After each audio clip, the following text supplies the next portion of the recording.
Oh, I, and the face by KJ Walker that that KJ did. It's so pretty, but I realized like I go 365 days a year wearing like Dia de Muerto eyes, and then like everybody puts this mask on, and then I change my mask. I change it, to look like that too. I'm like, I'm finally like on trend, and the first thing I do is change my face off. So really cool job on that. I love it. It's really cool if you change your skin to like pale white, look like a skeleton.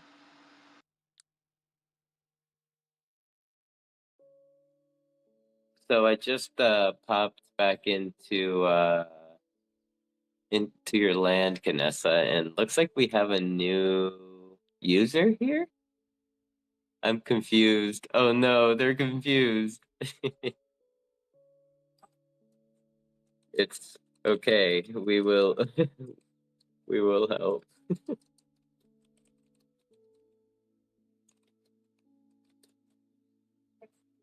Uh, have you found our lost new user, Vanessa?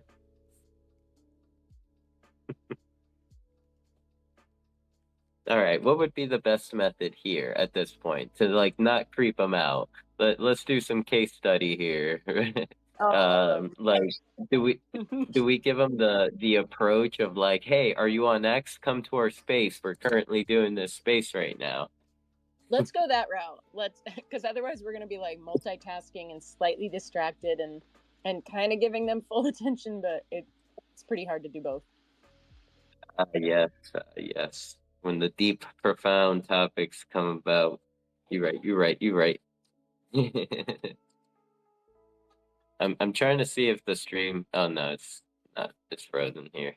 Uh, let's see. We're at, okay. You got it covered, Vanessa.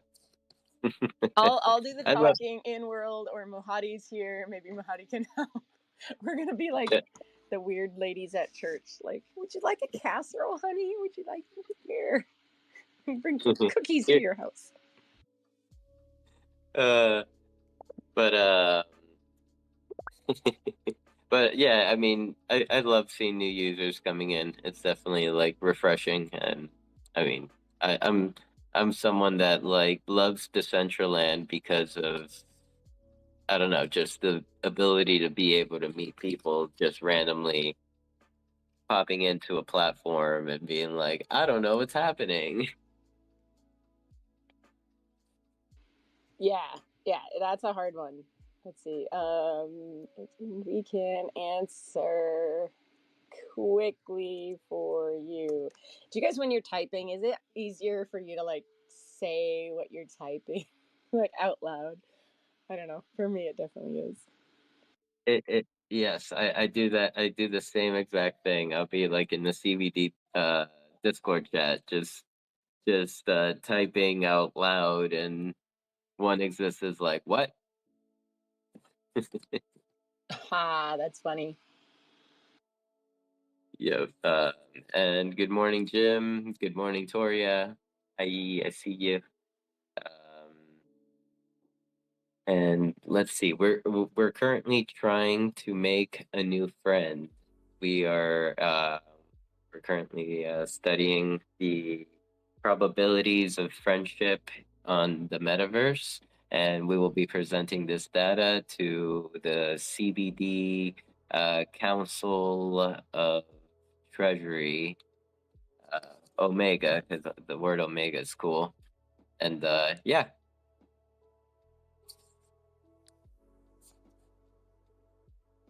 Okay, I gotta find this person's name. They said they followed me. What is your name?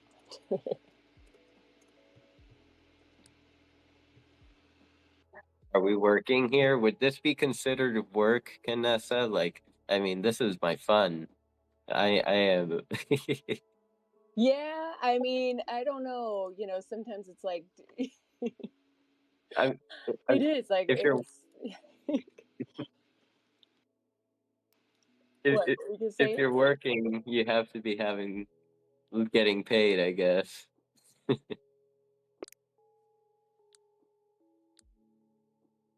Oh, is this I another new see person? another friend. Wow, Fox Rally. Hello. Oh my gosh. We're gonna need a bigger boat. Yes, yes, we're definitely gonna need a bigger boat. Maybe expand to 2 spaces a week. That Uh, would that still be like 10 to 12 hours talking? I hope. Okay, I don't see him. He says his name is Matic. Hmm. Hmm. Oh, I am Odin. Hmm. Okay, all right. Sorry, everybody's like, everybody that tuned in gets to just listen to us, like talking to ourselves, trying to figure this out. I Yeah, don't know. They know the drill. They know the I drill.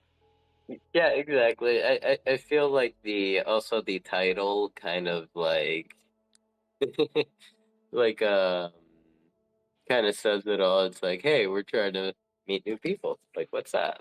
Like, look, I see the buddy shop dot wallet dropped into the listeners. Welcome, welcome. Nice to meet you. If this is your first time, these are our weekly community building Decentraland spaces where we all gather on this day of this hour to talk about different Decentraland topics, maybe talk about your week. Um, you know, you're more than welcome to come up and introduce yourself, as well as, yeah, tell us a little bit about you. Um, and yeah, like, have you ever been on Decentraland? Okay, our friend Matic, who is I am Odin on Twitter, is asking, "What are ways to make income here? Is there any way?" And that's an interesting. Other people have been talking about that this week. This week, like whether there should be an expectation of making income here. It's an interesting one, you know. I think there's, yeah, boy, there's a lot to unpack there. It's like an onion to unpack.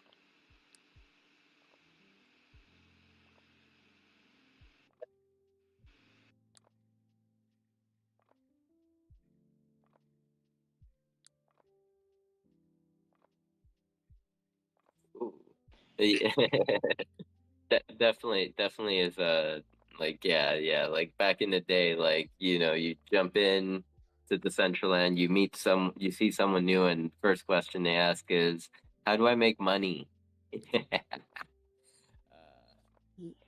Hey, what's up, everybody? My name's well, Buddy over here. I don't want to give my real name, but I've been in Decentraland since not in the beginning, but 2021, I believe. The first when I first got involved is because I saw the ticker Mana. I'm Polynesian, so I wanted to. It's a Polynesian word, so I was like, "Fuck it, I'm gonna go dump some money into it." Got involved into the metaverse. Saw it was a really cool Second Life experience. It had never really dabbled with Second Life type of gaming, but then I saw this and it kind of really simulated that, and I was like, you know what? Let me get involved with it because you can make tokens and you can make some type of money off of it. And I thought it was a good idea, so I played around in it, got into the gaming tokens, and had really a lot of fun, playing with these little metaverses and stuff like that. Crypto just I became enthused in it because it was just interesting. It's new innovation, and there's so much that you can do with these type of things.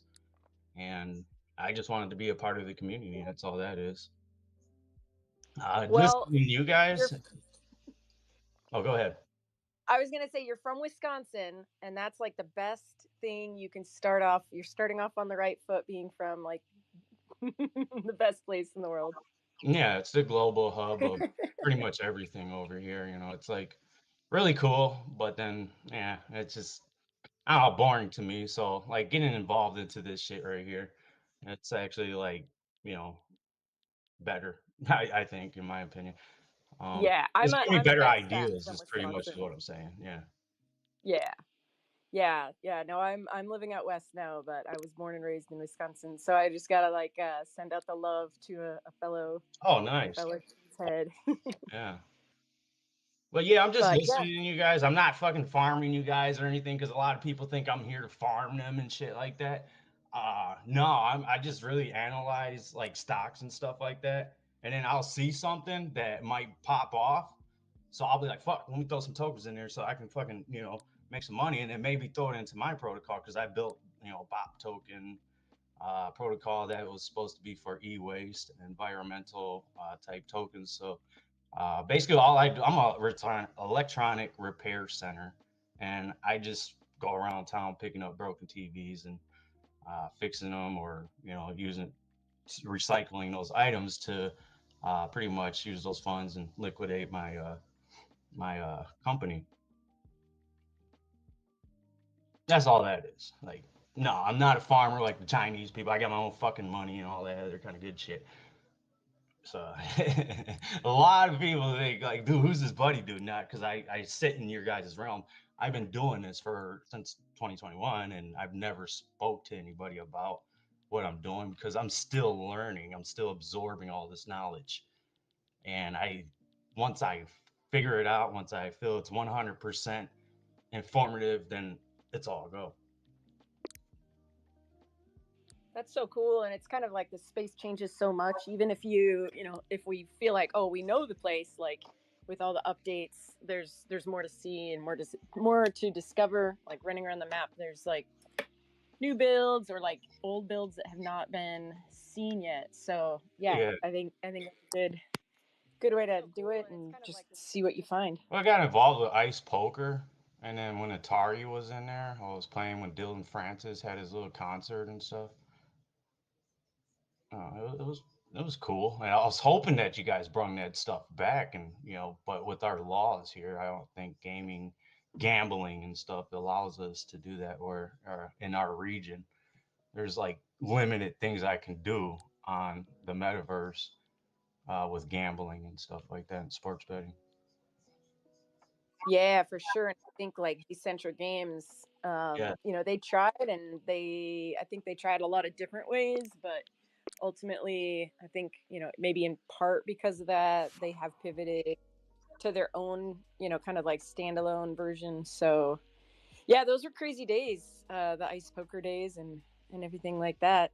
Oh yeah, I mean, if something like that comes back, because I'm still in the P2E. I'm playing Sunflower Land. It's just a lot of time consumption, but I feel these are assets that I can pass along to my children. My children can use that, play it, move it on to their children.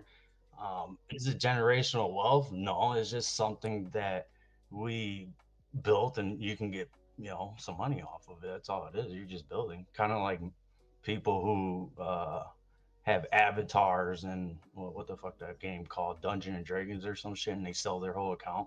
Same fucking difference. It's just when you're done playing, just fucking sell it to somebody, whoever wants to buy it. For sure. And I did happen to notice you retweeted something from the new Fortnite season, which I got to play for like 10 minutes this morning before the space started. But it definitely, like being into both like this Web3 environment and then Fortnite, having the ability to sell your account at the end. It just, every time I like buy another skin, it hits home that like, I mean, it's Yeah. against terms of service for Epic for Fortnite to sell your account. So it's like, man, like this is Web3 is the way, like ownership of your Right. assets, being able to sell your skins when you rage quit, Yeah, 100%. that's definitely what it should be, because like you buy these skins and like you don't want to play no more. It's like, what the hell? Now you're just sitting on stuff that you just you don't utilize. They're just digital assets that sit, and they're wasteless. But with Web3, at least like everybody might understands, like Mona Lisa's paintings and shit like that, it has that value attached to it, so it's gonna move. It never is gonna change unless the market goes down. That's the good Yeah. thing about Finding, NFTs. yeah, like finding new ways to like, I don't know, just to extract value or like to increase value, I guess. Like I bought a Van Gogh NFT and it's licensed, from this one company, and it's a three-dimensional little piece of a Van Gogh. And then as soon as I bought it, like the next week, they were selling for twice as much. So I'm like, well, dang, like I kind of figured I might just not that might not have any value. I just thought it was cool from like Well, a no, collector's. it's But valuable because like if somebody really likes it, they're gonna buy it, and you know it's paying that creator for their works, and it's just like, you know, just check out my Mona Lisa. I painted this and da da da da da. Will you buy it? And they're like, oh yeah, I'm so astounded. I will buy your assets, which is really cool because you can't do that in, you know, Xbox games. You can't do that with PlayStation games and stuff like that.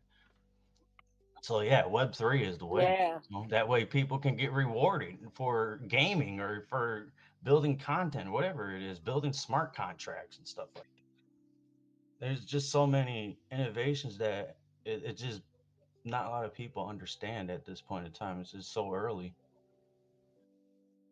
Like for sure.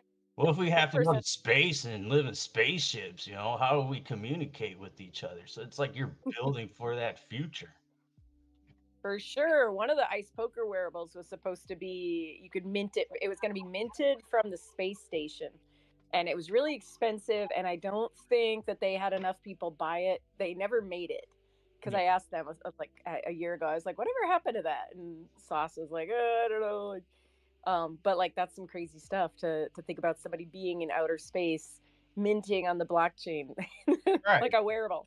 I mean, it's kind of a ridiculous thing to do with the tech. Like we should be, ending like famine and bringing water to the Well, crops. But I mean, natural resources, I don't know. That's a whole different market. You know, that's just someone that you have to work and do.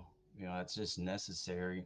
But with these innovations that we have here, with like, you know, computer wise and your own world, Second Life thing, and being able to imagine the future and being able to build it and put it onto a simulation type thing, and such as, you know, Decentraland, and being able to simulate whatever you would do or imagine what you would do with this, and you can play that out in the metaverse.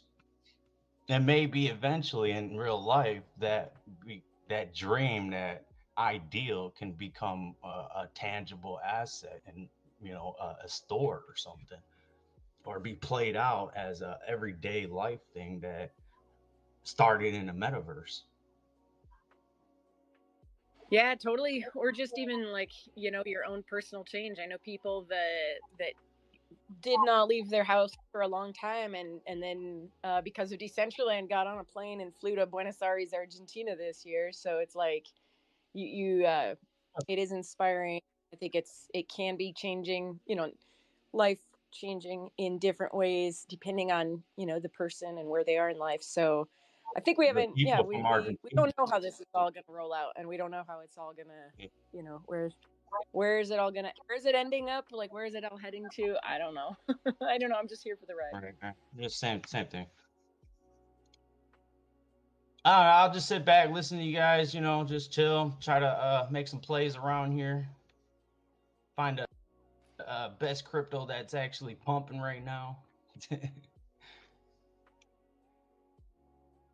All right, buddy.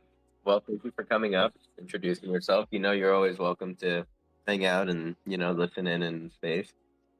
Yeah, And most if definitely. um, I wanted to ask if you could, real quick before you go, if you could build anything on Decentraland, what would that be? Oh man, I wanted to build my own shop. It was gonna be like a gaming type of store where you can, uh, you know, click the link and then you can go shopping.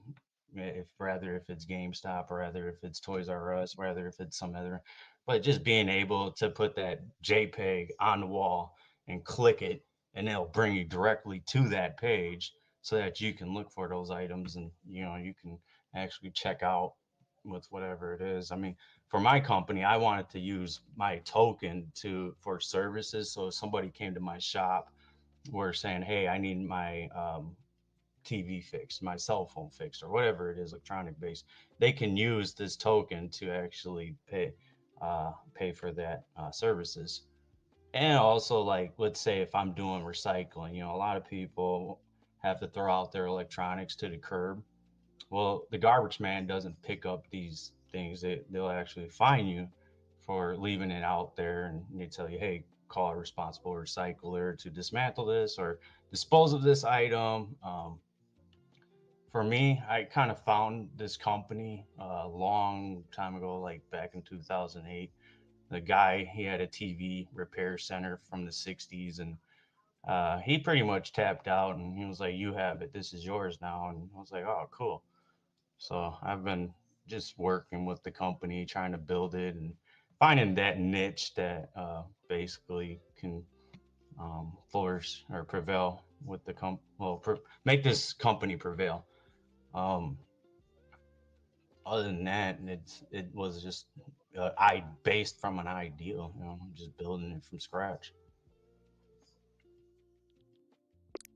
That sounds cool. Kind of reminds me of our friend Billy, who works with electronics. I mean, I think kind of different, little different scale. But when you said, electronics taking it apart, I know that he's got a soft spot for that down in Australia. So Well, yeah, I mean, you think about these items, they're in your waters, they're in your soil.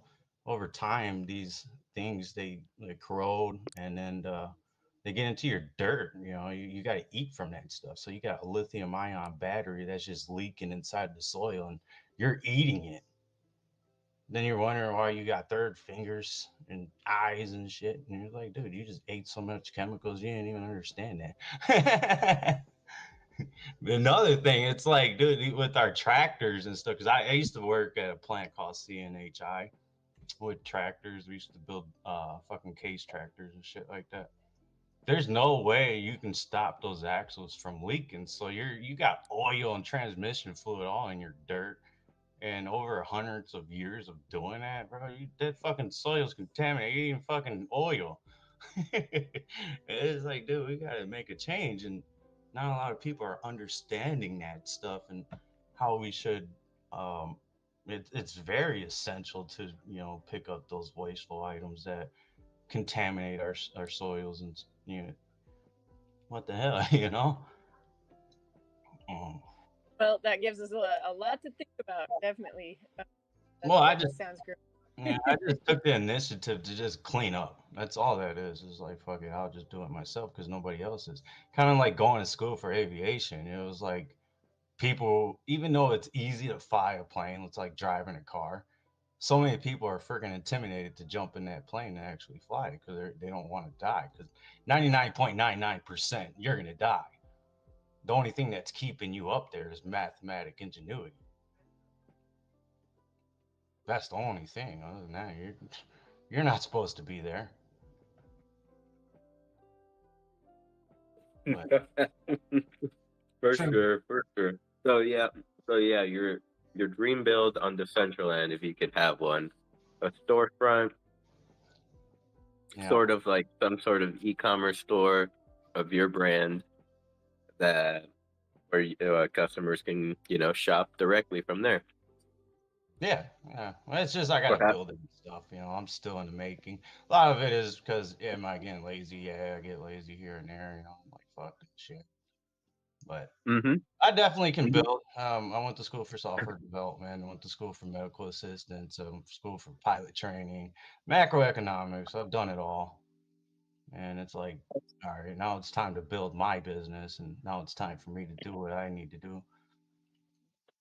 And For my Web3, it is what will provide that opportunity for you to build that brand, like your own brand, man, yourself. that's exactly what it is, man. I'm getting constantly rugged left and right in this damn space. My wallet barely even goes up. I'm like, dude, what the fuck? I'm in the right damn fucking ticker. What the hell? But then you got dipshit who wants to rug his fucking projects all the time. Yeah, yeah. I mean that's why, like, at least with my personal philosophy with Web3 is like find your people, build from there. Like build your network. Your network is your net worth. Like Yeah, man, there's a lot of it's sentimental not. hating in this damn environment now, and it's like, what the fuck? Like, how can you actually build something when you're knocking people down like that? Like, literally, it's like you're like, oh, he's got a little bag. Like, well, fuck you, dude. I'm fucking building something over here. then you Don't can't go nowhere. You know, nobody goes anywhere. only with Leverage. time. The ruggers kind of expose themselves. They move out of the space, and the people that are left with the bag, it's like either that cycle of like some of them Well, that's why quit. I keep coming back to Decentraland. It's because every project, I've been in thousands of these projects now, and it's every single one of them fucking rugged, except Ice Poker and Decentral.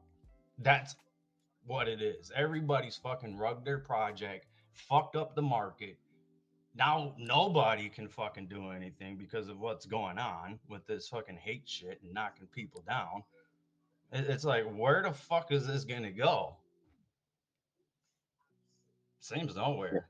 I think that's how it usually feels when you're currently experiencing the pressure. But who knows? Like, you gotta definitely have a purpose for yourself to be here.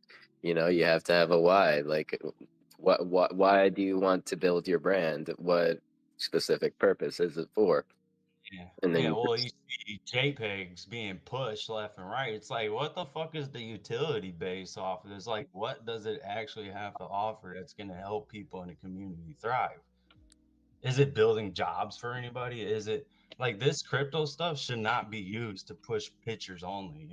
It was basically there to help businesses get those assets so that they can build their companies and get jobs for people, not leverage over a JPEG. It's like, all right, I went to a fucking carnival. I played the duck game and shot a bunch of ducks and won a Tupac picture. That's it. uh, What but happened to generational wealth? the rug, the person that rugged, it got it. Yeah, he got it, but what is he spending that on material? Someone's getting generational wealth, but it might just not be the right person to have the generation. Exactly. And that's the problem, bro.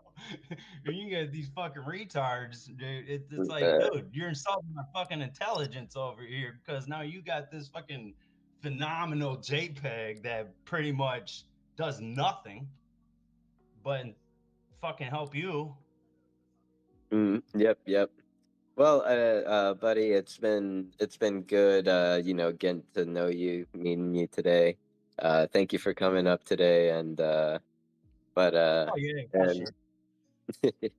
Have a good one, uh, bro. definitely gave Yeah, us a I mean, lot to think honestly, about I today. would fucking put this shit on blast, dude. I think it's fucking retarded. But I'm trying to help build, and if I can't flourish, bro, fuck everybody. That's how I feel. Well, I hope you manage to achieve your goal. Definitely, uh, Yeah. it takes time, and Oh, we're definitely. in a new platform, so maybe now is the time. If you didn't start as of recently, perhaps everything you did in the past would have been broken. But Oh yeah. Well, I mean, it's no big loss to me, but it's definitely something I wanted to, bring forward into this crypto metaverse shit. If it can't go, it can't go. It is what it is. yep. It's yours. It's not mine. Well, really good to meet you. And yeah, I mean, you'll definitely see us around on the Decentraland. We do this every week. Oh yeah, I'll be here. I mean, And just looking into the crowd, I see Abel down there. Welcome, Abel. Very good to see you. Lots of talented friends here. One Exist is in the building as well. Karina, welcome. Wilson too, very talented uh, 3D artist. Oop, looks like we got One Exist coming up. And since I see Karina down there, and let's see, I think just Karina, but just gotta give a shout out again for the Viva La Calaca event. I loved it. It's amazing. So cool. It's finally here. And yeah, I'm excited for the next few days of events and the wearables. So kudos to you to pushing that all year. I know, yeah, it was fun to be like in the middle of the June and see those posts and be like, there's only 138 days left, and now we're here. So thank you so much for bringing that to Decentraland. And, And go ahead, Jen. and that's the event where where Stony performed at yesterday. Yes. Oh my Yes. God, he killed it yesterday. Did you see that crowd, Canessa? How many people were there? Yes, I did. It was pretty cool. And I was like the build too. It was neat because there were little animations that, like the skeletons, the skulls when you walk in and they were animated. I was like, that could have been static, but like they chose to animate it. And the little tacos on the taco truck, Zom got a great picture of him and I down there. And we look like, oh, we look haggard. We look like we've seen a thing or two about Web3. But yeah, the attention to detail was amazing, and I think it's beautiful. Yep. What? If I'm not mistaken, is it a low poly model build? I'm not sure. I think it's Imagine to Create. I feel like that is the brand. Yes, Karina says Imagine to Create. I Okay, think my Low Poly made the wearable for the face. okay. Killed it. And then there the jacket, I believe Mary Shark. So it looks, yeah, sorry if we don't have the details correct, but it looks like a lot of collabs went into this piece. So really cool to Well, see all that. well, it's good to not have the details because maybe that will inspire whoever does have the details to come up and talk to us.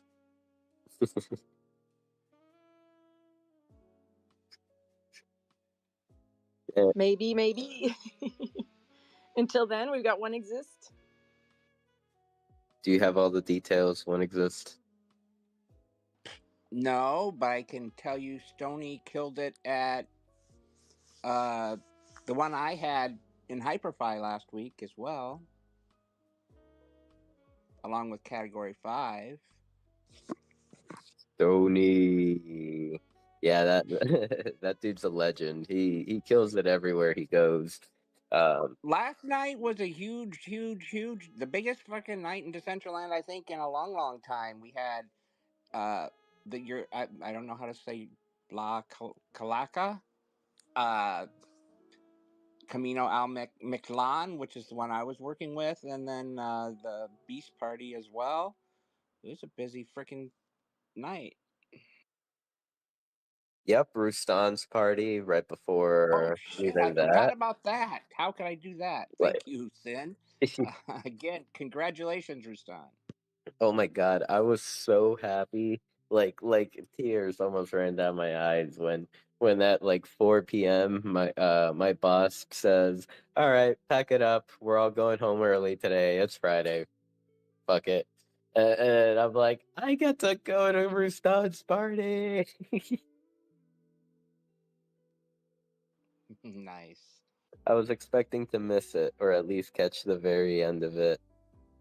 It was a freaking night of legends.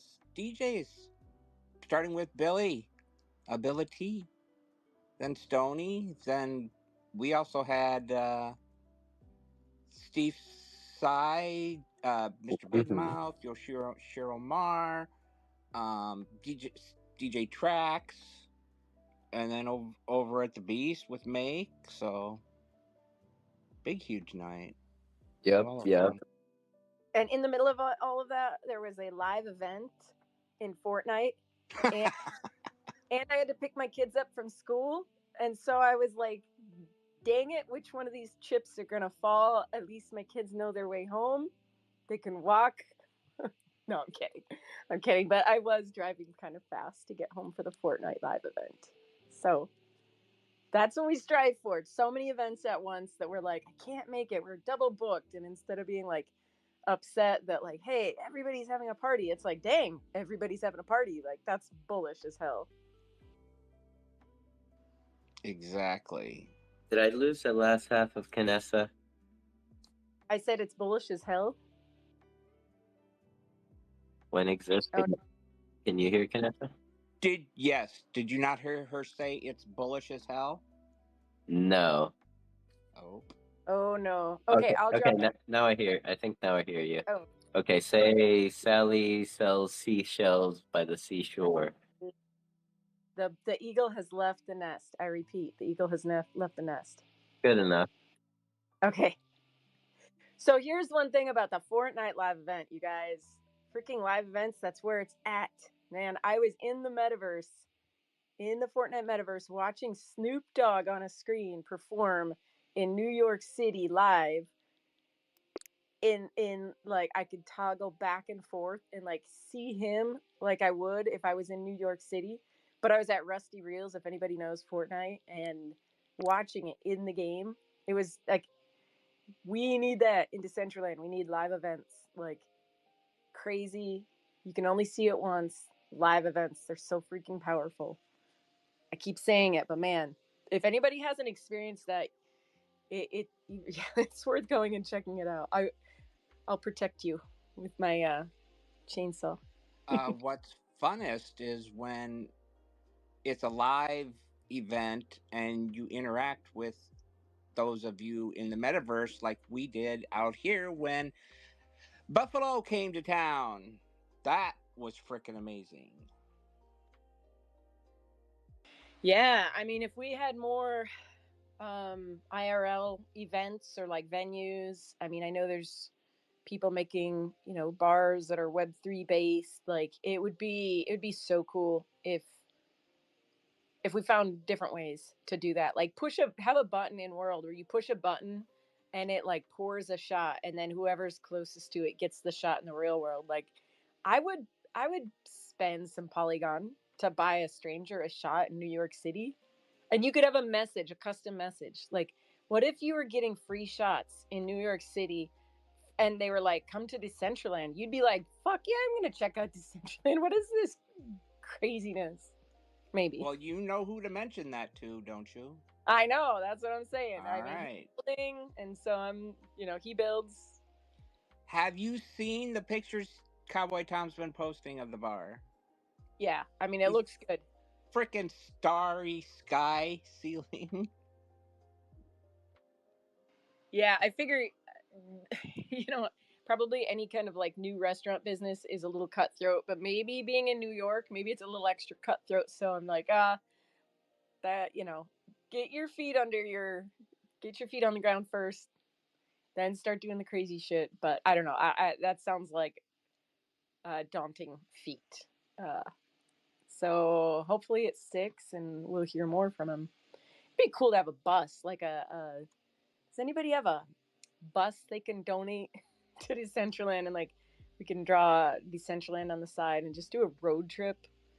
And that's what I was gonna do with Father Finn. He and I have always talked about doing a road trip and like documenting it all. Drive from like Washington. Well, he's not. Yeah, I'd drive from Washington, pick him up on the way, pick everybody up. I'd go pick up Ruston because, and then anyway, end up in Florida for like Art Basel, but document the whole thing as like a documentary. See what kind of crazy shit. I feel like I would just expose Father Finn to so much.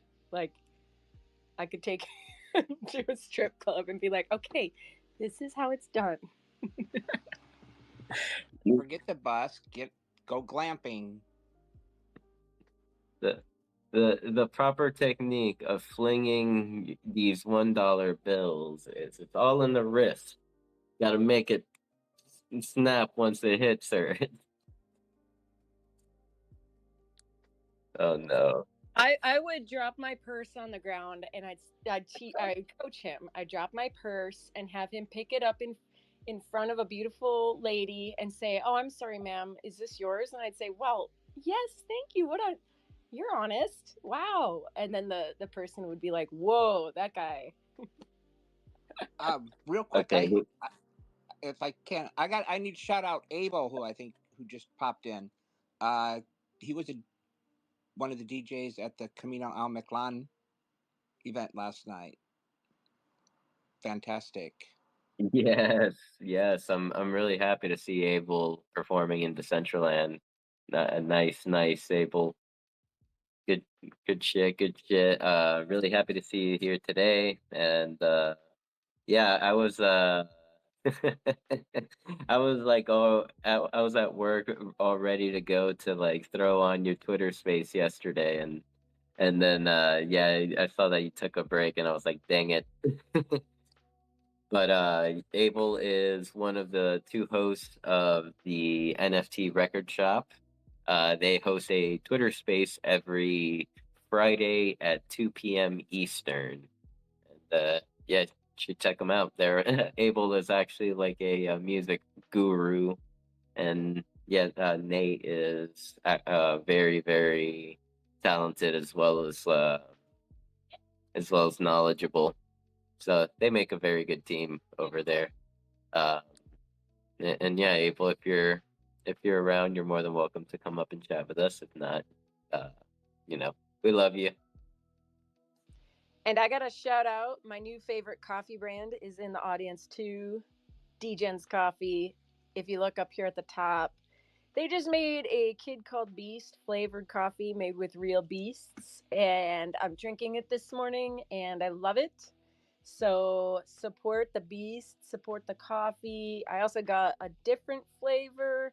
I haven't gotten pictures yet because I've had a busy week, and it's like if I can't do it perfect, I don't do it. So I'm like, okay, I can get the mug out and I'll make it all pretty. So I haven't made a post yet, but guys, check this out. Oh no, I scared him. God, Canessa, why do you do that? He ran. How can I get flavored coffee? I don't know. I think it's harder than we think. Because I was like, can you put a custom beast on the label? And he was like, no, no, no. Like the FDA has to approve the label. They have to which is good. I mean, they got to make sure you don't put like possibly contains weed or something like that. Then they'd be like, no, this is a food substance. We don't joke around. um, yeah. So he was like waiting on the FDA to give him approval for that label.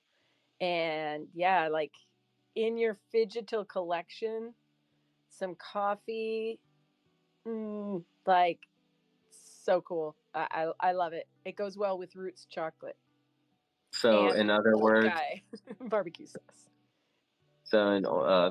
I need to hit him up now for Mew flavored coffee so that I can have it ready in 2 years. Probably something like that. Yeah. Nice. Got it. I can't believe you scared him off, Ganessa. We could have had him up here on the stage speaking to us, telling us about how they massage every single coffee bean before it is grinded up.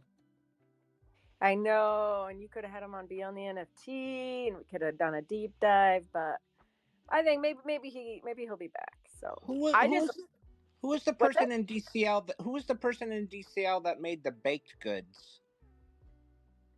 Bro, there's baked goods in DCL because It was. I'm trying to think if it was Honig oh or yeah, no, no. chameleon, What's up?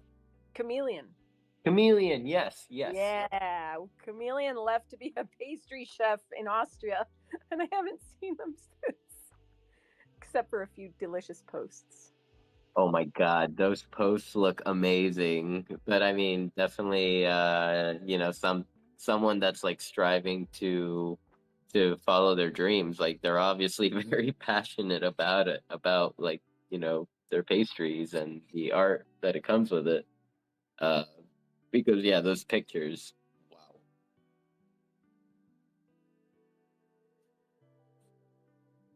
Well, I think it's really impactful to have like different brands. Like it's cool to have the phygital, like the clothing and the virtual, but I think when we start breaking into actual like, coffee, chocolate, let's just throw out like barbecue sauce if anybody decided to make that someday. I think that then it's like then you can see what you can really do with a brand and like Or salsa, even? well I don't I know nothing, but I do like me a good salsa and chips. Does anybody grow corn? We need a farmer in the village, in the commune. Should I be growing corn? Yes, non-GMO heirloom varieties, please. Heirloom corn? I've never heard of that. I've heard of heirloom tomatoes. There's Well, actually different breeds don't of get me corn seeds. started. Don't get me started, or I'll start talking about like the 1973 leaf blight that almost decimated the corn industry, and the corn that we know it today. They had to go cross pollinate with wild corn that they had to go into the mountains of Mexico, bring back that variety because there was such a monocrop that it was not disease resistant. And anyway, monocropping bad. Yeah. Diversity. All the corn nowadays is genetically, modified.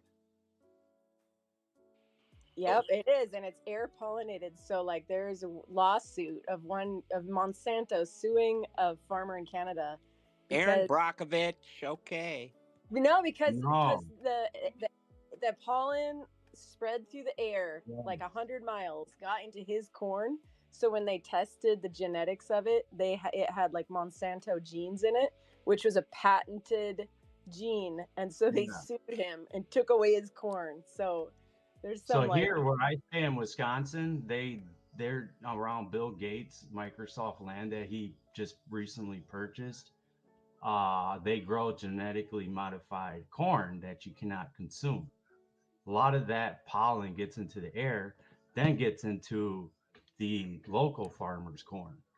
Now we have genetically modified corn that we're eating.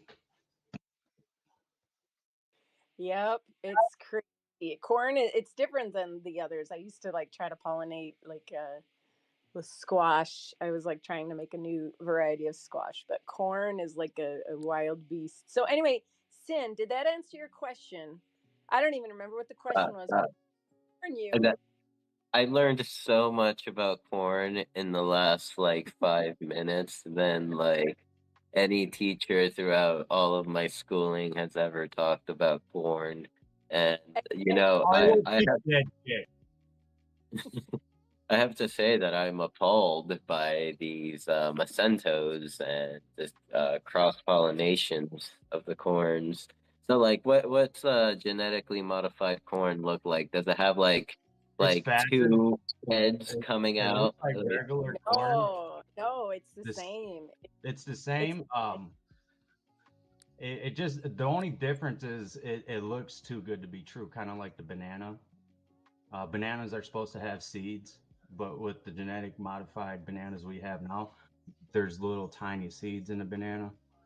Don't get me started on the dwarf Cavendish variety that almost went extinct in the Yeah. So like in 50 years, there's a good chance we won't have bananas like we know it today because they're all clones. They're all genetically identical because they don't propagate by seeds. They propagate by roots in the ground.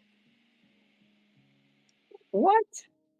This is all correct. This is all dredging up memories of detasseling. Were you a farm kid when existed? I grew up in Iowa, so yeah, but not on a farm. A friend of mine did though.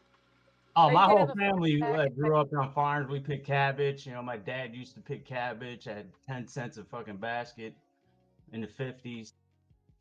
But yeah, I definitely know about farms. Well, Sin is getting learned up good, but probably because the static every time he's like, I didn't know this much about corn.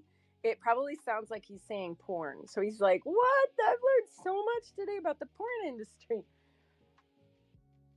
Yes. Well, what Bill Gates is trying to do, he wants to use the corn to break it down into ethanol so that we can fuel our gas instead of living off of, what is that shit called? Drilled gas, oil and shit like that.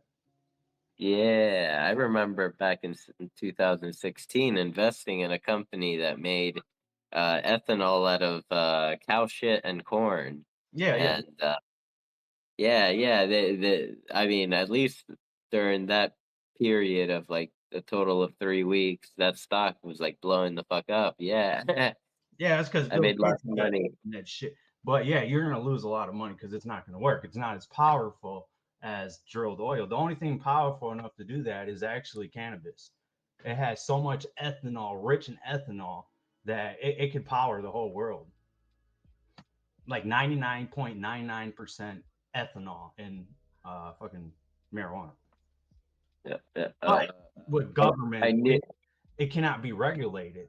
So they don't want to do that because this shit would go to community people's hands, and they don't want that. I would love to have a big old like hemp tree growing out back. Oh yeah, I got like 5 of them right now. Well, actually 4. Is it wild? Go ahead, Vanessa. Oh, nothing. Go ahead. I was gonna shout out some new faces in the crowd in a minute. Oh, I was just gonna ask, like, are they like wild ones, like in Kentucky, that like people are just like, oh yeah, I have like a 6 foot tall hemp No, plant. I found some of those in the cornfields out here though. They were like 12 feet tall and shit. I was like, what the fuck? Just walking around. I can harvest that shit. It was fucking right behind a police station. You can't make that shit up. Yeah, hell no, man. You know the cops are fucking growing that shit. All right, Vanessa, who do you see? Who are the new friends? I see a lot of new friends. I see Big Breeze. Let's see. I see Viva La Calaca, Wilson, Nar, DJ Rabbit joined us, Ira, Brittany. Let's see, but Judas. Crazy cool headpiece. And Judas said that, and sorry if I say this right, but Judas learned to paint with emissions, they said this week. And I'm like, what? So really, really cool headpiece. And you can see it in their profile pic. I'm like looking at it close, trying to figure out like how in the world did that happen. And Judas is one of my favorite designers in Decentraland. I love your work. The Mythic staff, it doesn't emit. It lost its emission in the new client, so hopefully they give us that back. But yeah, shout out to an amazing creator.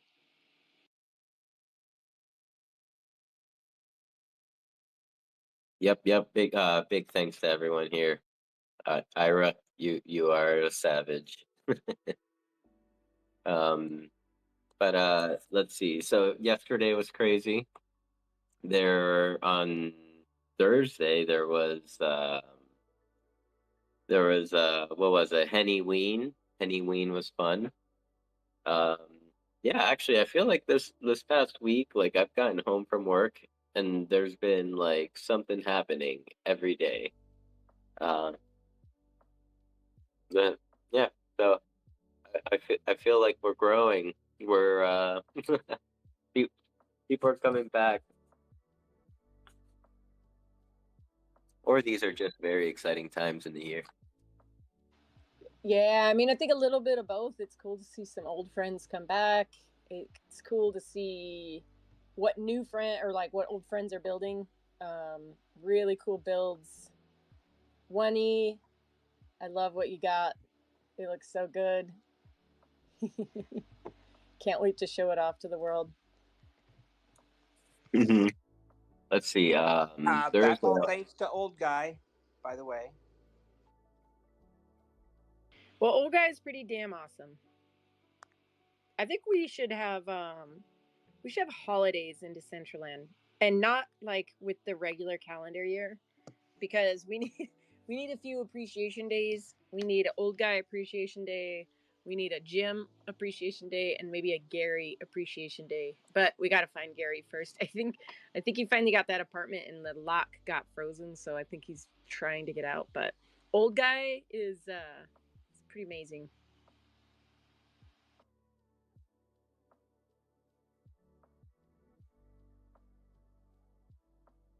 I can't argue that. Let's see. Thursday we had the Dow Town Hall, and we got some sad news. Uh, yeah, yeah. You know the sad news, Canessa. Looks like it was Fifi's last town hall meeting. Uh, at least with like the current grant that they had going. So they will no longer be hosting that, but it will be still like, or at least for the current grantees that are still that have active grants, they still have like a smaller team helping them out. But Vanessa, did by any chance, like, do you know if it means that there will be no more town halls because they won't be taking care of them, or it's just the responsibility shifts? My guess is that Gino will still facilitate that. That's just a guess. That's absolute guess. Educated, yes. Yeah, I don't know. I mean, Gino is still authoring, like he's still part of the team that's putting together the new, like the grant regenesis. So I'm guessing that, he's not just tapping out and disappearing. Like he is still active in that. I don't know how it's funded. I don't know if that's, I'm not sure about the details on how that works. But yeah, I mean, that was something that I asked them about, and Fifi in particular, and a few others, like in Portugal, because I'm like, guys, doesn't this mean that you're like kind of writing yourself out of a job? And they were like, yeah, like it does. And they all had mixed feelings about it, but they knew, like, I think the consensus I got was like it's the right thing for the DAO. So even if it means that the grant support squad is dissolved from what we know it today, like they understood that it wasn't working the way it was, so something had to change. But still, it's bittersweet to see. Definitely bittersweet to see them, officially say like this. We're not going to be here for again, like for in this same capacity. But I guess that is change, and across the board, like everything's going to change, and change is painful. Change is hard, no matter what. But also staying the same and just leading the DAO is also really not good. Although Yep. Cheryl Crow would say, I think a change would do you good.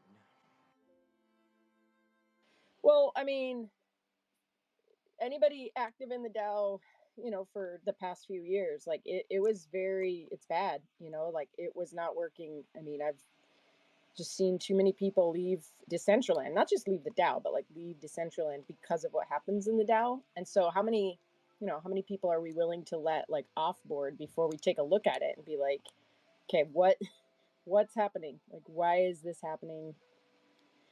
Can it be improved? And I mean, we don't have 50 years of like experience to look back on and be like, well, what did DAOs in the early days do? Like, these are the early days. So I don't know. To me, there's a lot of trial and error, and some of it's going to feel good, some of it's going to hurt. And Smash Mouth would probably say, I could use a little fuel myself, and we could all use a little change as well. Yeah. You're so good at throwing in those lyrics. Yeah, I'd be horrible. Like the only change one that I can think of is Tupac changes.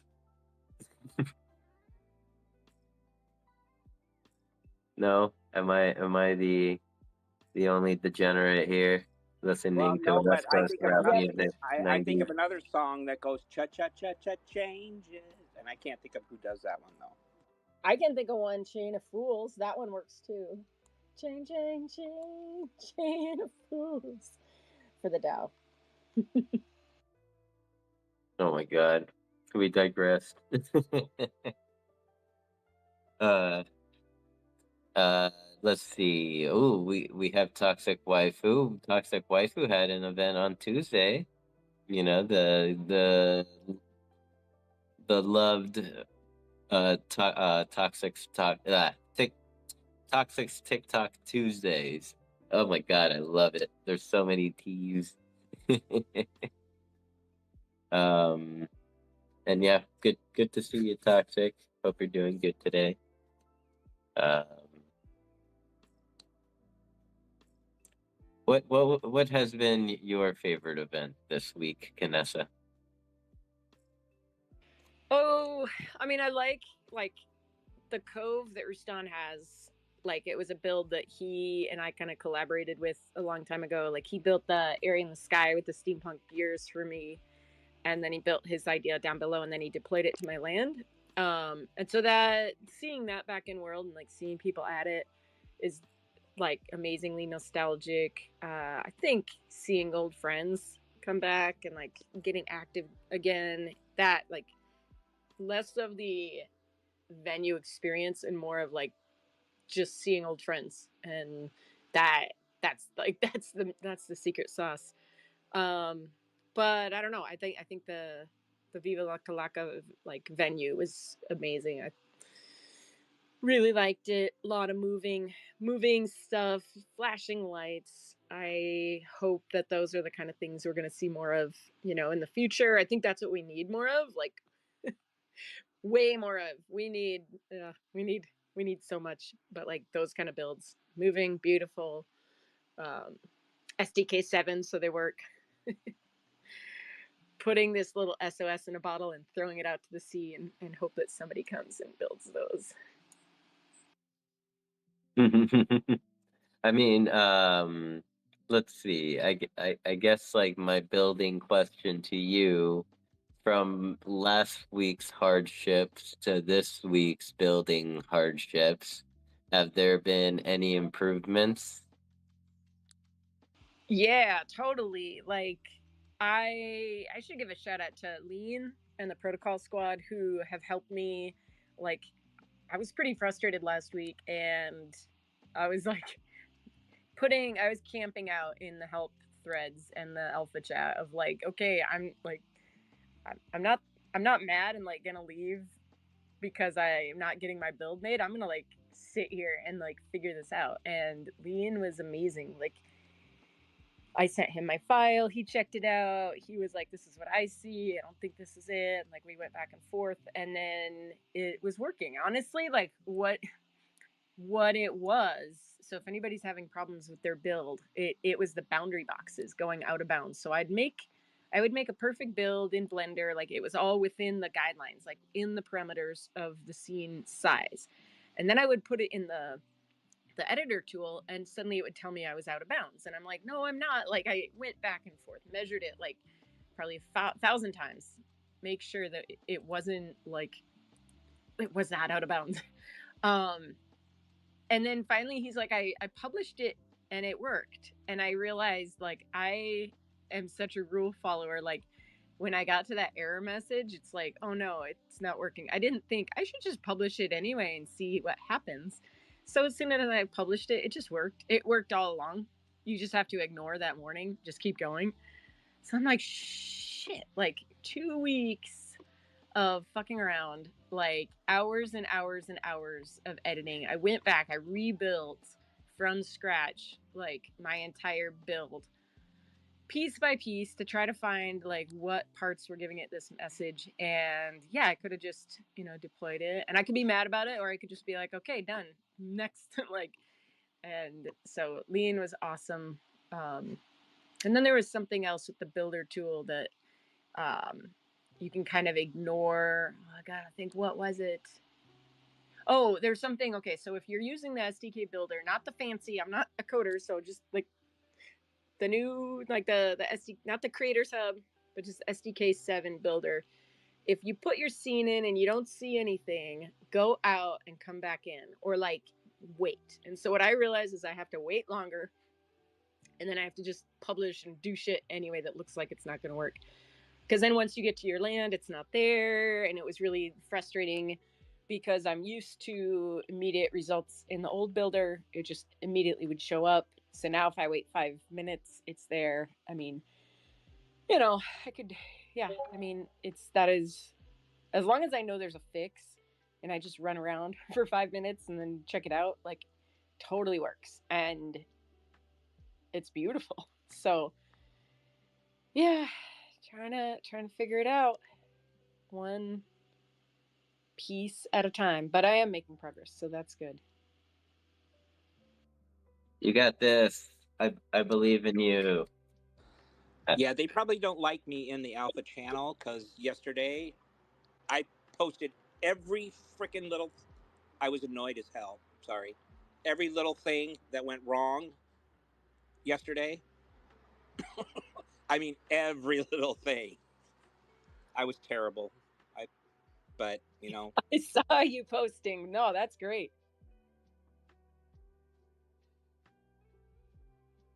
which reminds me, I have to go find. I have to go get my logs, like for them, I guess.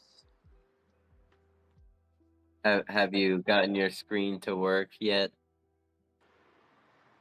No, I got to go check that because my favorite event is happening tonight that I hope to bring into Decentraland, but we'll see. Yep.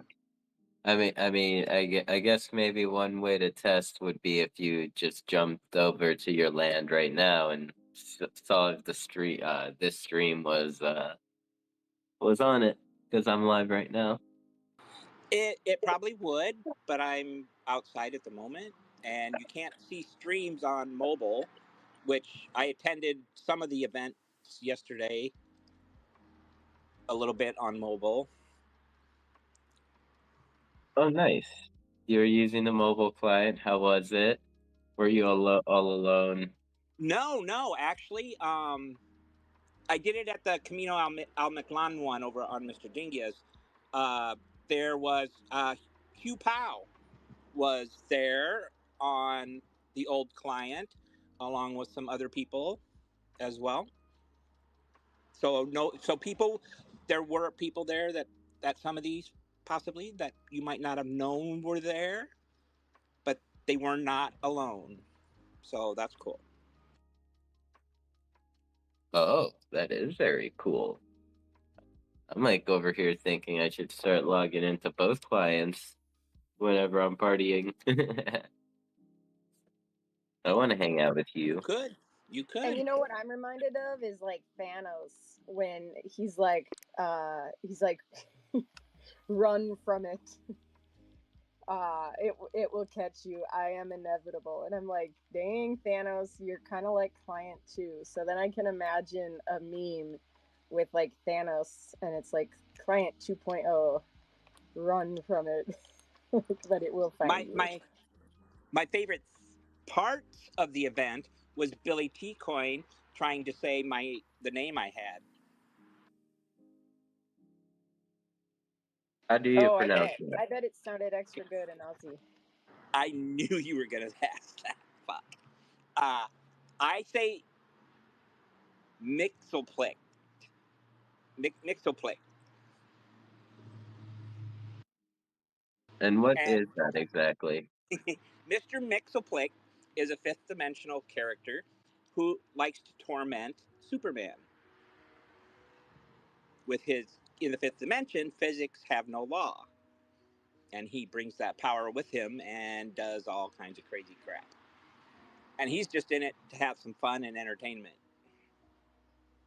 And the only way to get the craziest part is the only way to make him go back is to get him to say his name backwards. And don't even ask me to try that one. Vanessa, do you know how to say the name? No, I don't know. I'd have to see it and I'd have to carefully sound it out, I think. I don't know that sounding it out would help you any. When there's the only vowel is a Y. You forget that my profession is a teacher, and last year I was teaching third graders how to write, and so I'm really good at like deciphering papers that don't use vowels or maybe use stuff in the wrong way.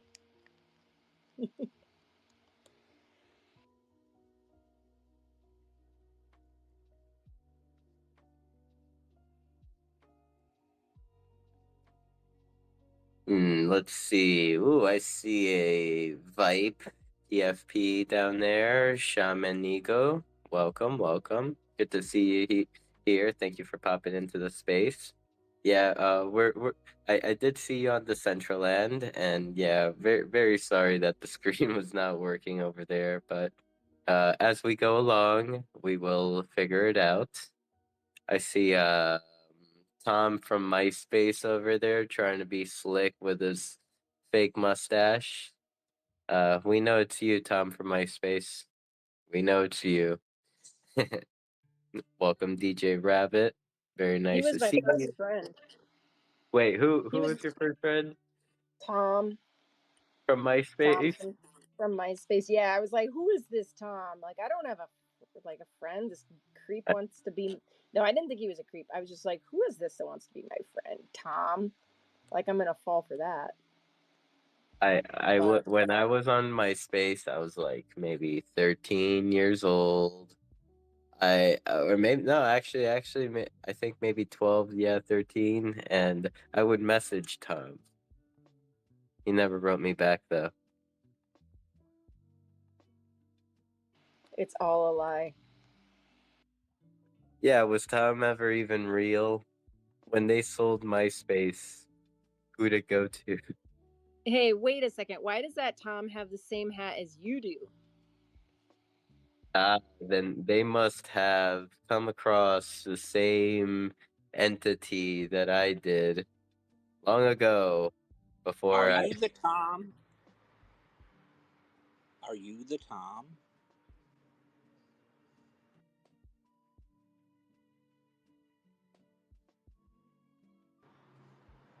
I'll take that And silence as a yes. Oh wait, could you hear me? no, say it again. Oh wow, I was just talking. This little hat, like I was in the Twitter space. I think this may have been like Christmas 2022 or maybe 21. I can't remember how long. I've had this hat on for a while. I haven't taken it off for a couple of years now. It was 22 because I remember we were doing this space before you got it because then I gave you a hard time because it was like May and you left the hat on. Yep. Well, jokes on you, Canessa. We're about to reach Christmas here again, and I still have my hat on, so I'm gonna be ready for Christmas before you are, and Santa will come to my house first. Anyway, Okay. Well, Krampus is coming to my house, so we're even. One of us gives gifts and to children, the other one boils them alive if they're naughty. please send please send your young ones over to a friend's house for that night.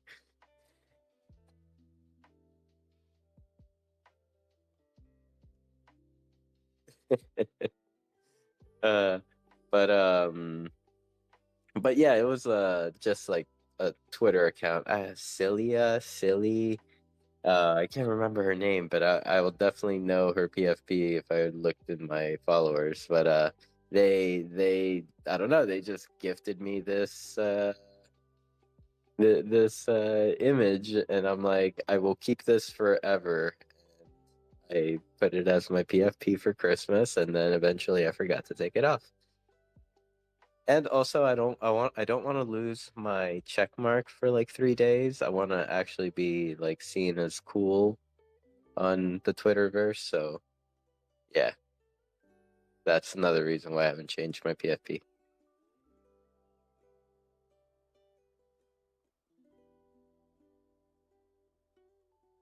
Yes, the silence. So I posted Mr. Mitchellplick up there. I cannot wait to hear how you pronounce it. The backwards version. Either or. Actually, and I think Billy actually did a pretty good one at one point.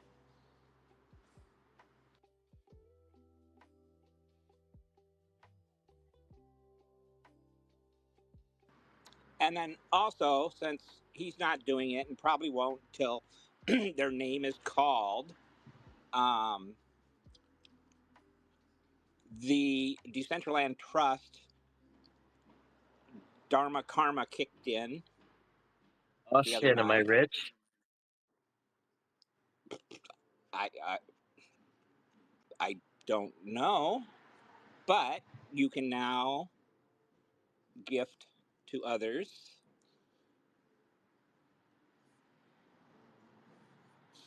And I'm wondering, well, no, I can't ask the questions because actually they're also my guest on Virtual Destinations on Wednesday, Oh, what a Mr. tease!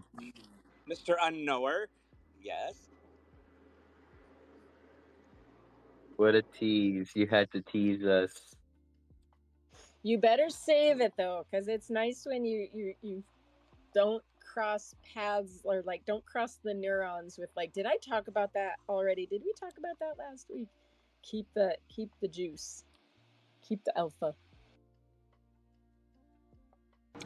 I did have to share that though. It did kick in, so if you guys haven't signed up and want to help see how this goes, he's pretty confident that it's a pretty damn good uh, what's reward system of sorts. So I guess I should probably go get the link there then, just in case people want to sign up that are in here. Yes, I'm over here like looking through like message boards, looking back to when he posted about it, looking for the link.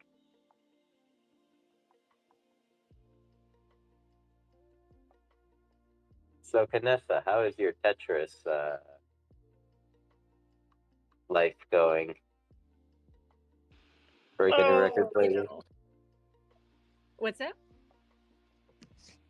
Break any records lately? I broke my own.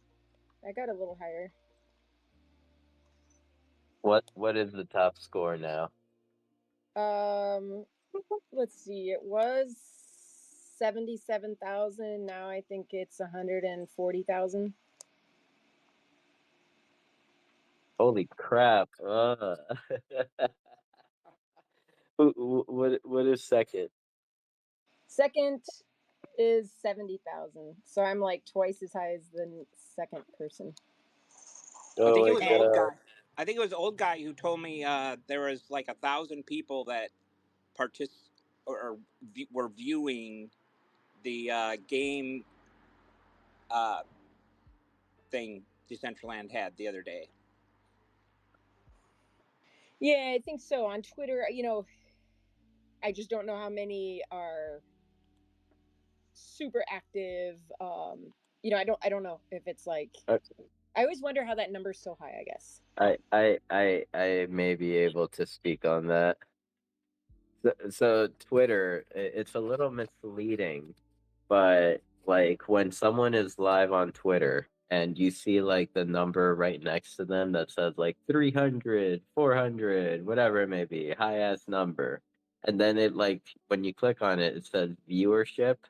It like, okay, so Twitter's version of viewership, quote unquote, is people that have been scrolling on their feeds, seen the post go by, and yeah, that counts as a view for them, or a viewer, opposed to like other platforms where when they refer to viewer, they're referring to concurrent viewers, which is like, if you have 400 viewers, it's like you actually have 400 people in different devices, 400 different devices viewing you.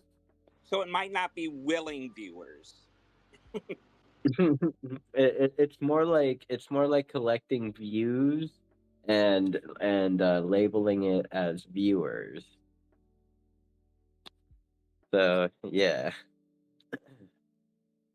because like I've seen my numbers like be way up before, and like I'm like, holy shit, I'm popping off on Twitter. What the fuck, right? This is my chance. And then like I go look in the chat and it's like just dead. I'm like trying to like type like yo, what's up everyone? Crickets, no one replies. Yeah, I guess that's why I feel like just there's a big difference between a viewer and an active viewer. Just like in Decentraland, there's a big difference between a user and an active user. Like if you guys sit in Genesis Plaza and just watch who's coming through right now, like there's a lot of accounts that I don't know. I don't know who they are, but they are very new accounts, and they might be coming to get airdrop like wearable NFTs. I don't know, maybe not, but it is interesting when they kind of look the same, or sometimes they're named the same. So I feel like unless I can have like a little bit of engagement back, I'm suspicious. But maybe that's just me. I've posted up above the DCLtrust.org if anybody's interested in checking that out and signing up and joining us. Ooh, fancy, fancy, fancy. Okay, I'm logging in right now.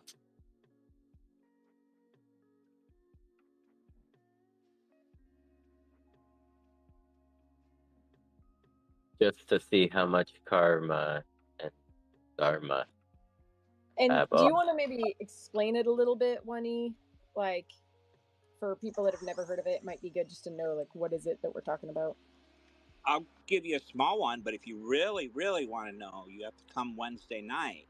Either that or Honor has to come up, but he seems to have run off once I mentioned his name. But he did a bunch of research with all the DAO stuff going on. Rewards type systems have been talked about, but he did a lot of research and put together this system of dharma and karma that people earn as for good deeds and participations and such, and that members of the community can gift each other with um, to increase your ratings. Now, what kind of rewards there will be, I don't know. Right now, it's something Anor is working on himself. So I think to build a kind of a, proof of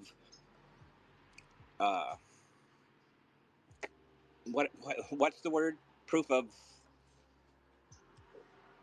concept or whatever, to show if it works or not, and possibly make it part of Decentraland. But anyway, that's about all I know. I do know that he had some interest from somebody else a lot higher up of like, yeah, like let's see, I don't know, like make it make it work, and like we'll see, we'll go from there. So I think that there's some really cool stuff that I hope it can work out for Noah, and I'm curious to see what he learns from it. I'm kind of enjoying myself at the moment. I have 5 dharma to give away. I'm like going down the list. I'm like, it says has a little button where you can send the karma, and a pop-up comes up and it's like reason why. I'm thinking if it's like, will the receiver be able to see this little message from the person that sent them the karma, which would be kind of really cool. Yeah, okay. Do you not were you gifted any? Do you not see any gifts? I mean, I don't see any icons saying that I got a message or anything like that. Check your history. I think it is. It's in history. Okay. Well, okay, I see now. Oh, yay. Does that mean you were cool. gifted? Does that mean Yep, you were gifted yep, some? Yeah, I was gifted some. A little bit of it was from you, when it exists. Where's Canessa in here? I want to gift Canessa. Yeah, I I'm have broke two more now. diamonds. I gave my all my notes that I could away. I have yet to sign up. I've been busy and I have not signed up for it yet. Like bandwidth, So, like I'm trying to finish my build and like I'm trying to actively not like add more distractions because I'm so easily distractible.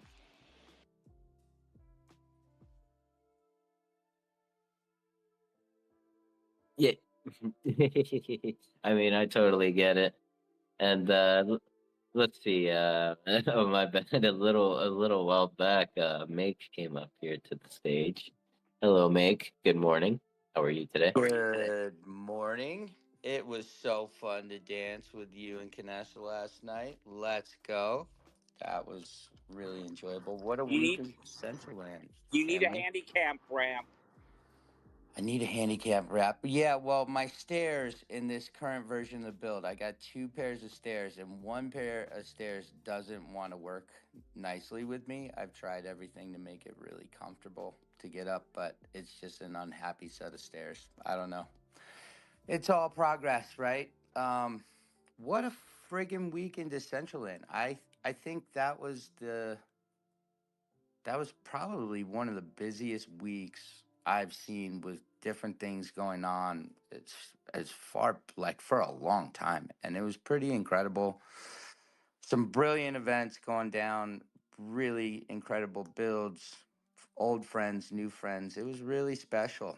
Um, yeah, shout out Abel. Abel ran a great set yesterday from the Record Shop Boys. Have been coming out and crushing, and Henny Wubbs was amazing as always. And it was just super fun to dance with Ganessa yesterday. I don't know, but that really put a smile on my face. Shout out Low Poly Models, absolutely cooking. Ira in the building. I just also want to say when Ira wings in Decentraland, because I got to wear a set of her wings this week in Spatial that were to die for. So yeah, just Um, I'm sorry. I'm gonna jump in here real quick on her behalf. It's pronounced Ira. Ira. My apologies. No, Thank you. no, Welcome to nope. my morning She morning made coffee. she made sure I knew that before she came on my Twitter space. So I That appreciate is that. fair. And It is fair. so Thanks. no worries. Just putting words in my mouth. Well, wonderful humans all over the place. I'm signing up for Unknower's thing because I finally got enough badges. But I just there are problems, but it was just so incredible to see so many super crowded events that were really stable. The ones that work seemed to work pretty flawlessly. Um, we're making progress. There needs to be more. I'm still when working on my build going to that creator tool and then going to the legacy tool, which is probably not the best way to move forward, but working on it. And I don't know, I just see like a lot of new people wanting to come in and experience Decentraland with us, so it's pretty exciting times.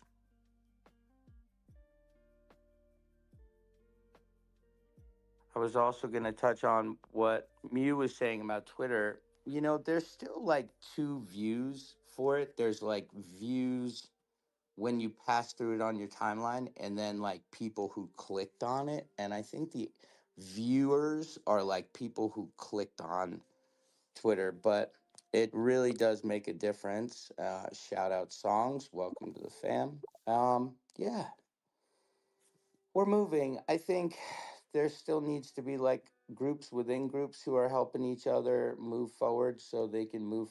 You know, we can find ways to better pass information to each other if there's people who have issues that might have been solved. Um, I almost feel like a second alpha group of people who are just have questions that might make it a little easier for some people who are stuck. But you know, that's my thought.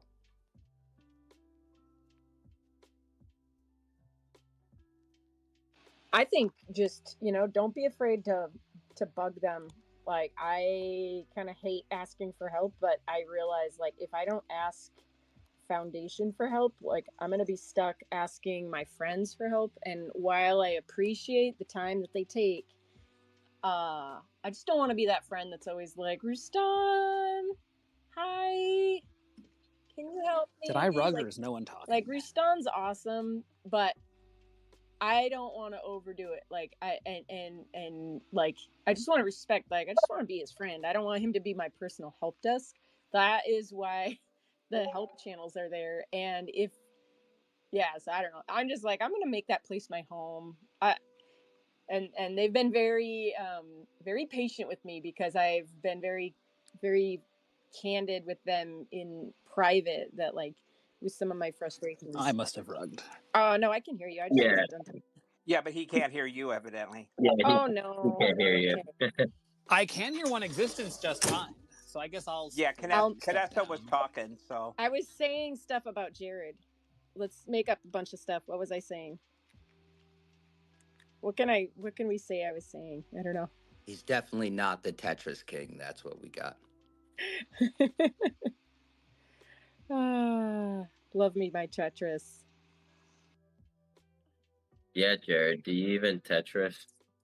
I haven't even found the Tetris, so there's that. Uh, Well, it's not called Tetris. I really want eyelids. I know they're looking for eyelids, but it's like everybody looking like they took acid and hanging out. It's driving me crazy, but I can't fix it.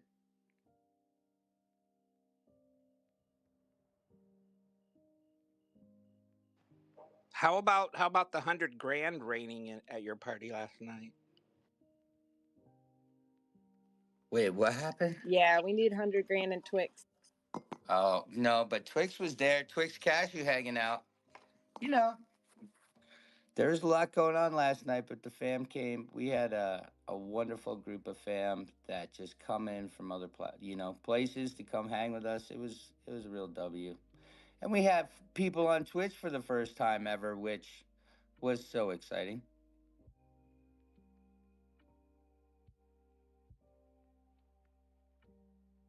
Well, I mean, I think even if we're only having a few people and we might be like, man, it's just it's a small party. It's like, I think there's value in just being consistent and having that party, and knowing what the party feels like, what's the vibe, and then someday in the future, hopefully we do have more users, and we already, like, we got our scene dialed. I mean, I think there's a lot of value in that. Consistency, man, consistency. 127 weeks. Like, I'm a We'll get believer. there. Full disclosure, if anybody's looking to DJ Friday night, I am getting flown to San Francisco to see a concert. Let's go. Okay, who are you gonna see? I'm going to see Sophie Tucker, who are two of my favorite acts together. They're amazing. That sounds amazing. Where are they performing? I don't even know. I didn't even ask questions. Basically, one of my good friends and I promised if they were ever playing near each other, we would go, and he went and bought me a ticket. And it's even crazier because my wife's family's coming in literally today, like 6 or 7 of them, and I'm totally ditching them at the end of the week to go to the Bay. That sounds awesome. I know I'm crazy, but I want to try to get tickets to this up and coming young artist. Her name is Taylor Swift. And I'm not sure if I even have a chance of getting them, but if anybody has successfully gotten those tickets before, let me know. I know one person who I can talk to, but she's coming to Vanessa, the yeah.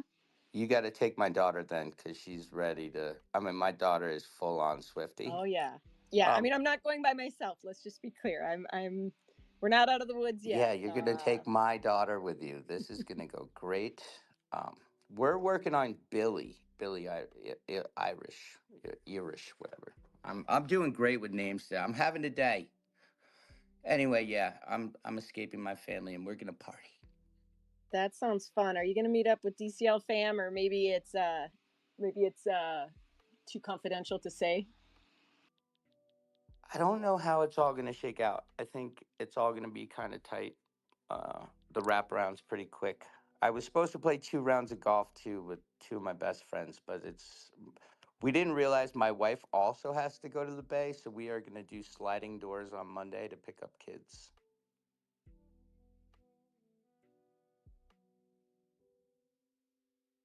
Well, it's all going to work out for you. I know it. Thanks, family. Anyway, but we're going to try and keep the party rocking. We're going to try and get somebody to keep the chains moving for us. Maybe Abel, maybe the record shop does a takeover after last night. Yeah, record shop takeover week. Abel, hit us up. Yeah, But I want to say welcome to Songs of Eden, also an amazing and talented musician in the Web3 space. He's on tour. He's on tour.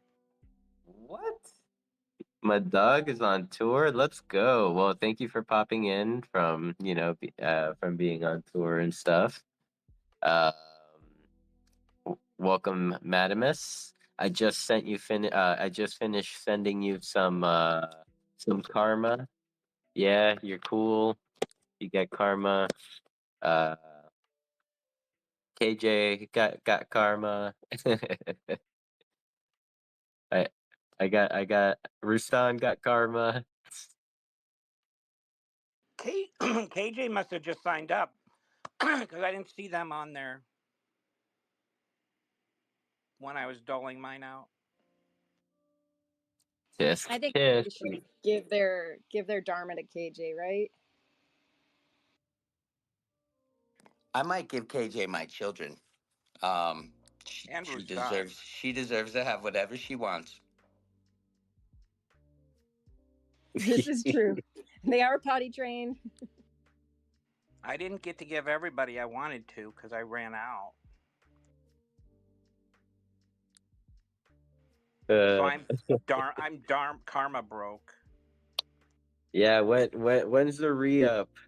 No, or when re-up? I need a re-up for more karma to get Yeah, the KJ was definitely not an option yesterday because I would have definitely not accidentally given one existence karma twice and instead of giving KJ all of that karma, obviously. Ooh. Damn, Jared, you were out giving karma and you didn't even give me karma. I see. I'm pretty sure I did give you karma. You can check your history. I'm pretty sure I'm pretty sure I did. I will say I found a small bug that I believe Unknower jumped on and tackled right away. Because there were a couple people that I sent it to that did not show up on my in my history. Oh, is the bug that you didn't send me any karma? Is that what the bug was on Nowhere? I read on Nowhere on One Existence. Are you sure I didn't? I'm pretty sure you didn't. When I checked, I mean, I'm not that upset about it. I didn't spend like a thorough amount of time investigating this. I was like, oh, I've waved down the list now on the karma points. I scrolled down and it looked like I still just had what a knower was kind enough to give me out of the pity of his heart. But anyway, everyone should go check it out. I've logged in. I haven't had any of my assets stolen. And if a knower was going to deviously use this to screw anyone, it would be me, obviously. So you're all safe. I've guinea pigged this pretty successfully.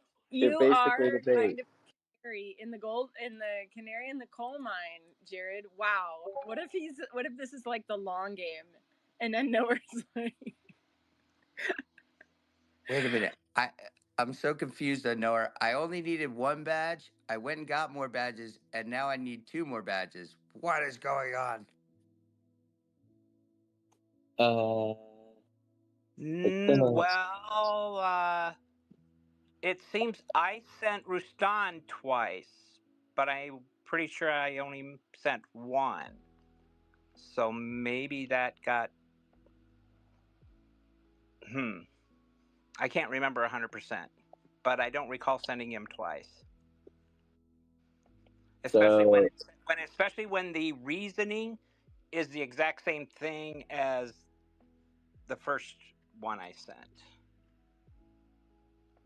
So I guess like in order to get start collecting, you need to have a Decentraland name, which you do have, make, and then 5 or more of the required badges, which would be Decentraland Citizen for 4 more weeks, which you most likely already have.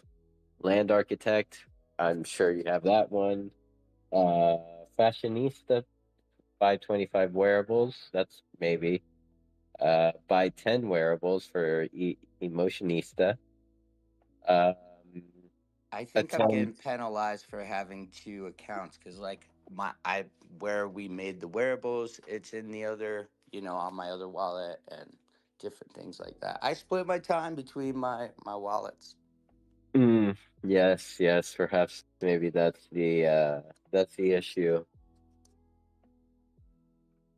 And yeah, emote creator and wearable designer, which is just like publish an emote or publish a wearable.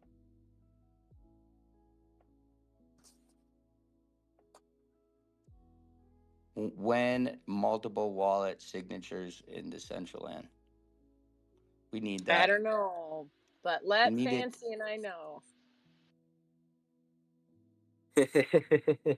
Would that be a good thing or a bad thing? I know you have wallets. Yeah, I don't know. When you got to think about which wallet is this in, that's not a good sign. It's like saying like, oh, this is these boots are probably in my third closet. Oh yeah, there's like my main, my main one, and then I'm like I kind of know where everything is, but then I'll go in, I'll be like, oh yeah, like well, like the hat that I wanted to cosplay as Jim Cedric last week. I was like, I got that hat, that pink hat. I think it's in wallet number 5, and so then I'm like, do I want to go to wallet 5 and try to find it, or do I just want to like buy another hat for 1 nano? So I got lazy and I just bought the hat. I was like, not today.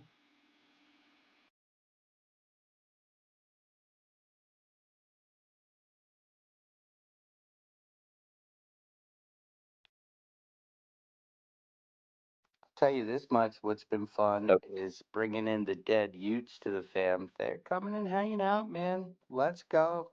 A whole new tribe coming to buy. definitely very exciting. Wanted to give a shout out to Unai down there and the listeners.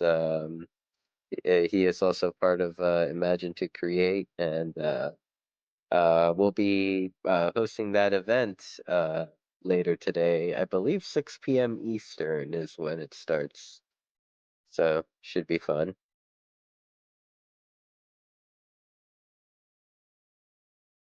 Yeah, I just posted it up top. So look at that. We got another busy day because we got ABC Decentraland.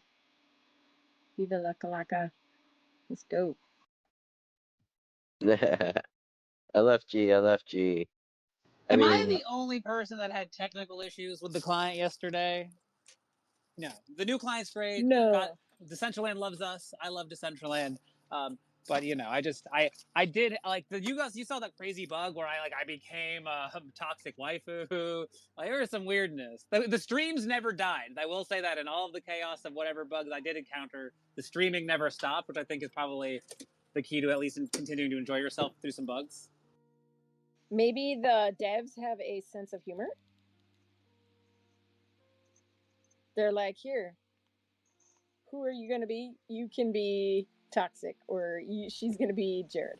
Well, in my experience, the founders don't have so much of a sense of humor, but the devs do seem like they might have a sense of humor. It's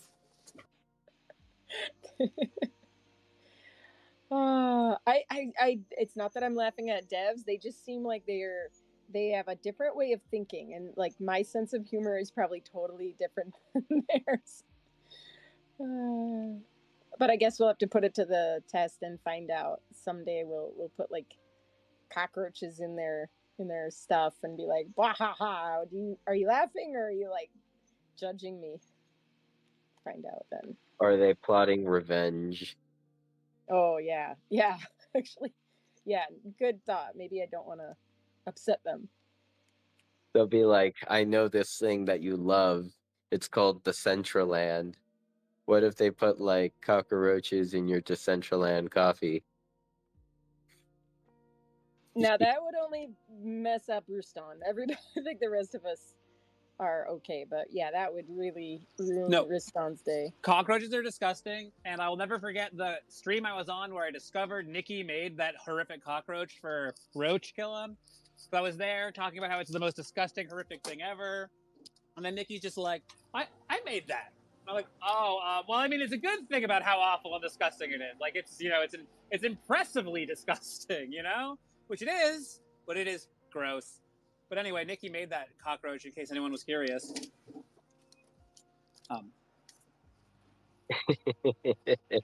Yep, I remember. Man. Speaking of Nikki and making wearables, what do you guys think about Decentraland publishing like Decentraland branded merch in Roblox? Like, I feel like that'd be a good way to try to like onboard some, you know, some of the youths into the degeneracy of Web3. I think this is a terrible idea. Want? Like, I is that what we want? Like, I don't know. I guess I'd have to know more about like the target audience of Roblox because I personally like. I think it's cool that Ruston can be here because Roblox wouldn't take him because of his content, and so then like the idea of bringing those people here. I don't know. I guess I would have to know more. Like, are there really that many adults playing Roblox? You know, I'll admit I hadn't really thought it through. It just seemed like a good marketing idea that would be low cost, but I could see that perhaps the Venn diagram of people you want.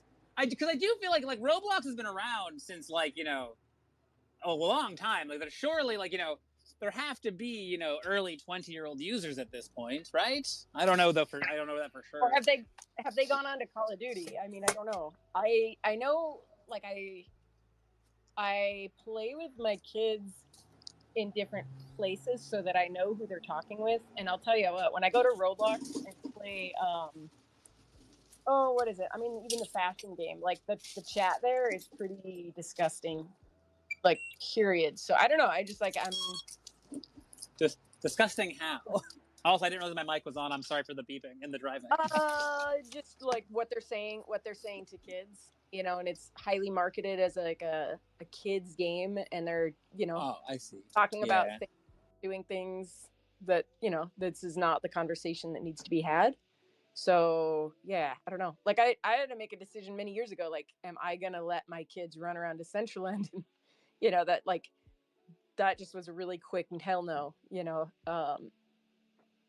now it's actually a little bit better, but yeah, like when you go into the poker and naked people, you know. But go ahead, Make. Yeah, I'm gonna go with a hard no on that one for myself. That's my kids hang out on that side of the fence. This is my side of the fence to degen and play with my friends and have parties. You know, no. Guess what? I don't have the land one, like deploying land badge. That's really weird. I wonder if it's because I'm using the legacy builder. I had it, and I mean it like mine is the badge from 2020, so it goes way back. You might want to like put a help desk ticket in. Will do. Yes, tell them I make deploy to land all time. I want my damn Dharma and Karma. Let me Give in. me my badge. You know, the funny thing is, like, in the grand scheme of things, like with what their reports probably look like, you know, death fire left and right, it might be like a little like of a load off to see one complaint be like, I want my badge. My badge isn't working. I mean, I'm going to start with my damn eyelids for all of the family, and then I'll complain about badges. But I would like my karma, please, Unknower. Yes, Unknower. Can we have like a temporary badge? Like, you know how dealerships dish out temporary tags? Like, come on. Like, we need a We need a way to. You have to sign up first, and then there is a grace period. No, man, it's all missing. Which is reasonable. It's not long.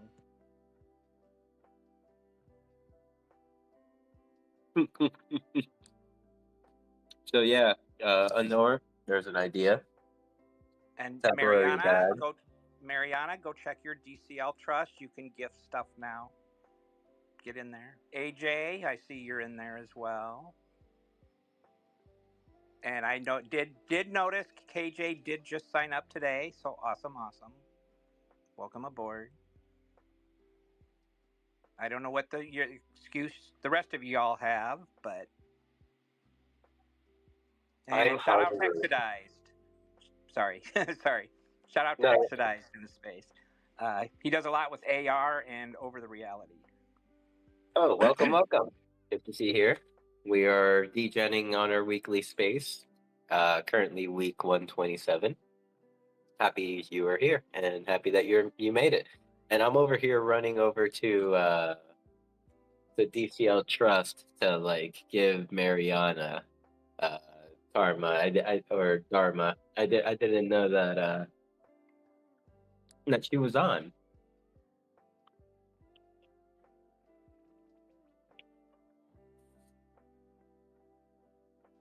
Oh, and I'm gonna assume that it's coming on nowhere, but because there's a circle up there, eventually probably put a profile picture in, I'm guessing, hopefully.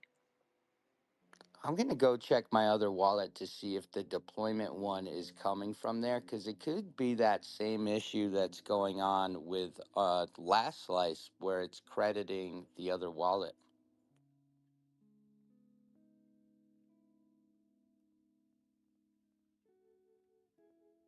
By the way, Hexadize also does.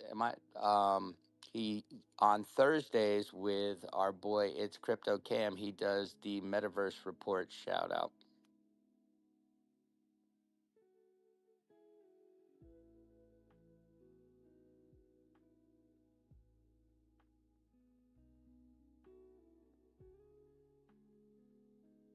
Sorry, I was eating chocolate.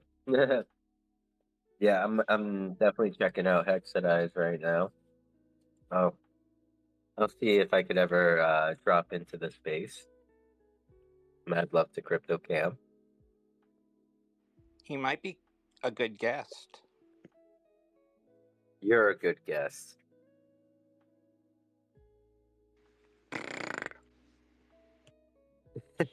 And welcome Unknower to the space. Hey guys, sorry I was hesitant to come up and talk this week after stirring up the shit last week, but it seems like there's a lot of questions about DCL Trust, so bad time to sit this one out, I guess. I did notice the issue with the avatars. For some reason, that's like a bug on Decentraland's end. It seems like once you log into the client, it like clears out your avatar image for some reason. So that's why some people have just like a gray circle and other people actually have their avatar. It's kind of weird, but I'm hoping they fix that because that's actually coming from the Decentraland servers. Cool. And you don't have to give all the answers now. You can hold some for Wednesday. I want my land deployment badge. I'm going to look. Unknower, save me. Yeah, I'm not sure why it went from telling you needed 1 badge to 2 badge. I'll have to look into that. I do have a way of, if you can send me your wallet somehow, like Discord or something, I can look at what badges you have and see what might be going wrong there. Yeah, I'm actually most curious about land deployment just because that's where I'm doing it from. And then there were issues with Last Slice too. I'm still wondering if it's because I bought this name in my other wallet and sent it over, even though I've, paid them, switched it over or whatever it is, but it's not there. I feel like we need like an invite system. Like if somebody has a name, maybe they can get invited or something, but then we got to figure out a way where people won't just invite a bunch of their own accounts, I guess. That's what I'm afraid of.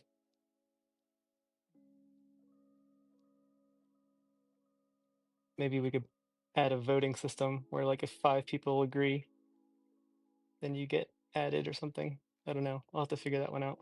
I think my next feature I want to add is letting you at least change your wallet, like what wallet you log in with after at least one account gets eligible. Because when KJ joined, she had a problem where the only one that was eligible was the one that got hacked. So I actually went in and changed that for her, so she didn't have to log in with the hacked wallet.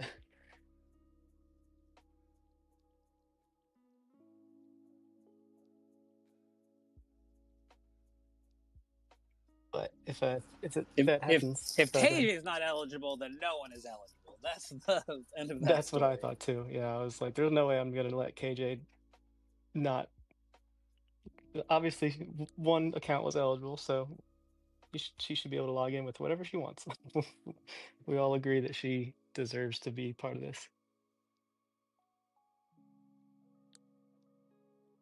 Literally, like one of the only things Lastrom and I have ever agreed on was when I had the audacity to try to make like a power ranking of all the members of Decentraland. The only thing we've ever agreed on is he's like, okay, I guess KJ's adequately ranked, being in the top like 4, so that's fine. So he's like, oh, that's literally like, honestly, it might have been too low. Maybe I think she might be more vital than Esteban. We can't be sure. I was gonna say, you monster. This is assuming that there's 4 people above. Okay. In my defense, it was Yamel, Esteban, and then I think maybe at the time it was like Tang Poco, because it was like close enough to being the first metaverse supermodel where I felt like, like, okay, that's a fun little meme I can justify this high ranking off of. And then it was KJ. So, that's not bad. I mean, admittedly, probably should have been at least 3, I guess. I think even, I think Tang wouldn't be upset about that declaration. And my list starts with not in order, KJ, Kanessa, and Rustan. Yeah, I started everybody out who signed up early with 5 points and then quickly was like, damn, that's not enough. But I am happy to see that Rustan has risen to the top of the leaderboard, because that just shows that this system is working exactly as intended. But yeah, Rustan is the cream. Yeah, if I was making a MySpace top 8, because I heard you guys were talking about MySpace earlier, I would definitely say that KJ and many of the people on this list would make it into that top 8.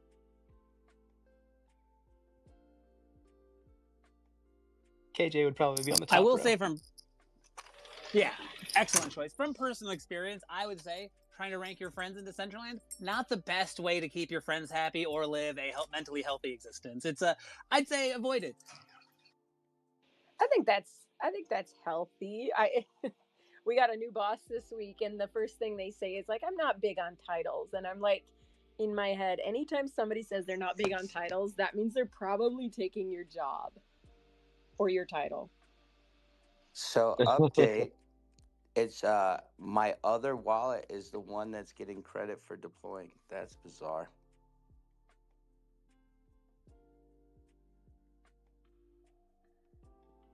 Nor's hacking the mainframe as we speak.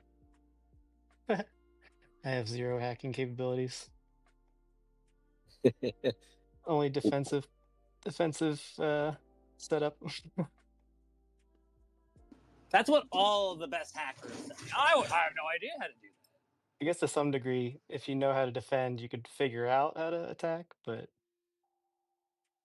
I just assume that everybody has the proper defenses in place, so I don't and I wouldn't feel comfortable testing any of them, because that's one, it's That is illegal. an incredibly bold assumption, and I really appreciate that you give me that kind of faith and credit, but I certainly don't. Well, how many servers do you have set up?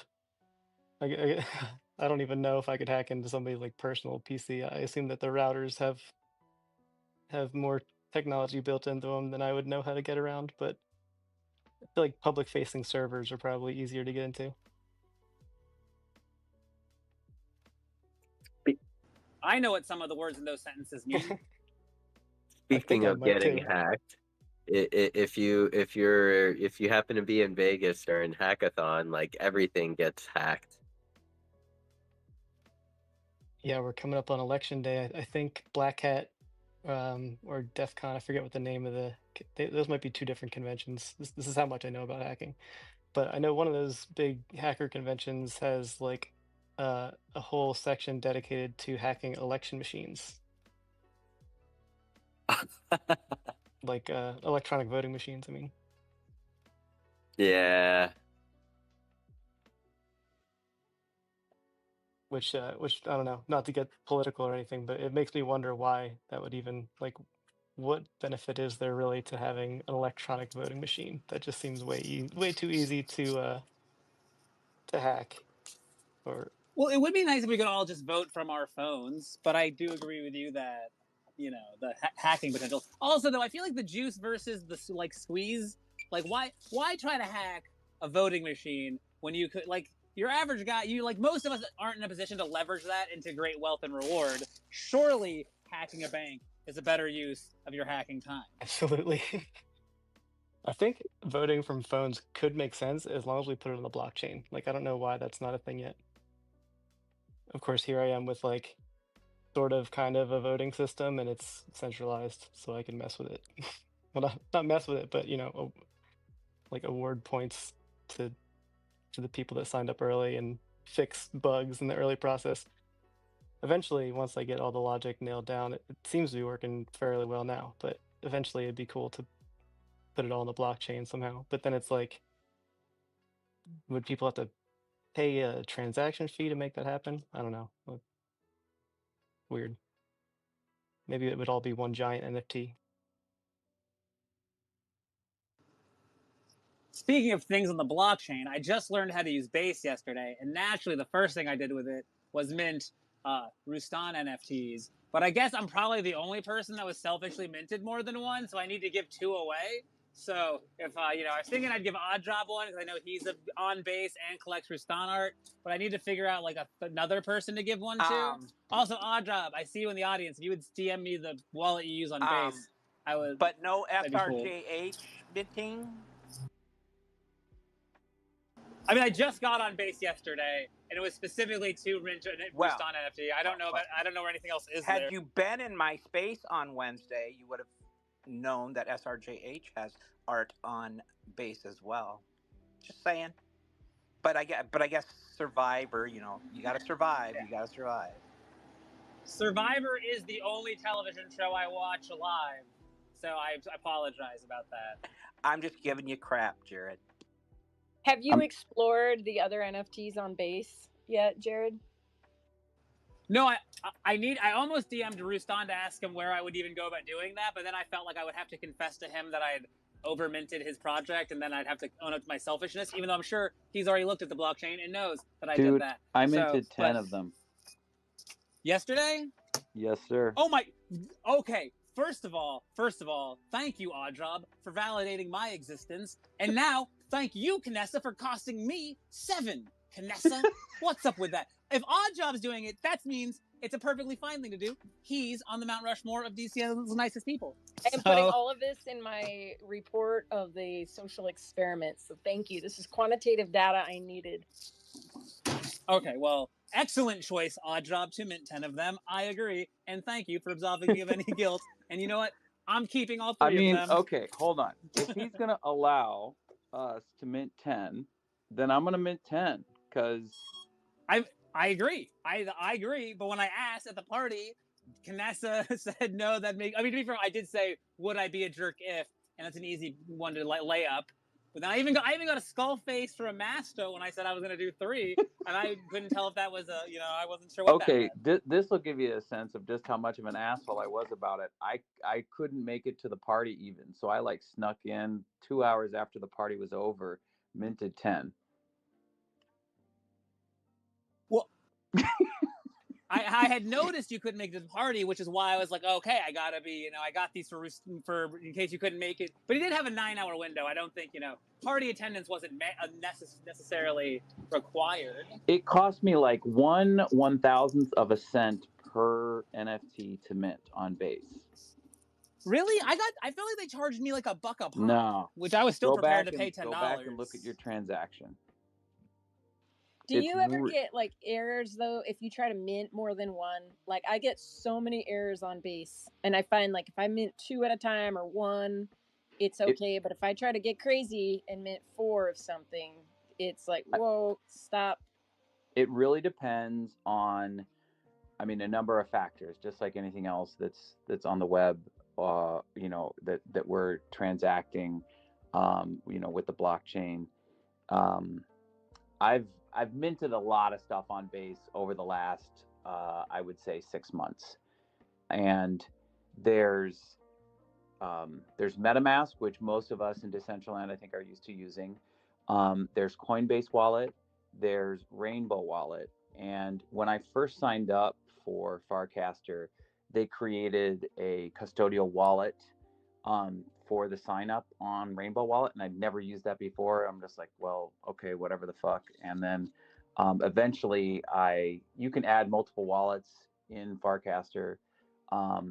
And you can set one as your primary, and that's the one where the gas comes from to to mint all of these things. And you do it straight from the timeline. It initiates a transaction, and then it'll fire up whichever one of those three or any of the other ones in the Trust Wallet chain. But Canessa, to your point specifically, when things fail, there's also whatever app or DApp or whatever you want to call it, that's from the service. So I think for this particular one, I think Rustan used Manifold. If he's out in the audience and I'm incorrect, I apologize. Please come in and correct me. But I thought I saw the Manifold. He did for sure use Manifold. Okay. I remember that word. Yeah. So Manifold, they first started out using Optimism on Ethereum, and then they quickly adopted using Base. And I found that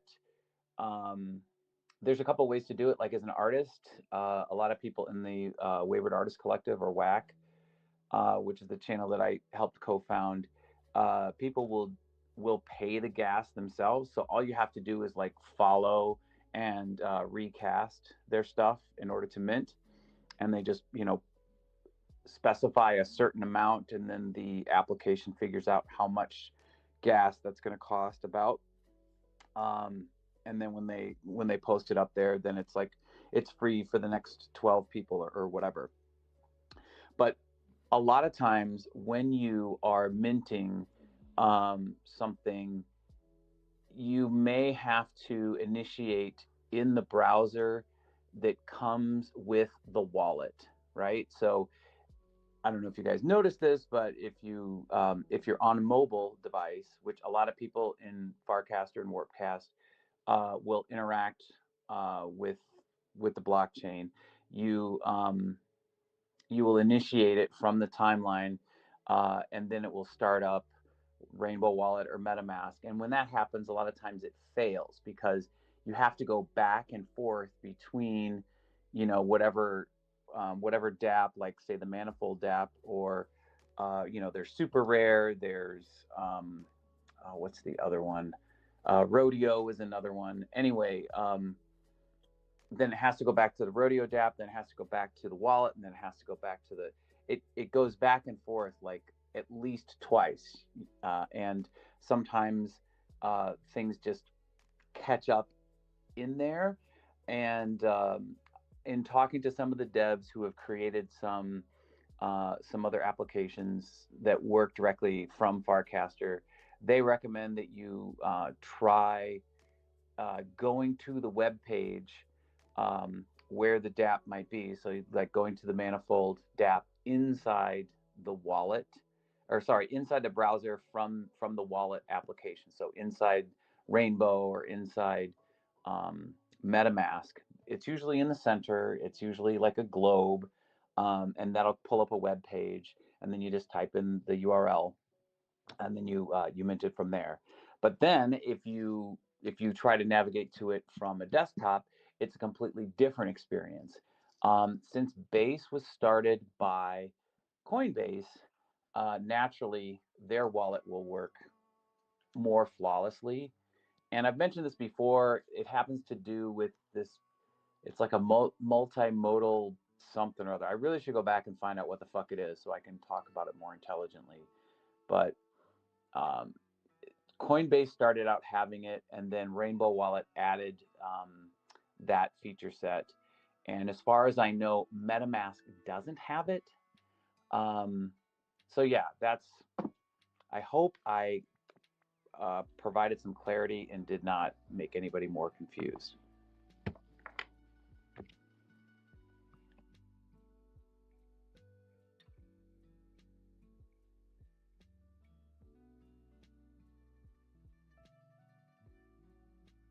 Thank you, Odd Job. Thank you.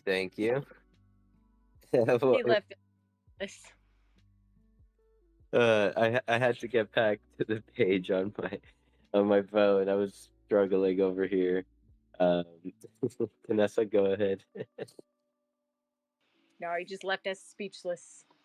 Oh, I really like it. Like I've been collecting specific artists, and their stuff on like OpenSea is really expensive, and then like over to Base, and it's like instead of $60, it's 25 cents. And I know it's not the same thing, but it's like wow, this is like I can actually afford some of these, and it's really cool. So yeah, sometimes hard to navigate though. Like it's hard to find like the search on Base to be improved a lot. Because I tried to when Coinbase Metaverse. No. Here's the straight dope. Like first off, I just need to give a shout out to Rustan because he is like a fucking innovator in the space. He is, I think, one of the only people that is actively, persistently experimenting with 3D models for the metaverse on Base. He's already had like 4 of them. I know it's at least 2, possibly 3, maybe 4. But then the next thing I wanted to say was check out Rainbow Wallet and just use like a burner wallet, so you don't have to be too scared about it. But it's phenomenal in being able to see all of your assets, and I'm talking tokens and NFTs.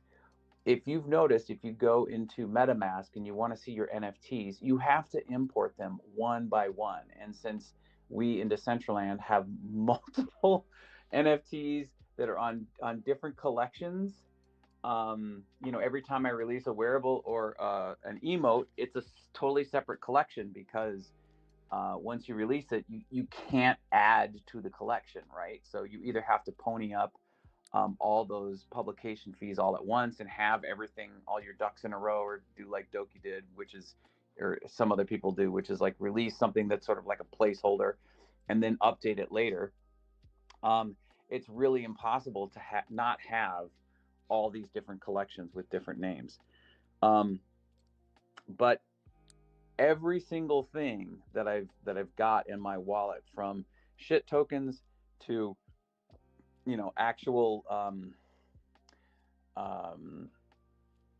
what do I want to say, like tipping tokens that I don't want to get too deep into the weeds, but over the past month I generated a passive income of about $120 through Farcaster, through receiving tips.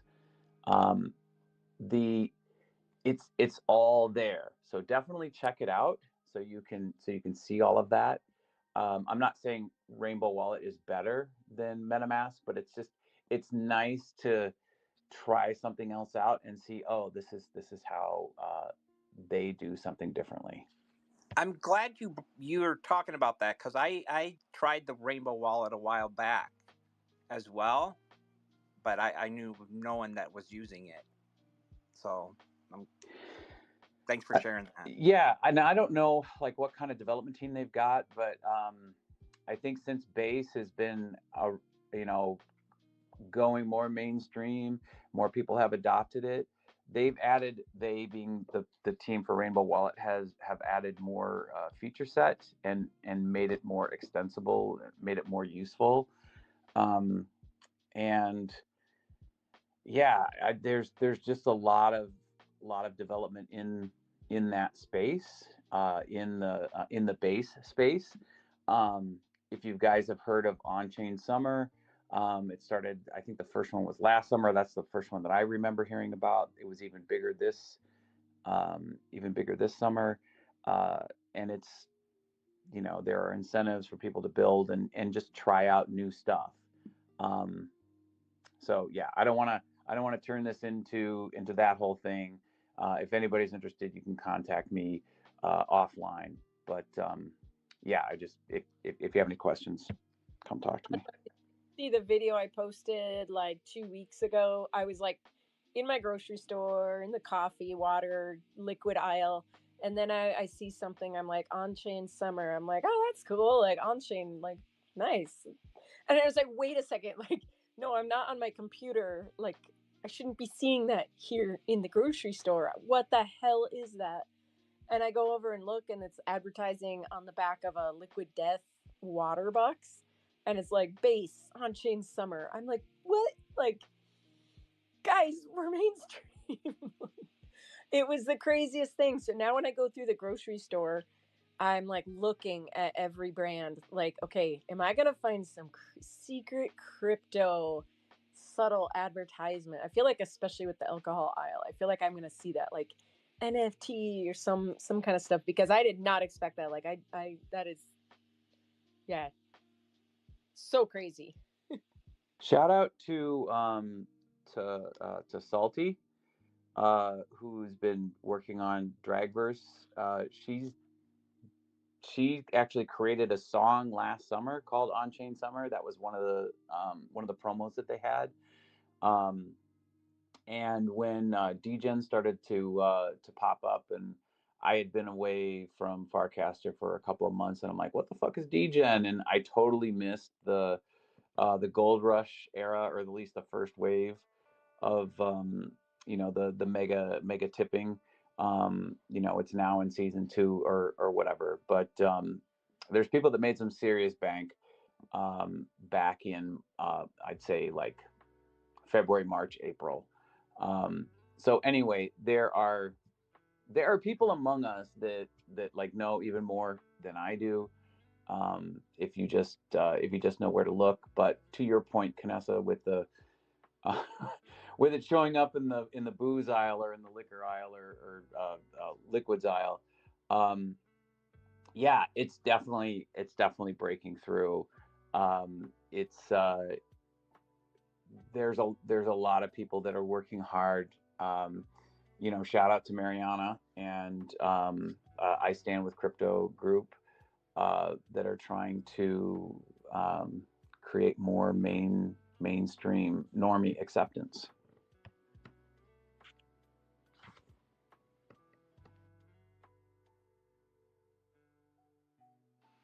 Yeah, well, again, I've said it before. If anybody knows brands that have like a phygital or NFT component, like, leave it in the CBD Discord or let me know, because I'm trying to slowly collect what I can. Can't collect everything. I saw some Bored Ape beer. Somebody posted online that it was like banana flavored beer, and nobody had bought a case in 2 years. And so I'm like, I don't know if I got it in me to like drink banana flavored beer, but Honestly, that's on them. No one in the world is nobody asking for wants that. Because I was like, what? Why would they make that? But then I realized, oh, monkeys like apes like bananas. Okay. I'm allergic. Banana flavored anything is disgusting, other than banana.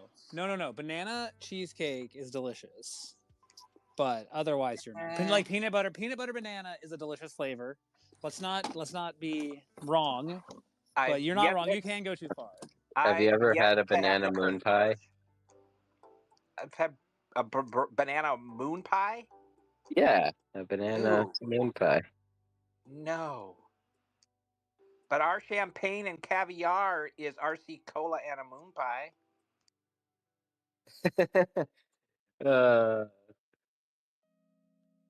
RC Cola is gross. I just want to throw that out there. Or no, am I thinking of Tab? I might be thinking of Tab. You knocking our champagne?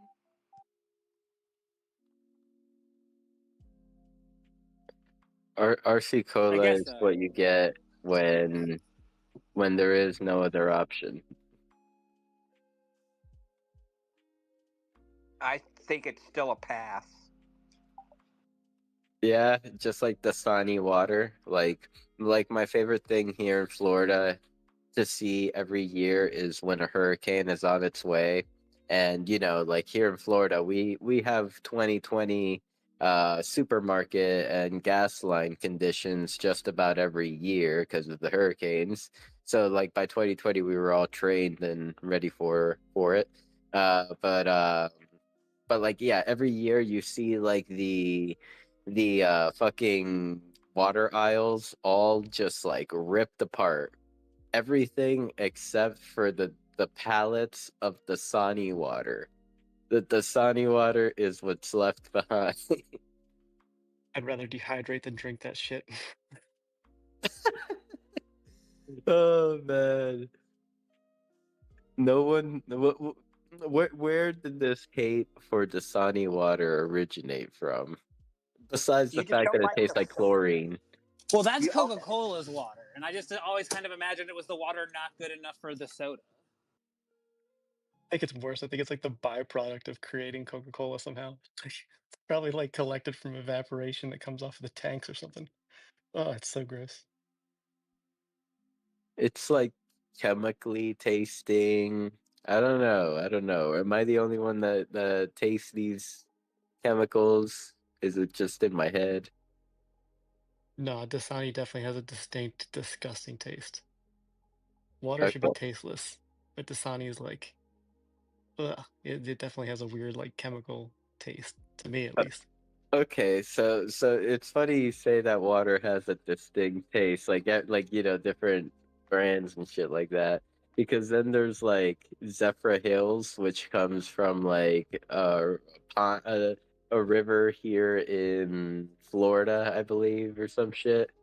And and I swear to God, I used to like drink Zephyr Hills water just fine until one day one of my friends goes, "You drink that shit? That shit's pond water." And I'm like, "What do you mean pond water?" I'd never really thought about it. So after hearing the word pond associated with water, I like started imagining what pond water would taste like. So now every time I drink Zephyr Hills, I'm like, this does distinctly taste like a pond. Oh man, that reminds me of this one time I made the mistake of looking at the ingredients in Arizona lemon tea, and there's like pear juice in it. So now I can't drink Arizona tea anymore because I only taste the pear. It's like a very slight taste, but yeah, it's weird. You just ruined Arizona lemonade Do for you guys everyone. not? Do you not like pear? I mean, like the pear flavored Celsius is called it's the Oasis flavor. Are the one of the best. And I don't like Pear is regular fine, pears. just not in lemon tea. I feel like that has no place in lemon tea. How do you Uh, feel about Prime, boys? But what? Prime? I'm too old for the Prime. Also, wasn't it very expensive and hard to get for a while? Oh yeah. Yep. Very hard to get, very expensive. Very. It's like the one flavor. I was like, wow, they melted down a ice pop, and then I looked, and it's like literally flavored like ice pop. They literally bought an ice pop, put it in the heat, fucking evaporated, took those syrups and put some water on it, sweet water. Go ahead and make. okay, before I go and I'm literally going to the dump to throw things away before my in laws and people come to the house. Let's go. Just got rid of my last car seat. This is like a moment of Christmas. My kids are 10 and 13, and I only had one left. Do you know how many car seats you get with two kids and two cars? Don't get me started. Wait, Um, your youngest is 10, and you're just getting rid of your last car seat? well, first of all, we had car seats, booster seats, in between booster seats. People come visit, they leave their car seats. I had probably at one time 6 car seats in this house. not in Jared, a car. you're assuming, Jared, Welcome that to like parenting, dude. And then my daughter was also is pretty underweight, so she used a booster seat probably longer than she should have. It also might have been my wife like wanting to pretend she was still small. Um anyway, Honor, the wallet of happiness continues. It seems like these two wallets are forever linked and they give different things to different wallets, but I think this is the same issue that affected Last Slice, and probably other people, not just me. I think it's worth looking into to figure out what the heck is going on.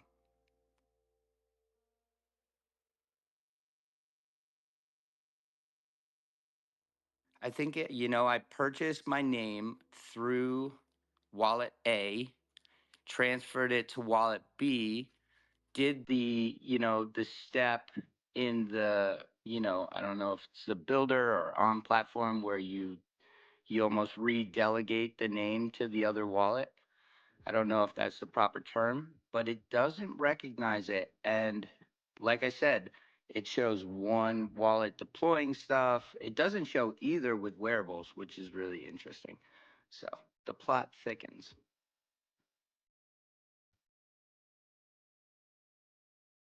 I want my damn karma.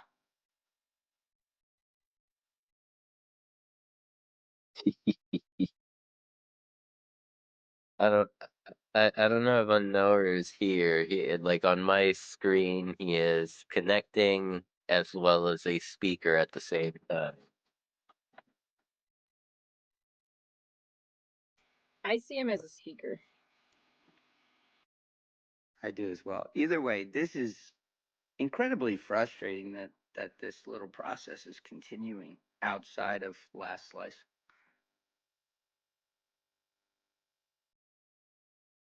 Here's a completely different question. Has anybody gotten the store owner badge to work inside Decentraland? DJ Trax has it. And that's it? I think so. There was something he did that made it work. Okay. Do you happen to know what that is? No, I just saw one of like he posted, I think in the alpha chat. Okay. But you've had trouble too? Yeah, I mean I don't have it, but I haven't tried to like haven't Troubleshoot it? set up a store or anything. I don't know. Yeah. Okay. It's not a big super big deal for me. It's just my OCD and like I need to complete the thing. um, and I'm like, why can't I do this? I'm following all the steps, sort of thing. But yeah, I don't know. I don't know what the deal is. Zom and I were like just checking it out, and he proposed it possibly being um, neither he nor I have a Facebook account, and I don't have it listed on Oh there. yeah.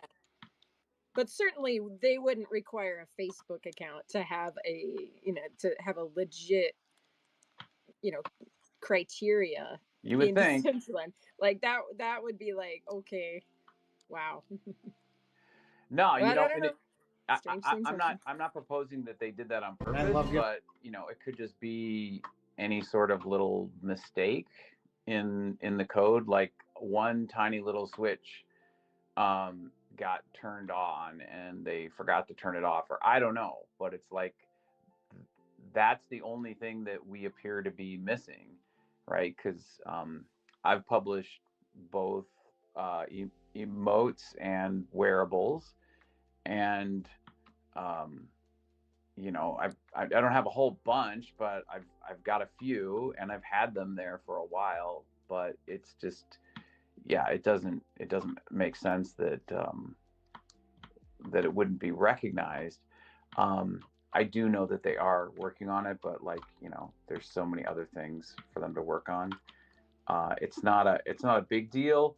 It's it's it's kind of a I don't want to make a big deal out of something that's not really a big deal. But like for me, one of the things that I tout to a lot of people is the marketplace for Decentraland, right? I mean, if it's user generated content, and that's like a big selling point for Decentraland. And we're all creators in some way. And there's yeah, somebody was asking me like for a link to my store, and instead I just gave them a link to a bunch of different collections that I had published, and I didn't even know there was a link to the store. And it's been there this whole time, because when I went in and I'm like, oh, okay, somebody told me this is the link to your store, and I checked it out, and I had already set it up, but it looked more like a personal profile page. And it was not very clear to me that it was a store. I think that's something that they can make more clear. And I think I even posted this on X, but it's like, it is a super long URL too. It's not just like decentraland.org, /store/oddjob. It is this big, long, complicated thing. And I think that is something that could be improved upon. Yeah, it would be cool if there was actually like like they just made the DAO headquarters, but what if they made like a marketplace headquarters and had everybody, is if you sign up, if you create your store, it automatically somehow gives you a format, like puts your stuff there so that it's just easily like seen and laid out. I mean, I know Angzar's done different things, but like it would be cool if that didn't come from like a private entity that could leave, but it would be cool if the foundation actually supported that. Like if you're gonna make a store, like let me go walk in it, see everything, almost like Worlds. Like if they had some separate, I don't know, mall, and then it just gets added, they build upon it. That'd be really cool. It doesn't even need to be, it would be great, and it would be on brand if Decentraland had a store, that for each person that was like part of the kit. Like you sign up to Decentraland or whatever, and it's like, oh, okay, well, but it could be non 3D to start out with. It could be just a web page, but it would be called the store. It's called marketplace, but it's like, when I type in, well, here I'm on Decentraland Marketplace right now, and if I go to overview, and yeah, so there's no, if I go to the main place, it starts out an overview. I have to click on collectibles, then I get a search, right? And if I type in Doki, right, I don't go to Doki's store. I see many of Doki's wearables. I don't see any of her emotes, but I don't go to her store, which is, it's just strange to me that there isn't like that thing. If I type in Canessa, 4 things come up. You know what they are? None of the things that you've made, or at least I don't think you've made them. The OGC Avastars hat, KNC Neon pants. Yeah. Go to collectibles. Go to the collectibles in the marketplace. Type in Canessa.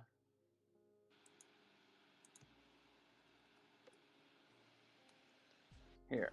To be fair, you when you're in collectibles, you have to distinguish between emote and wearable on the side tab.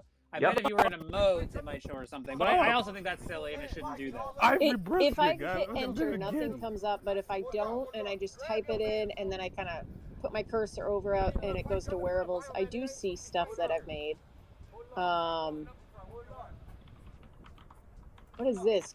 Candy cane, currently old guy. Oh, it's Can, and then Candy Cane, Canessa, Canessa. Oh, that's funny. Hey, you famous, bro. Yeah, so famous, yes, baby. there's, you did it. and this is also confusing. You've got categories on the left, wearables, all those categories, and then emotes. But in the search, you can also select to narrow your search, wearables, creators, and collections. So if I click collections for Canessa, then I start seeing wearables and emotes. Get your man, bro. No, this is so fucked up. I'm sorry. It's just it doesn't act like what, when you go to buy something online, most people go to Amazon.com, and that's just like the default format for a search. I'm not saying it has to be like Amazon, but it's like if I search for a thing, it's just gonna return results that that nigga, are emotes Conor and McGregor wearables style, that boy. that are created by and collections from, Bro, the that's your term that I put in there.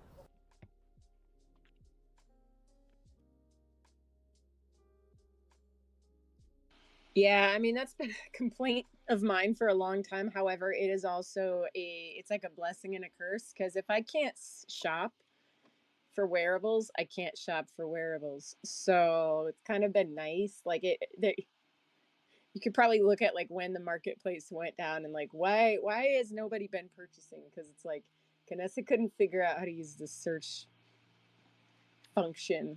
And so it's helped me save up a little bit of money by not being able to find stuff. But I mean, you could find so many old collections in the old way of doing it, where you would look it up just by the collection name.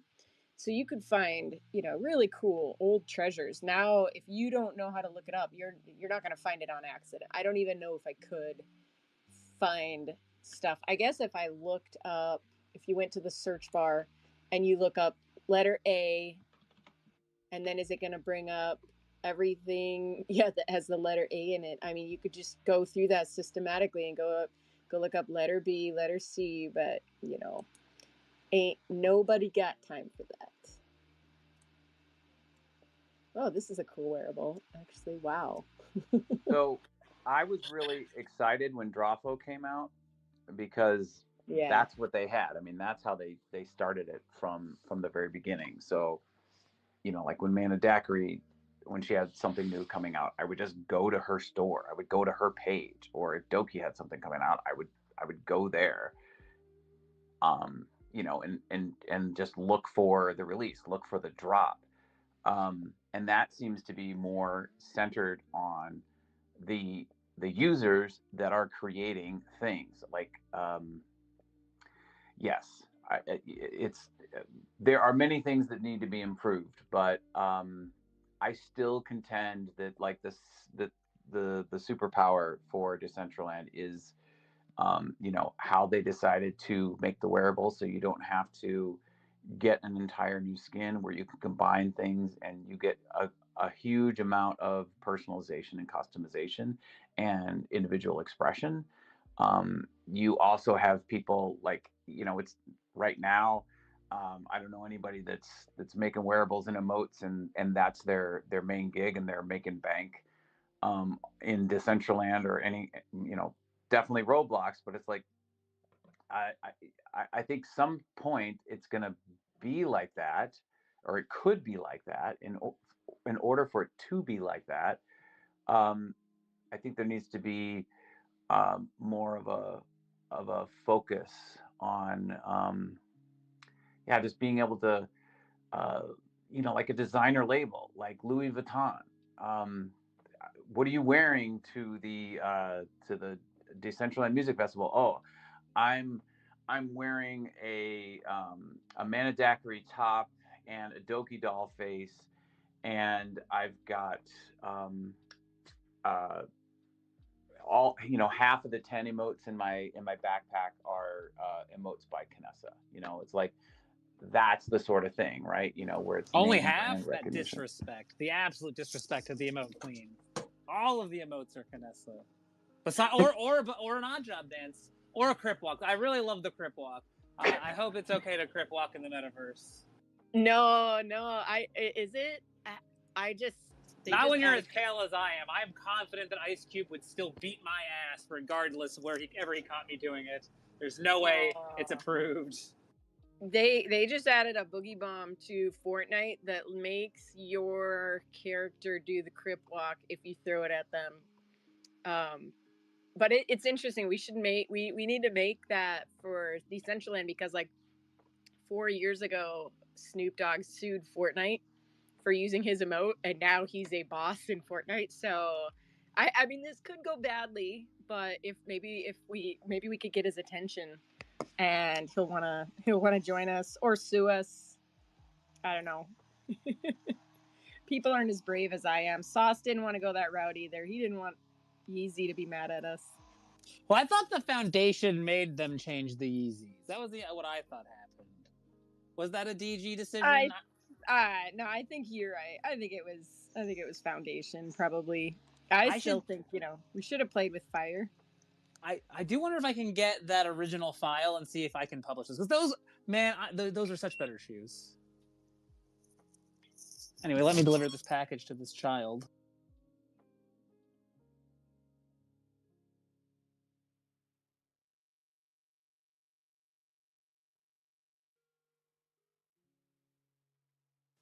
Kids love the mailman. I don't get it.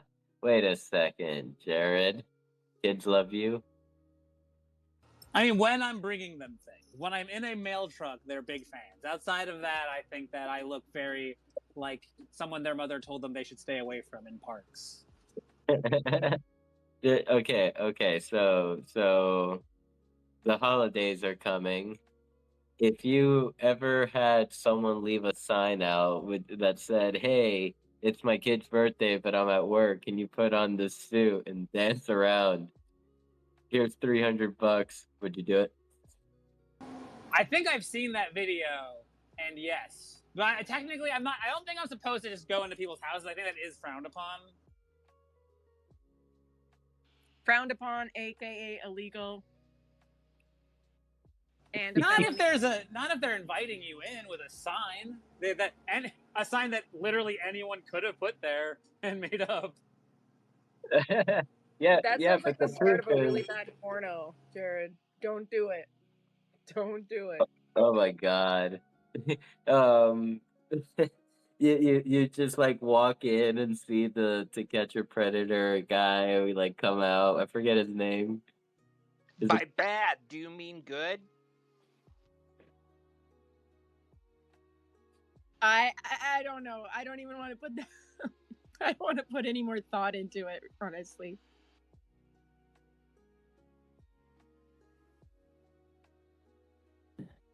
And all of you guys are totally putting thought into it now. That's what that awkward silence was. You're like, Yep. That does sound like a bad porno. Just calculating. This could one day be an idea that's deployed into Decentraland. Like, no idea is too good. I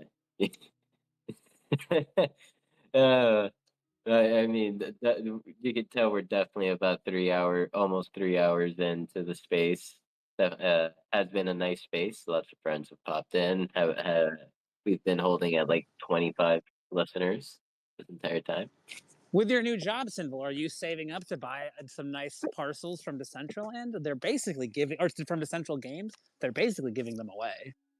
Basically, I just hope I could buy some before they run out, because it'll be a bit until I get paid. Unfortunately, like my first paycheck will be like 10 work days from now.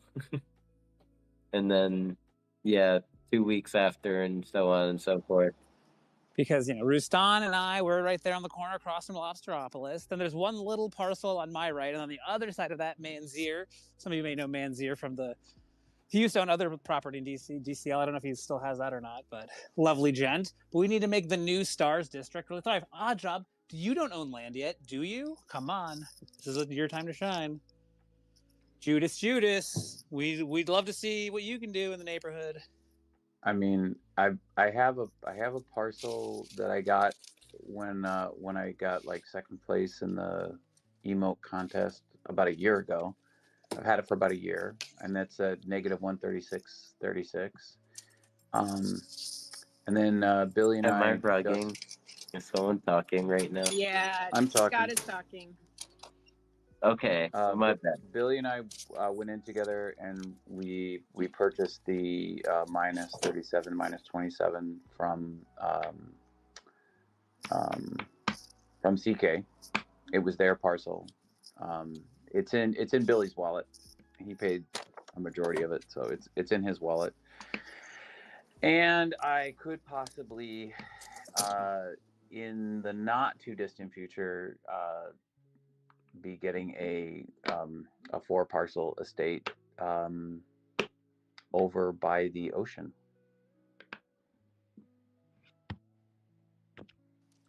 Where's this 4 parcel estate by the ocean? I mean, that's the one bummer I have, is that in the northern side of things, even if Lobsteropolis wasn't in my way, I wouldn't be able to see the beach. You can come hang out in my tree and see it from there. It's in the negative X positive Y, so I think that's DG former parcels or former district. Yeah, I mean that's because DG stuff is all in Vegas District, and it sounds like you just described Vegas District for sure.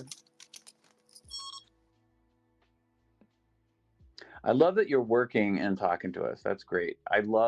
Always loved working the jobs that I called the weak mind strong back, because then I could have my mind free to do all sorts of creative things.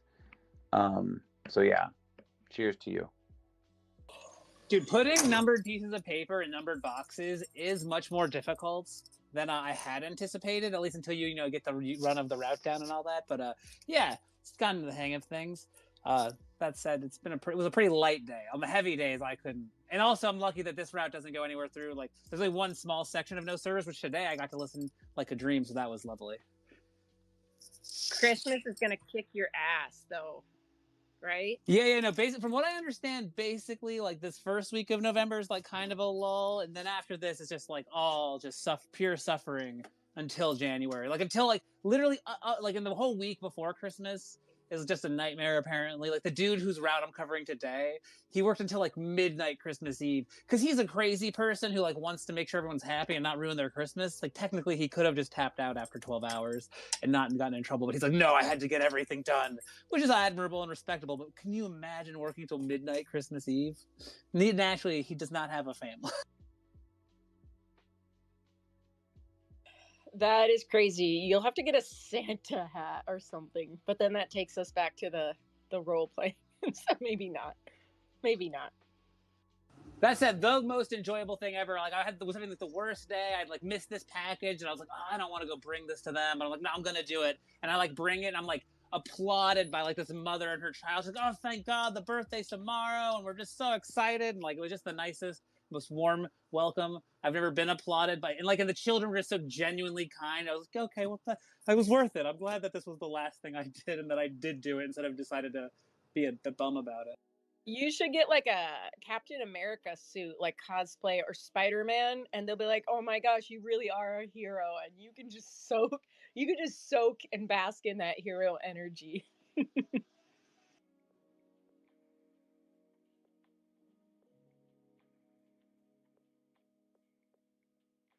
That said, the people who like the driving, the people, they can be so upsetting. And this is a tourist town I live in, so like when the tourists were all here,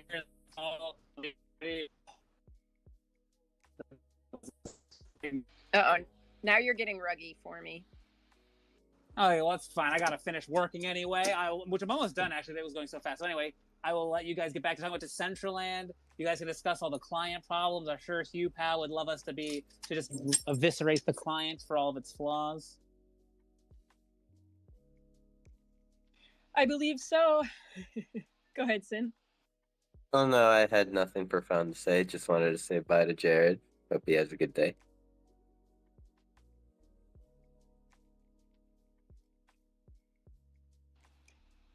And I see Swiss has come up. Good morning, good afternoon, good night. How are you today, Swiss? Hey guys, how is everybody doing? We're doing great.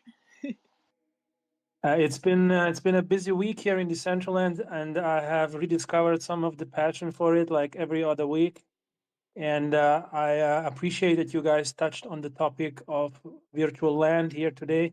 It's been absolutely insane. I mean, the last sale of the estate 888 for 21,000 mana with 25 lands.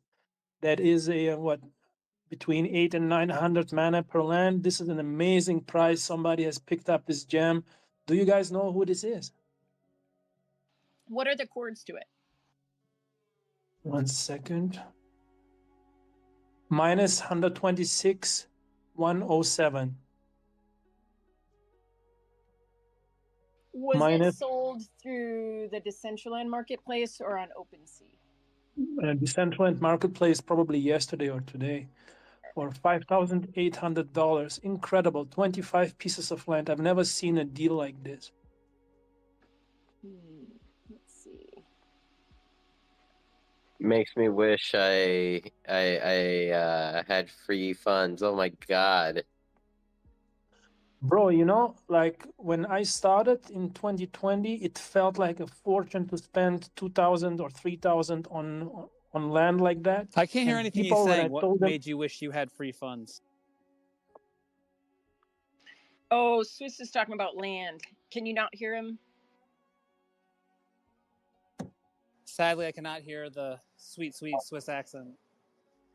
I had to unblock Jared, but now he should probably hear me.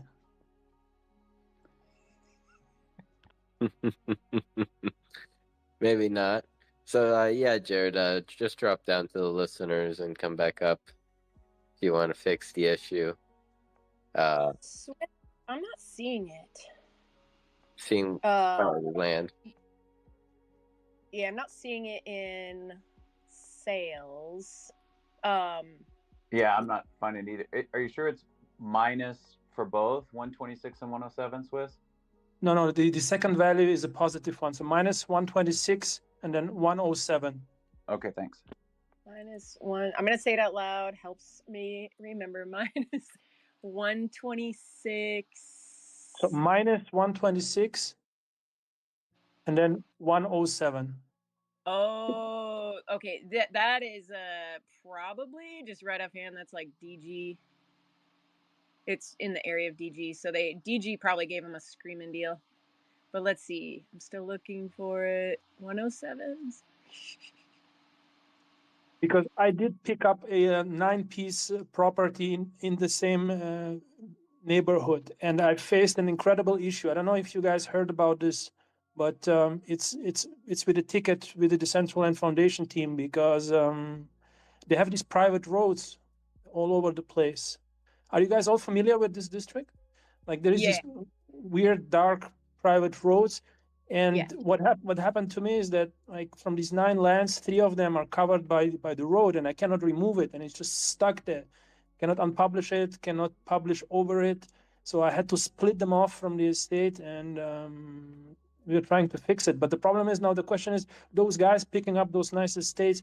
I assume they can fix this, but it's always a bit weird when you're dealing with NFTs and immutability and God knows how this will end. But it is an interesting opportunity, and it just feels weird to spend so much money on these virtual lands. It's like 4 years ago, but you guys remember how these prices went up and how difficult it was to pick up a property of this size all in one spot. Like it was nearly impossible at the peak, and now they're just like it's been going on for 2 months. You get all these, like every other week you get this 1 or 2 amazing opportunities where you're like 50% lower than everything else. And I don't know, just wanted to point that out because don't come whining in 2 years down the road like that you don't have any land, you know. I need a small loan. I think this one especially, I see it now. It's in, this district, so I think everybody should, definitely like do your research before you buy in. I know there've been pretty outspoken people who thought they were buying land and they were only buying deeds, and so then they were upset when they found out That's Etheria. Vegas doesn't have that problem. Yeah, but I'm just saying, like, know what you're buying, because I know a couple of people have asked me about, like, hey, if I buy this land in a district by a road, that's gonna stay there, right? And I'm like, that's up to the district owner to change that land, to change those road parcels. To me, that is just like another piece of land like everything else around you. If it's not a foundation road, I think they can change whenever they want. I mean, I couldn't imagine that it wouldn't be the case. The thing is, I think the only time you have this issue where you're buying a fake property is when you buy it off OpenSea. Can you even buy estates on OpenSea, or can you only buy single properties? I think sometimes you have an NFT in your wallet that represents an estate that has been dissolved in Decentraland, but there you still have that NFT, and maybe some people managed to sell those empty shells, right? They did, It and used to that's be why like that. that's why they changed it, so Yeah. that they tried to make it very obvious, because people were selling dissolved estates, and so they're trying. But like in Ethereum, you can buy the deeds, and so people, for not much money, they can buy a lot of land. And then the issue with this specific person was when they went to go vote in the DAO, they thought they were going to have like 100,000 VP, and they had like 100 VP from their name, and they were pretty upset about that. I mean, if I were you and you are...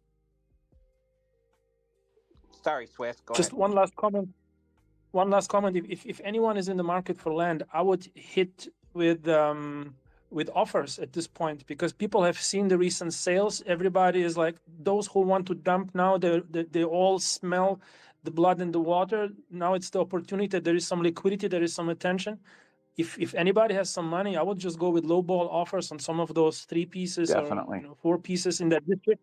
Because this spot, the cool thing about this, because of the roads and because of the buildings that are, I mean, I think I received 2 parcels to build on as a kind of subcontractor like 3 years ago. They've never removed the permissions for those. So I can still control 2 lands that are not mine. I think a lot of people have that, and we put up buildings all over the place. So it's kind of a lively neighborhood, and it has some structure, and it looks like it has streets. It's really cool if you can pick up something there, because you're not starting from zero. It feels like a little city there. I think it will be cool if a lot of people were able to populate that particular district, to be honest. I think people are definitely looking at like who they're buying next to. I would say, like, if there's one thing we've learned, it's that, if possible, that can be a really good, advantageous move. I want to second what Swiss is saying. Don't think because something is offered for 3,000 mana, or that's the asking price, that's the only thing you're going to be able to buy it for. Don't have an insulting offer like 300 mana, but come in with a low offer and see what happens. The default is set for a month, when you put an offer in, and you can always change that, because if you're looking at the volatility of mana, it's, what is it at today? It's like at 28 cents. Last time I checked it, it could go up, it could go down. God, I hope it doesn't go down, but it's speculative, so it's going to have some fluctuations. So just again, not financial advice, do your own research, blah blah blah. But yeah, what does Gretzky say? You're going to miss 100% of the shots you don't take. Oh my god, sinful. Go to the Central Games. You can get a 9-piece parcel for like $180 a plot. Come on, that's a killing, basically stealing. I mean, you guys, you have to know that investing in land in Decentraland is a terrible decision, just to keep things relative, right? If you compare like how mana rose in the last cycle compared to land, it's probably a really terrible idea. It's the craziest thing that's out there. You talk to Swiss, you talk to any normal person, and whatever, I consider you all super weirdos, and I think that's a great compliment. But I talk to anybody at where I work at the school. I even like breathe mentioning buying virtual land, and they look at me like I got 2 heads. Yeah, it is. Yeah, not normal. But like, the stories of November 2021 that probably don't get spoken are also absolutely insane as well. And so, yes, not financial advice. Probably we should all just stop we should just leave Decentraland if we were going to make like good financial and like emotional decisions for our future. But I mean, I think if there was another land run, it wouldn't probably be to the capacity as the last one, because there were actually a lot of catalysts leading into that. But there's definitely a lot of room to go up if you're buying a parcel for $200. I mean, the floor in November 2021 was 17,000. Don't buy the land as an investment. Buy it as a toy to play with. You know, yeah, I'm definitely. Oh, this person's trying to parallel park in front of me. That's what's happening. I thought they're trying to leave the parking space, but it turns out they just did a really bad job the first try. Don't metaverse space and drive while working at the same time.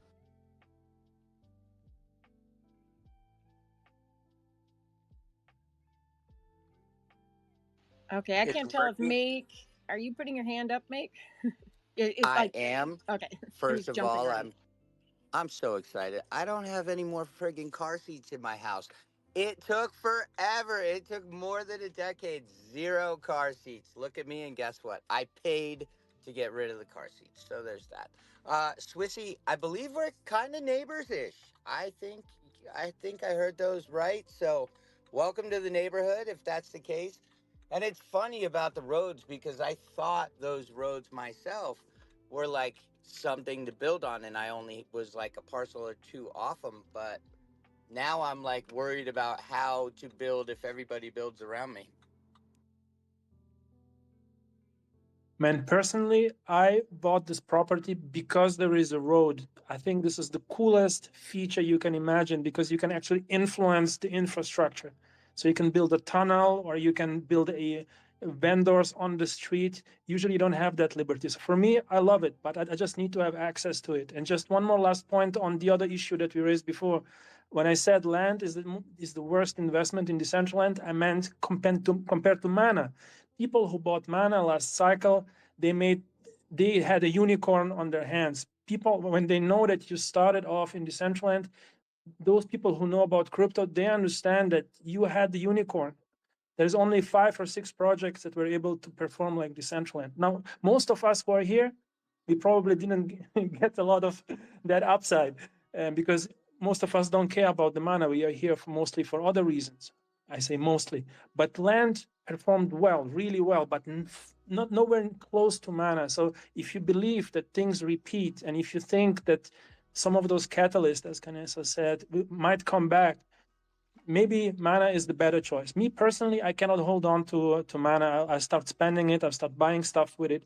For me, land is okay. But, and this is one last thought here, maybe this time around, with so many thousands of coins in the marketplace, maybe some of these will not be as performing, and maybe there is a small chance if we get a lot of adoption, then land might outperform. I mean, it's nearly impossible to imagine, but that's exactly what makes me curious. Well, at what point? For the Mana thing too, just another reason it might not go up as high and as fast as it did last time. Like, there's way more Mana available now because like the foundation and the DAO have been generating Mana and selling it into like the LPs. So theoretically, like the potential spikes and volatility of Mana should be lower than last time. I think also like having had, I think I had 21 parcels back in 2019, and then I like tried to sell them in the summer of 2021 because I didn't know who the founders were. This aged so well. I was like, I don't know who the founders are. I never see interviews from them. I don't know what this project is doing. I was stupid. And then I listed my land and I tried to sell it all summer, like an 18-piece parcel, 2021, couldn't sell it. And it was the biggest, like, it was just, I felt so stupid for so long having had that much land. And it only looked like a smart move because I just waited long enough, but I care about all of my friends, and that because it's non-fungible, it's not just like I could have sold my Mana at a loss. Well, it wasn't a loss, but I could have sold my Mana, just take it to an exchange. And it really hit home that like you have to have a buyer. You have to have a buyer. Otherwise, it's garbage. It literally is pixels behind a computer. If you have this digital land and you don't want to just absolutely lowball it, it was the worst feeling. Like think I've said it before. There was a time last year where I was like, wow, this is the halfway point where I have hated Decentraland just as long as I've loved it. Because for most of my journey, I realized like I really made some stupid decisions and hated it.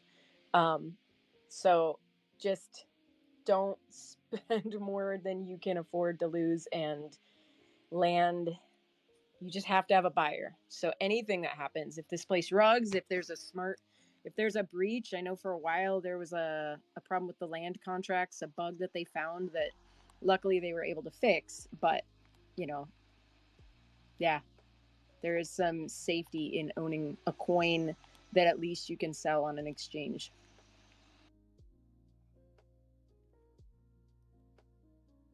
I mean, always buy roadside property if you really want to speculate, because you can always sell a roadside property in pretty much within a short period of time to DCL speculators. There are always 5 or 6 people buying and selling all the time, and they will always buy a roadside from you at the market rate or a little bit below it. But if you are somewhere in the middle of the nowhere, like most of us are, there, of course, like you can split it up into smaller pieces and hope for the best, but it's going to be tough. And then you sell like a small parcel in the middle of your estate and it's worth even less after that. So it's complicated. I think also know your neighbors, because like the land that I bought after the second land auction, all I could afford was in the middle of nowhere. The parcel that we're on, and then eventually Metacoven, who bought the Beeple NFT, bought the land next to me. So my crappy little parcels that were worth not as much because they were in the middle of nowhere suddenly were worth, they were next to, the person who bought the most expensive NFT in history. So knowing your neighbors, like finding out who owns the parcels around you, find out like what projects they're in, because that's another catalyst that I think led to Decentraland doing really well in November of 2021, is that like there was a giant conference and Metacoven, who bought the Beeple NFT, was speaking at it, and there was a big presentation about Decentraland, and he showed like how much land he owns. And even the way he was talking, as there's audio clips, he's like, the number one thing that I have looking forward, one word, Decentraland. And it was like 2 days later, the land started just flying off the shelves. It was Thanksgiving 2021. So I think those things that we're like, oh, it's all Mark Zuckerberg. No, it's not. Like there were some other things going on behind the scenes that we don't know about. And I'll say it again, even until people are tired. If Metacoven ever puts that Beeple NFT in Decentraland, like he said he planned to do, 5,000 days, 5,000 digital prints that you can't see them in their native form unless you see them close up. If he put an art gallery here with those 5,000 NFTs, there's not an art collector in the world that wouldn't want to come and see the most expensive NFT in history in its native form. So I wish he would do something with it. I don't know if his plans have changed. He's a brilliant guy. He's the largest landholder in Decentraland, so I feel like watching what he does is probably good for us too.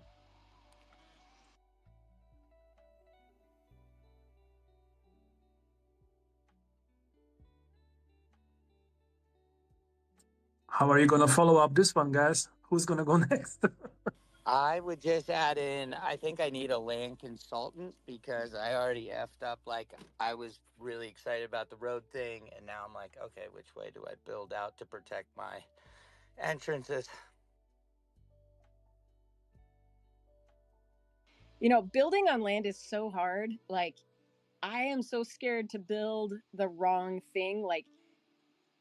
I know that makes no sense at all, but like as soon as I put a design down in my head, that's what I see. And it's so hard to be like, no, actually I'm going to change the whole aesthetic. So I have this like fear of building, because I'm like so afraid of like, what if I like just crush the aesthetic? And that happened to me. And like, I've been struggling with it for 6 months. What do I do on this build? And then last night I like started Googling or like looking up AI ideas, and it was like, it hit me like I finally got this idea of like, okay, this feels better. So I think there's definitely room for land consultant, like an architecture. I'm sure people go to architecture firms, they're like, I want something open. I want it to be fun. I want it to, face the right way. Because there's some good builds that make you feel different. I think it's like the feng shui or something. So, our friend Chrono T has been doing some videos demystifying Decentraland, and one of his most recent ones, he was showing how to do a simple build. He also included in his YouTube video a spreadsheet that you can replace some of the figures and see exactly what the requirements or limitations are. And I believe I posted that in the builders chat in the CBD recently as well, just if anybody's interested.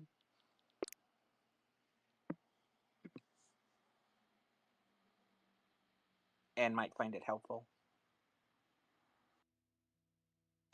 Thank you. Yeah, I haven't been able to watch too much, but his videos are like amazing just to see like his personal take on it.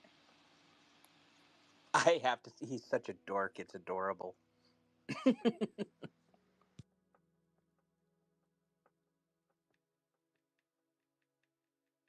And Sinful, we're successful, unless Anor's speaking and I don't hear him.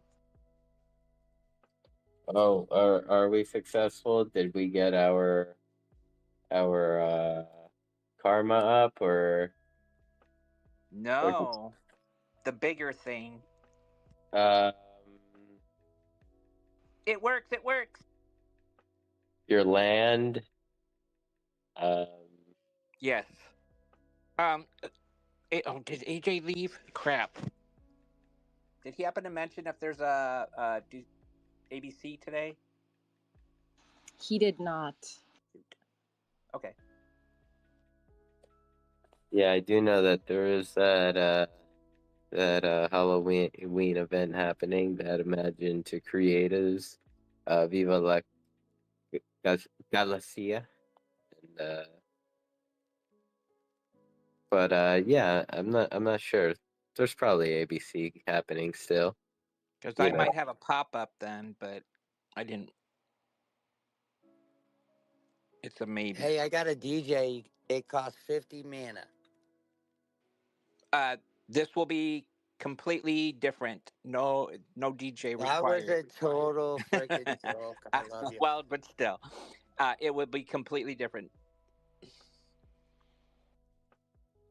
Well, for real, Canessa, I would love you to come over and structure out a emotional plan for defensive land ownership after the experience that I got to enjoy thus far. I would really like. It's a great question because I look at it, I'm like, okay, I see some empty stuff behind me. I see the road in front of me, but that could disappear. Making the decisions. I'm gonna end up with like 300 pieces of land just because I'm afraid to build anywhere. Yeah, like I feel like that was what I was ready to do so that I could build without like the boundary boxes getting into the side the neighbor's parcel till I got my problem fixed. But yes, there used to be I called it like sumo baby or penis baby.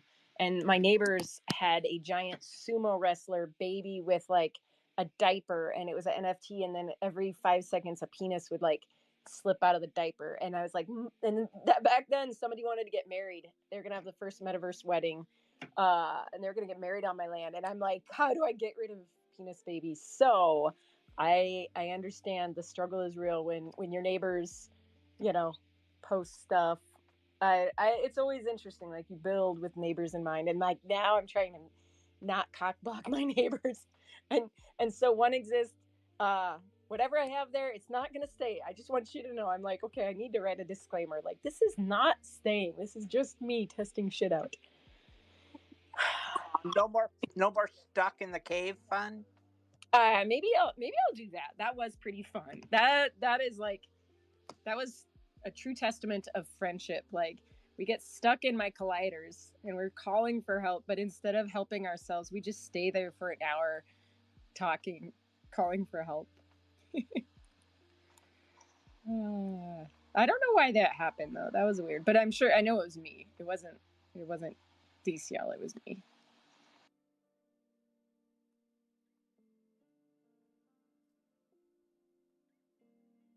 Dude, by the way, air at gas stations, total scam. Always make sure you go a couple PSI above because they're a bunch of effing liars.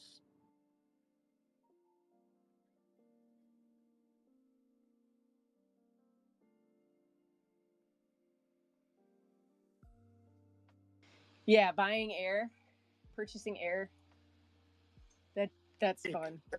It never, but it never fails. It's always like it gives you the beep, like, yeah, we hit your number, and then you go and you do your tire thing, and it's like, no, didn't hit the number. It wasn't even close. And then it always runs out with like half a tire to go or resets. It's like, come on, just give me a break. I'm human. But you're a human with no car seats. You're a different kind of human. I am a damn human with no car seats. The bane of my existence has been cured. Like keeping the kids safe, it's great, but afterwards, like getting rid of car seats is insane. Okay, but we're recording this, and we're gonna, like, when you hit teenage stage, we're gonna play this back and be like, dude, I got a 13-year-old in my life. I'm already there. I'm already there, and my daughter is 10 going on 27, so there's that. Well, and my best friend is close to my age, and he technically, legally, is the height required that still requires a car seat. So there's that. Not that he uses one. I was gonna say, I thought you were gonna say, I'm your best friend, and you still act 10, and that's how you should have a car seat. Nope, I had to point out how my friend should legally be in one. It doesn't matter. It's a glorious day. One day you'll all be parents or you'll have virtual kids or something, and all of a sudden you'll have 6 fucking car seats you cannot throw out, you cannot donate. You can't donate a car seat. Why? Because they could have been broken. It's the biggest scam, the biggest waste. We should normalize adult car seats.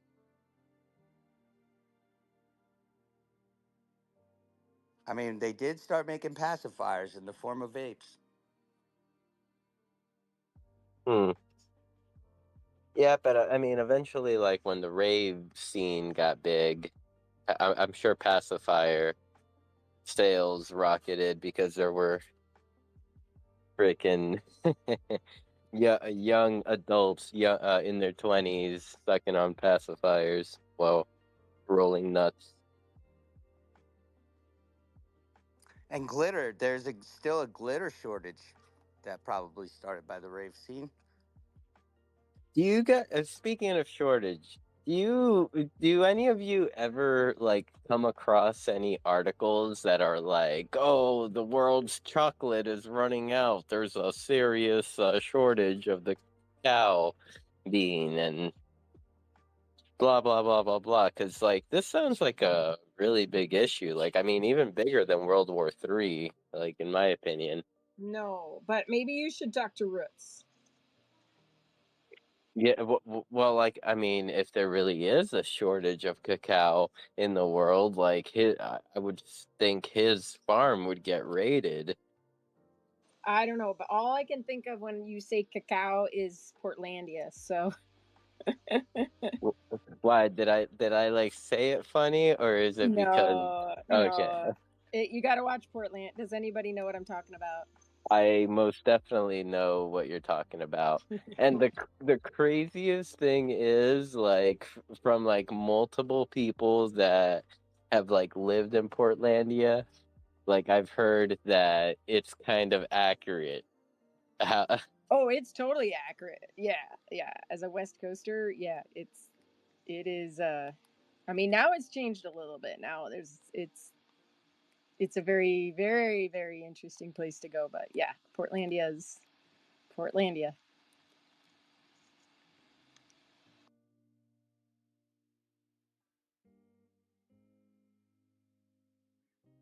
Oh, wow. I didn't unmute myself. Should I take a field trip to Portlandia? Oh, you could, but don't walk around without a friend. It's a little scary and beautiful. Like, Like, does it have to cool. be like a friend from Portlandia? I don't Like know, just to like probably, to like be like he's cool, he's cool. maybe. I don't know. I don't. It's just changed a lot since I used to go through. Now it's like, wow. I think it's legal to have like, I think all hard drugs are like legalized, or at least they're like decriminalized. So it just brings a little different vibe. When you say hard drugs, is it like hard candy? I think everything you can get. Oh man, that is an interesting place. I Oh, mean, Vancouver's got places you could shoot up and stuff like that. I mean, we live in a. Who knows what the Yeah, right answer is? that's I what I mean, mean. It's like that, and it's just, yeah, it's just different. Very, very different. okay. So in the list of places I don't want to take my kids to, Decentraland and Portlandia.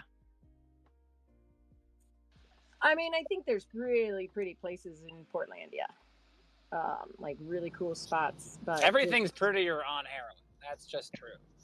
The same can be said about Decentraland. There's some pretty places in Decentraland, some high-end builds. Not as good with heroin. Decentraland. Yeah, you're right. The heroin just doesn't hit the same. You're right.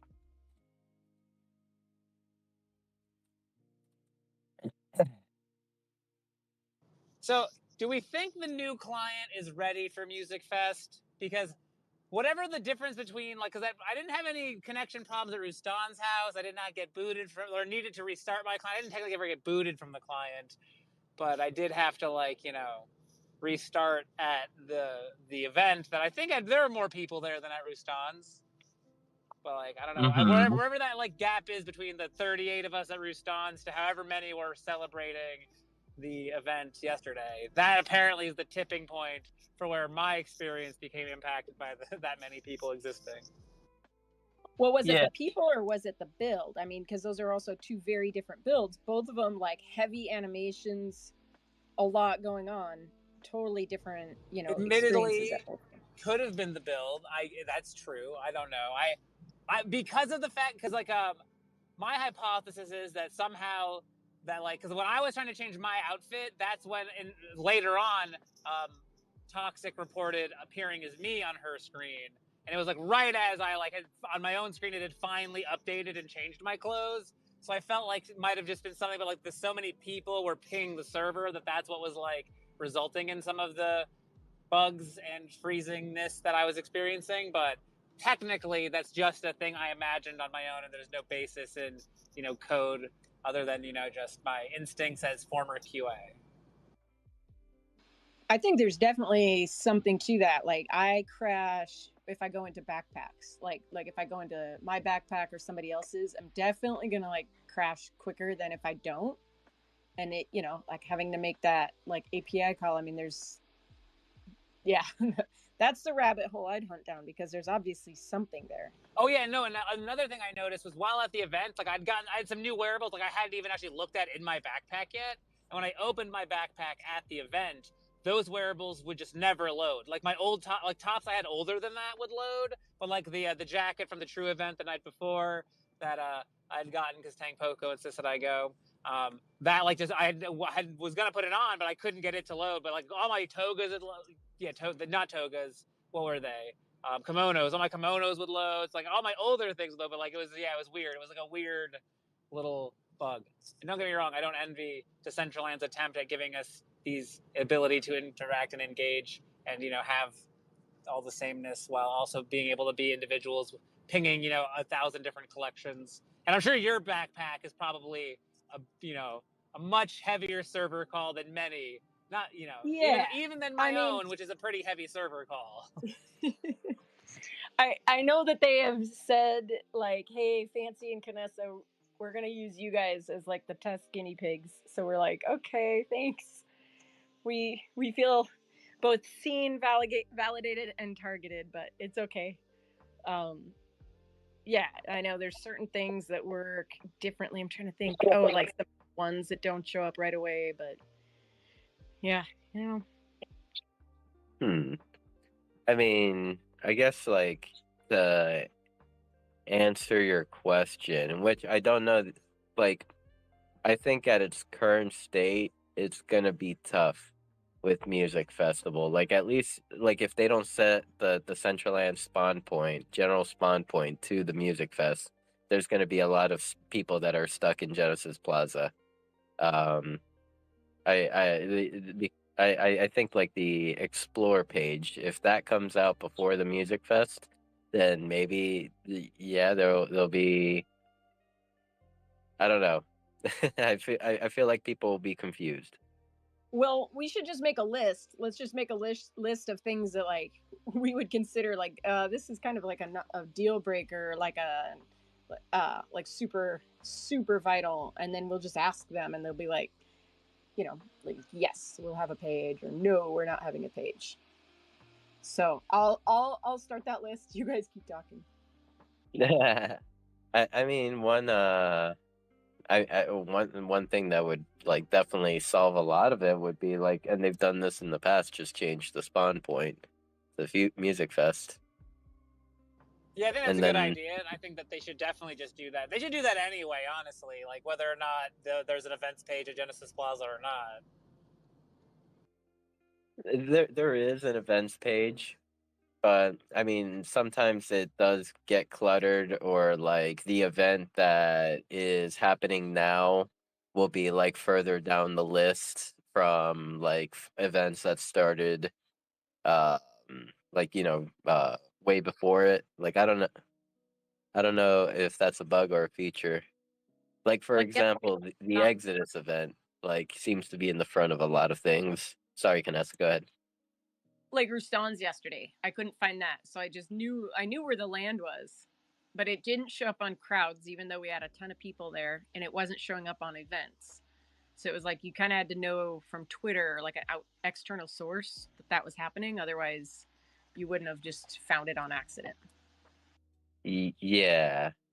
Yeah, I mean, and I don't know even like on like the usage of like the boards, like if new users like go get on Decentraland and there's none of us there to like guide them. Like I wonder if they like go to those boards and which one do they use the most?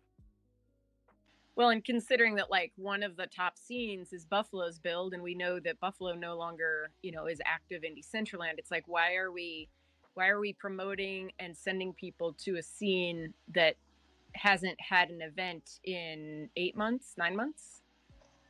Is there a crowd board in Genesis Plaza? There is. But like Okay. yesterday was not accurate. The amount of people that were at Ruston, because I think I crashed once or had to come back in. Maybe I jumped out for a second, came back in, and like it wasn't showing up on crowds. But I know, I know there was a ton of people there. Like right now, well, I think we're all standing outside. I don't know if I could accurately test it with this, but yeah, I mean, I think there's still some like calculations that need to be adjusted. Okay, I don't think it's ever worked for me because like I see the same builds there all the time, really. I'll have With to look crowds? again. Yeah, it's always just Metagame Mall, Wonder Mine, Butterfly Prawn Farm. Like it's like the same 4 games. I wonder if it's only counting like the old client info and or like the web browser still. Like that's, I wonder like if they're just accidentally haven't updated that at all to incorporate actual people in the client even. I think so, because I went there earlier this week to like find the crowds, and there's not even bots sitting there farming it. Like there's nobody there. So it is just showing us Metagame Mall's bots chilling on the old client. And I am one of the conspiracy theorists who maintains that those are all bots. I mean, Wilderness still, I think it still has like 10 bots that play. Every once in a while, I remember seeing it reappear on the list. I'm like, there's no one still playing that. Get out of here. Though I will say, I do still see. I can't remember what Ryan's last name is, but Ryan still like will emote on things in the DAO, which is weird because like he hasn't said a word in over a year, but he will reply to the occasional meme with an emote, which I find as kind of oddly hilarious. He's haunting you.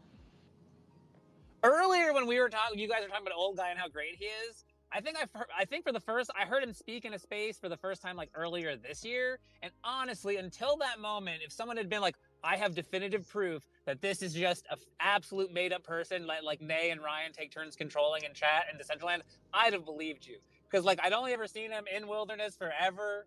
Like until I just heard the sultry sounds of his southern accent, I was like, wait, he's real? He's not just like a team of Indian dudes playing Wilderness? Blew my mind, honestly. He's my my AI. I would be willing to believe that if I'd ever seen you play Wilderness ever. Which, man, I have some Wilderness wearables that I deeply regret how much I spent on them. That's why I said Old Guy. That's why he's my co-host. So are we considering, like, is it fair to consider Wilderness a rug? Yes, we spent so much money. The DAO spent so much money on that. It is insane that they just abandoned it. Okay, because I don't want to falsely accuse anyone of being a rug, but they are going to appear in my next music video. So I have a nice little camera. You're making a rug themed music video? Yeah. Is it to the song Magic Carpet Ride? No, it's my own song, bro. It's my own song, my own lyrics. Oh shit. Okay.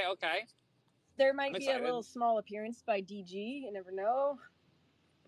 Okay, I don't think DG counts as a rug. No. But I am. No, it's like, because like they're still trying, they're pivoting. I mean, don't get me wrong, they have failed spectacularly. But like, I don't strictly think it counts as a rug.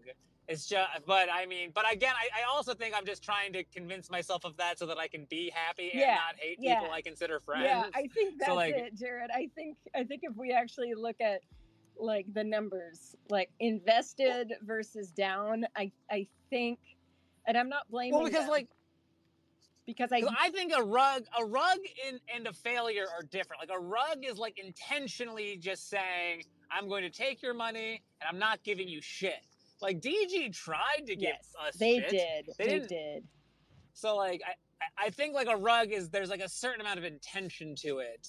And like I would argue that like, you know, if you've gotten hundreds of thousands of dollars and you from the DAO, where does it? I can defend the million. Where does an internal dispute between the creators fall? What do you mean, like Wilderness? Like if I guess I'm not intimately familiar with the internal disputes amongst the creators per se, but I would argue that like, you know, that the they should have been able to restaff whatever position like Nay abandoned when she went to go to college, which, you know, no beef there. I get it. You got to better yourself, get your education. I'm about to head into bad service, so I'm going to stop talking because it'll just end up me being rugging. All right, drive safe. Yes, don't be driving and talking.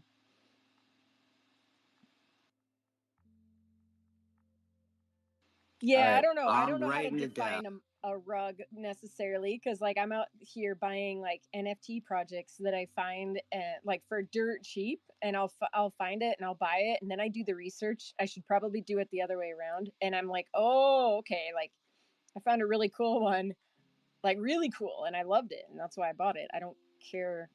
Yeah, but anyway, people were like, oh, it's too bad what happened at the Discord hack, and then I realized like I'm buying somebody's exit liquidity. Like I'm buying their rug, but it like, I don't know, as long as I'm happy with it, I guess it's okay. But it does make you wonder, like, I don't know, like at what point are some of these things rugs? Like Snarky Sharks that said they were going to buy a game, and so I have a Snarky Shark, and then they completely pivoted away, and they're not going to ever. And I'm like, is that a rug? Because I think that's kind of a rug, but they're really nice people, so I feel like less hurt from that rug. But that's just like a personal thing. I'm getting this wallet situ going. I mean, haven't we all lived through just? I got enough rugs that we could start a store. We really should start a rug store, and then just have it burn for taxes, or we like a rug bonfire where we get tax rewarded. You're gonna love my song, friend.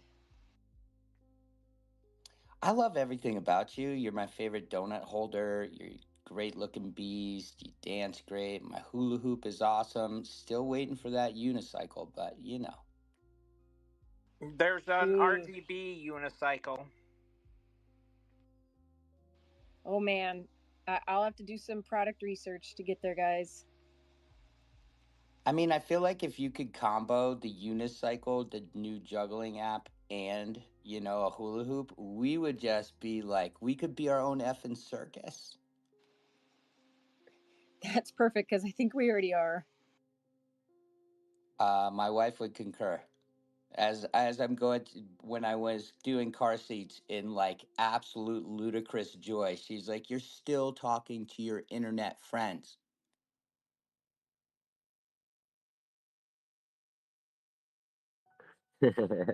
That's when replies with, "They're pretty cool internet friends."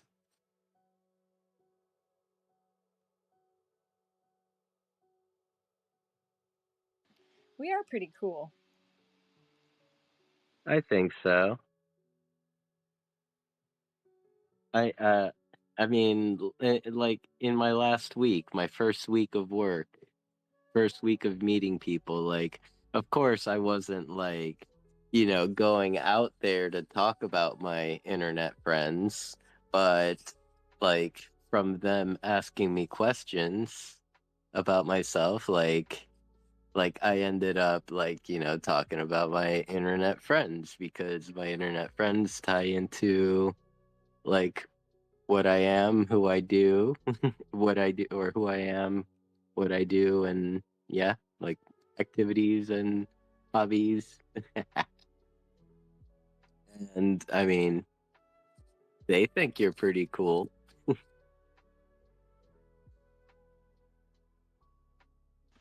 It's always I fun when mean, you have to try to explain to somebody else. Because when I was subbing at the high school, and you tell you even mention to high schoolers what you do, and they're just like they'll rip you apart. They're like, NFTs are dead. My dad said so, and I'm like, oh, okay, all right, I see where we're going here. Like, your dad is a pretty smart guy. Like, he probably is, probably. Your dad bought Bitcoin at 70K. Yeah, yeah. Oh man, but I mean I think it's also more of the approach. I mean, like we are part of this like very dynamic and robust community, and that just like spans around the world with so many different talents and professions and just like, all around awesome people. Um, but like I don't know, it I the way that I talk about it is I don't talk about NFTs, I don't talk about like or I don't make the NFTs or blockchain technology the main topic, but I make the people around me the main topic. Yeah, I don't even try to explain. I just say I do a lot in tech because I'm like, I can't, I don't know. I don't know how else to explain it. I think the other parents in the car pickup think I'm like a drug dealer. Like, oh, I went to Argentina and then Portugal, and they're like, I'm like, this is sounds shady if you can't explain it. Virtual drugs on Decentraland. Canessa, you are the crack.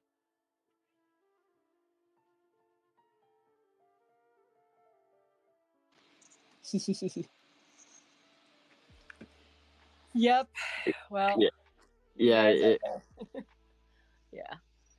Sorry, go ahead. No, you guys are the magic sauce. You know, I think the people, the connections. I mean, look at us. We're standing here for a long time and talking every day. Yeah, or every day, every week. Yep. Definitely, it's the incredible people around us, the talented people. Um, and I mean, yeah, I guess it's like my way of going along with it is just talking about you guys, the great ones, and from there, like sparking, uh, secondary questions and stuff like that. And it was funny, like during my like interview with my current boss, like the first in-person interview, like he asked me about like what I do, so I explained, and like one of the questions was, how do you monetize? And me being the smartass that I am, I just like fucking like instantly just said I don't. And yeah, but then I elaborated with how I could, and yeah, matter of time and timing and blah blah blah.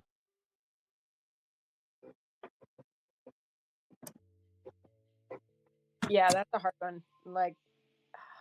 Like you basically have to teach somebody a new language before you can start telling them like what you do. Because if you're like, well, there's, you know, a DAO. I don't say DAO. I say treasury.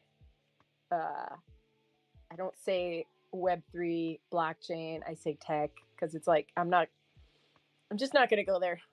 Like, I'm still traumatized from the time I said like I'm active in the metaverse, and another person was like, oh, I think I saw that multiverse movie, and I'm like, I'm not, and I wish I was from the multiverse. I'm not there yet. Someday.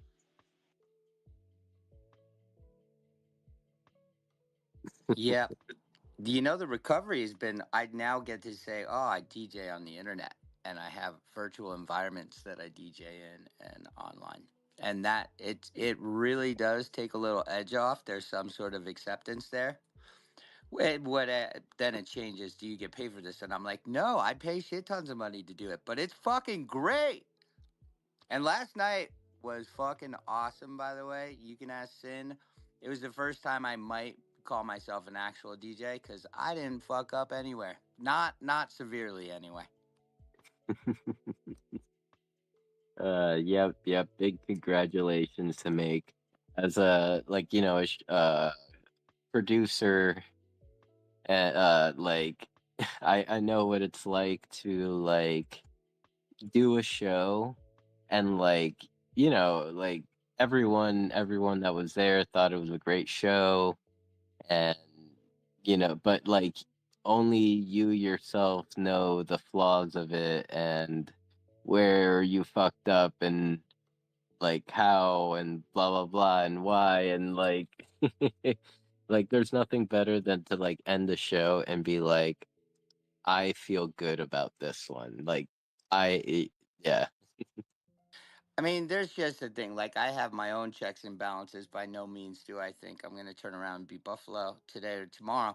But for the things that I can get wrong while we're doing our thing, I did not do them yesterday, any of them, and it made me happy. And so we could keep pushing forward. Um, yeah, but I also call myself out when I fuck up. And you can ask Sin, that shit happens all the time. I'm like, sorry, guys.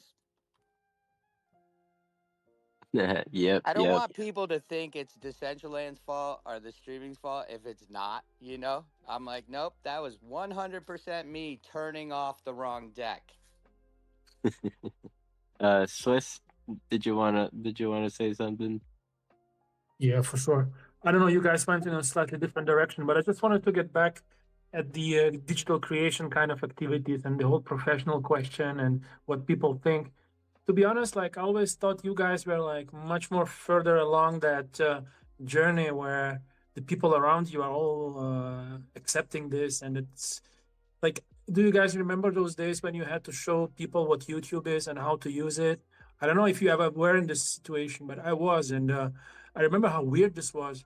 And now, like, almost everybody has some kind of YouTube channel and broadcasts something. I remember showing people how to use Instagram. Now you're a boomer if you use Instagram. Like, there is so many things that have happened and people have adopted them. So I think we've kind of, I think people expect that there is going to be the next thing and that's going to be normal again too. And yes, virtual land, for example, was a big wake-up call for everyone. Like, what the hell is this guy talking about? How can this have value? This jump to virtual scarcity was really difficult for people, and I think they're gonna have a long kind of hangover from what has happened. I've seen this on YouTube where influencers suddenly come up with an NFT project, and then you go into their comment section, and they're the most loved people. Nobody would ever dare to say anything. When they launched or plan to launch an NFT project, the same people just rip them apart publicly. From one day to the other, they change. So people were hurt a lot. And but other than this, to be honest, like I think to be a digital creator, to be a marketing person, to be an SEO, to be a metaverse person, to be a YouTuber, a TikTok, or whatever, I think this is becoming much more mainstream, and I think we are making it a little bit special, and we want to be a little bit weird and a little bit out there, but maybe we're not actually, maybe you're just getting old and you think that's special. And I think like maybe the young people who grew up, I mean, Vanessa introduced me a little bit to this whole thing of playing games outside of Decentraland. And I started playing it, and I started to realize that I'm playing with like 7-year-old and 8-year-old sometimes. And you realize how different they are, and how immature they are, and how they think, how they should behave in a social context. But they're there, and they're better than me at almost everything. And I don't know, I maybe we are wrong. Maybe this is going to be completely normal, and you're just a digital creator. You're just using one tool. I think it's not only Decentraland. Decentraland is like one expression of it. Maybe some of you will make clothes, like metaverse clothes in real world, and it's just connected in that way. Other people, I don't know, I'm trying to step away from the idea of only being a Decentraland person. I would love to be like a creative person or a business person or a marketing person who has strong connections to the metaverse, but not necessarily make it like the primary thing, because there is nothing there. I think people came here 3 years ago and thought they can make it a profession. They can make money here. This is the hardest thing ever to make money in Decentraland. I think it needs to be more of a side gig that brands you and that positions you as it being out there on the edge, but it's not like a main activity to be presented to the outside. I don't know, these are a lot of topics, and I think it's super complex, but I think every one of us is trying to build and rebuild, and like on a daily basis rebuild this identity, what this means and who we are, and if this makes sense or if we are bullshitting ourselves, and there is maybe nothing, like many people say. I don't know. I'm really curious to see some real talk around this topic.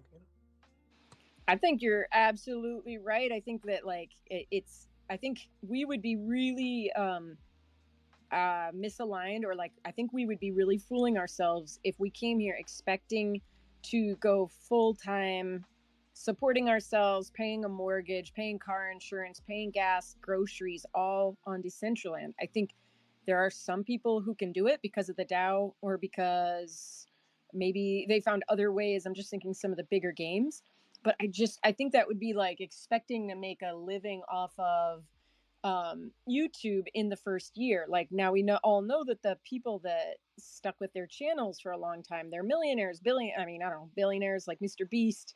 I mean, they stuck with it, and so now they're reaping the benefits. And now if you want to be, I know for every kid to be a YouTuber, that's what they're going to be when they grow up. And it's like, okay, are you ready to like work your ass off all the time, because you have to work so hard to get that content not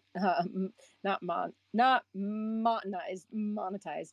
And so I think that like we have to be realistic with ourselves, that yes, like this is a side hustle, or this is passive income, or I see a bigger picture and I'm playing the long game, and I'm doing this for like the 5-year or 10-year plan, that like I, you know, I believe it'll be big someday, because I think if you do anything other than that, this industry, it's way too competitive for like triple A game designers. Why wouldn't it be absolutely competitive, for us here? And yeah, like I'm I'm glad you were inspired, and it looks like you had fun in some other games. Fortnite, obviously, big one. I think like there's so much we can learn just by going out and seeing these different things and throwing yourself in it and be like, all right, what do I love about Call of Duty? Like, what brings me back, or what can I not stand? Like, I loved Nifty Island because I could sculpt my land. I could not stand the shooting mechanics because I swear to God, I shot more people, and like it's telling me that I died, and I'm like, no, no, like. So for me, that is important, and that's what keeps me coming back to Fortnite. Is they've done a good job of like building that trust layer that like the game is gonna be accurate. I don't think. I mean, maybe Nifty Island's been better. I haven't played it in like, I don't know, a year or whatever. I think we have to be open minded of what Decentraland is going to be, but we have to be realistic. Like, our numbers are just not. Our numbers are not where they need to be if we're going to be sustainable. Unless we're just getting money from the DAO. If they're like, we've talked about different things like, hey, pay everybody, 1 mana for logging in, or like have some kind of incentive program. I mean, if we don't have that, like there's no way to be profitable. We need numbers. We need people to come in. But having said that, we haven't sent out the invitations to the party. We know this. We haven't started a marketing campaign. This is not surprising. Like, to me, every time I start thinking that way, I'm like, but wait, Canessa, like, we can't be mad that nobody's showing up to the party. We haven't sent out the invitations. Like, we have to get the client working. In the new year, there's going to be a big marketing ad campaign. And then after that, if people come and they leave, then yeah, like, ouch. That's gonna hurt. Swiss, I'll hand it back to you to respond and then make.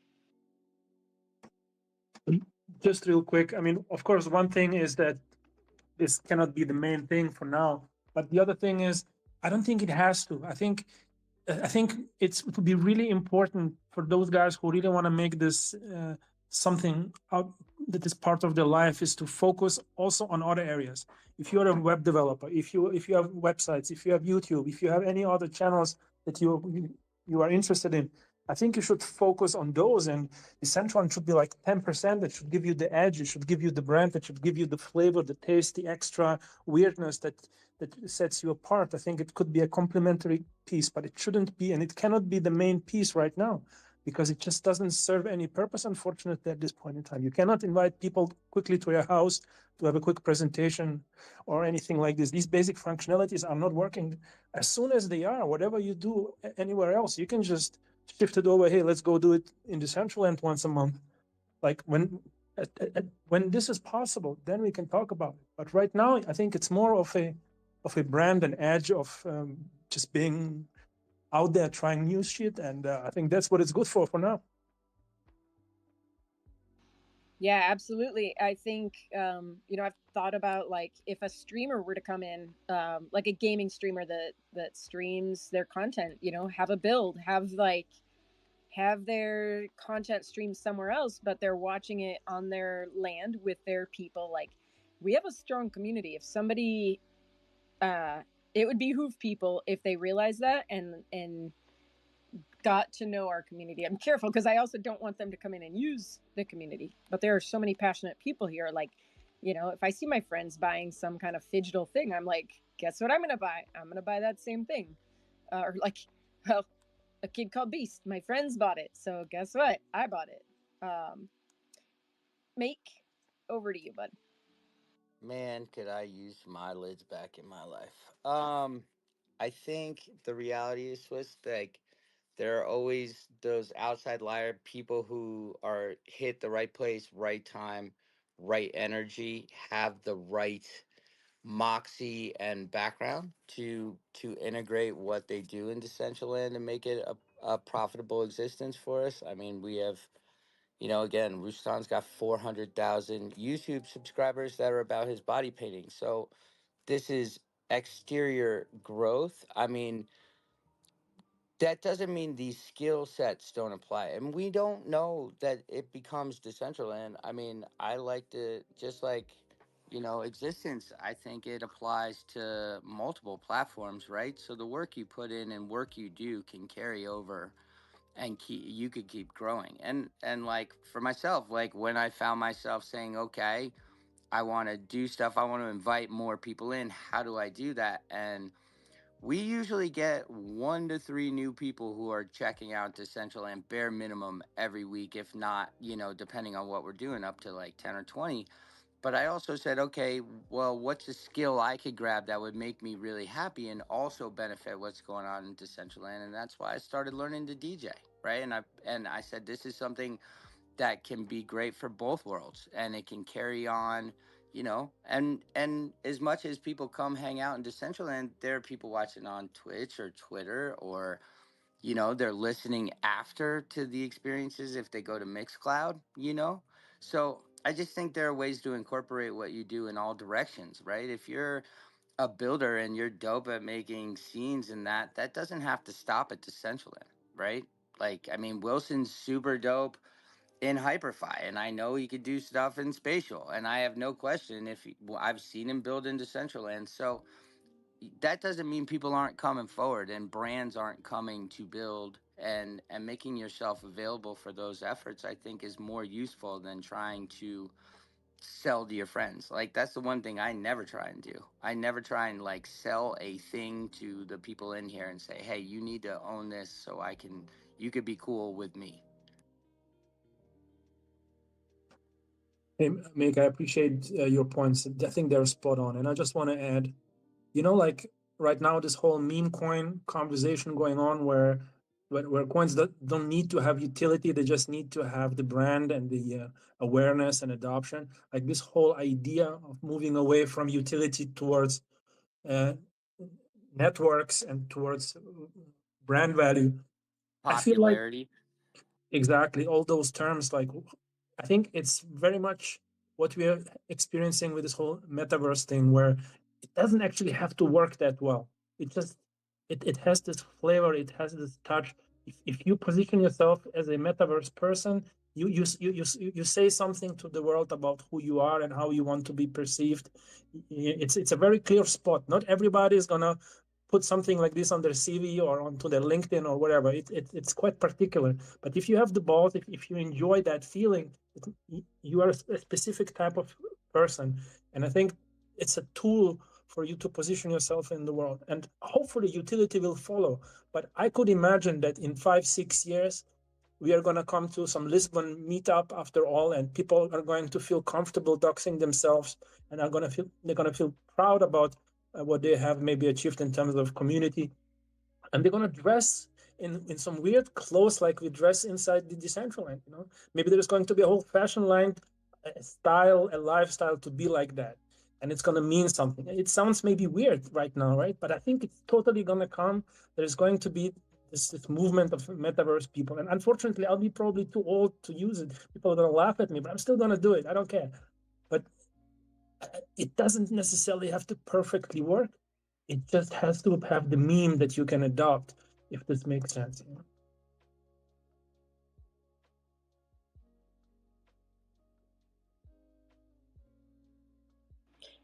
I think we're gonna love wearing our friends' digital clothes, and we're gonna be wearing clothes because of maybe function that article has in the digital world. Like maybe the Sinful Mew hoodie gets me entrance in his club, but in order to get that, I got to get the physical hoodie, and so I'm like, my real life could be impacted by the things that I want to do in my digital life. Wilson, I see your hand is up. Welcome, welcome. How are you today? Not bad. I've been listening to you for over 3 hours. You guys can chat, honestly. I was just listening to the end of that part, and what Swiss had said, he's going to be too old. I don't believe that age means anything in the metaverse. I think all of the people coming together, you choose who you talk to because you like getting on with them. but you don't care if it's a guy girl. You don't care about anything. As long as you like the person, you're going to spend time with them.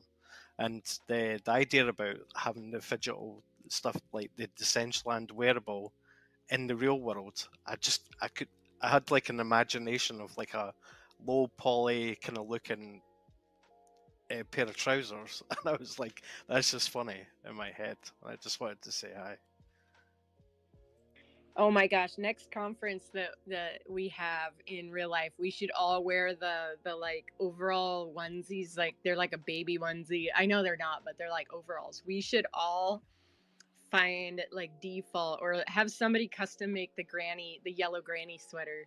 And I mean that's horrible at the same time, but yeah, I low poly. Oh my gosh, we could make a low poly Halloween costume or something, and try to get our triangle count down as low as possible. I love it. Yeah, we can't tend to talk, Wilson, definitely.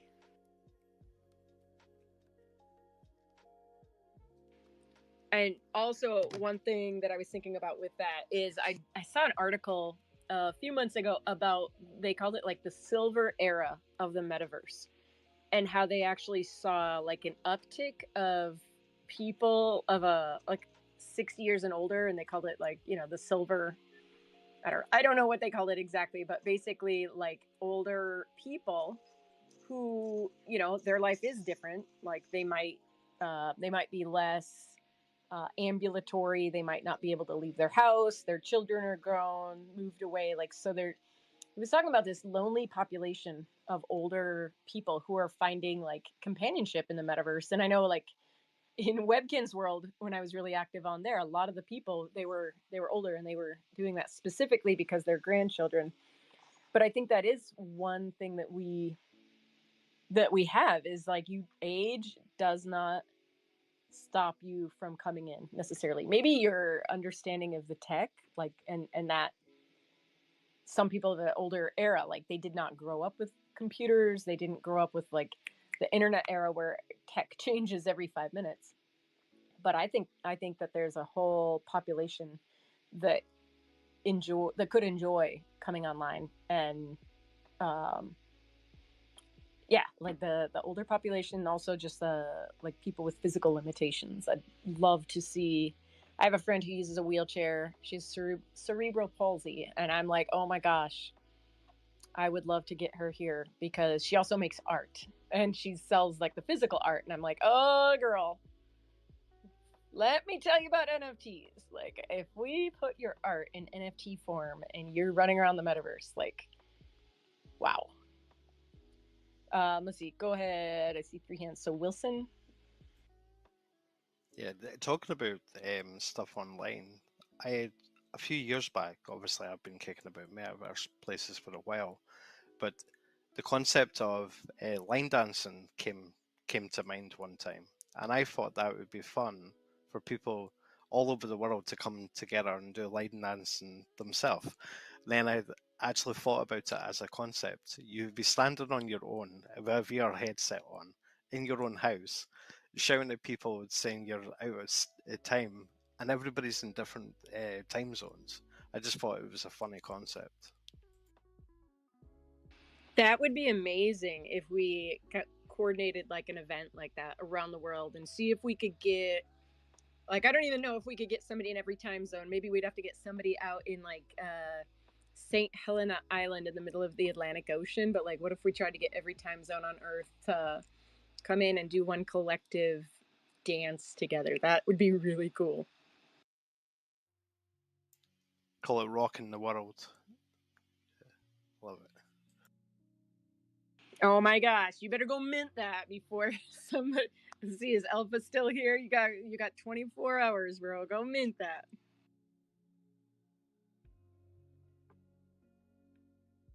I don't know if that's long enough or too long. I think that would work. Rock the world, or rocking the world. Rocking the world might be too long, but rock the world.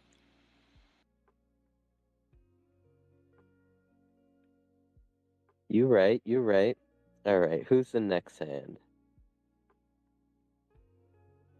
Age before beauty. Let's go. Um, I don't think age is irrelevant in what we do. It's all about finding your people at all times in life. I think it's a great way. Like I've always lived in major cities and always been caught up in the hustle and bustle, and now I live in the burbs with the same five people around me all the time. So this is my favorite place to meet new people and welcome new people to what we're doing. And again, I mean, especially now, and the more we do it, like as whenever you're doing stuff in the metaverse, to send it out where people can ingest the content or energy the way they want to, that's the other huge part of this. It's like maybe people are afraid to join their wallets, or maybe people don't really want to play a game. But as long as you could keep showing people that they have that connectivity and that they could participate how they want to ingest it, I think that's what ultimately gets better Swiss before like everybody wants to go in one metaverse or another. I think it gets easier for everybody to talk and speak at the same time with the same people on different platforms.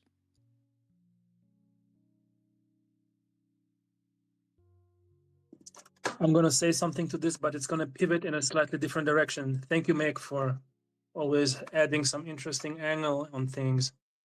But do you guys think any other platform right now has a better opportunity than Decentraland? I'm trying to pay attention to what is going on. And every time there is something, and I think the only time it ever happened until now was with Hyperfire, where I felt, okay, these guys have got something that we haven't got, and I want to be part of this. But they have something, they don't have something that we have, and it's much more powerful. And this Do whole you idea, mean just metaverse wise? I don't know anything. Is there any other world that is? I mean, I've tried Roblox. I hate it. I don't understand it. I don't like it. I think it's ugly. I don't like Sandbox. I tried it. I don't get it. I don't know what the plan there is. Don't like And Second Life, the OG.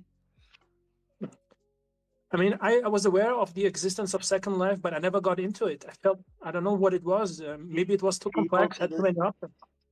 people to this day are still being employed as real estate agents, and like people go there into those little real estate offices and like go and do it. Like people that bought planets and like house like things like that back in the day are still selling them for hundreds of thousands of real dollars.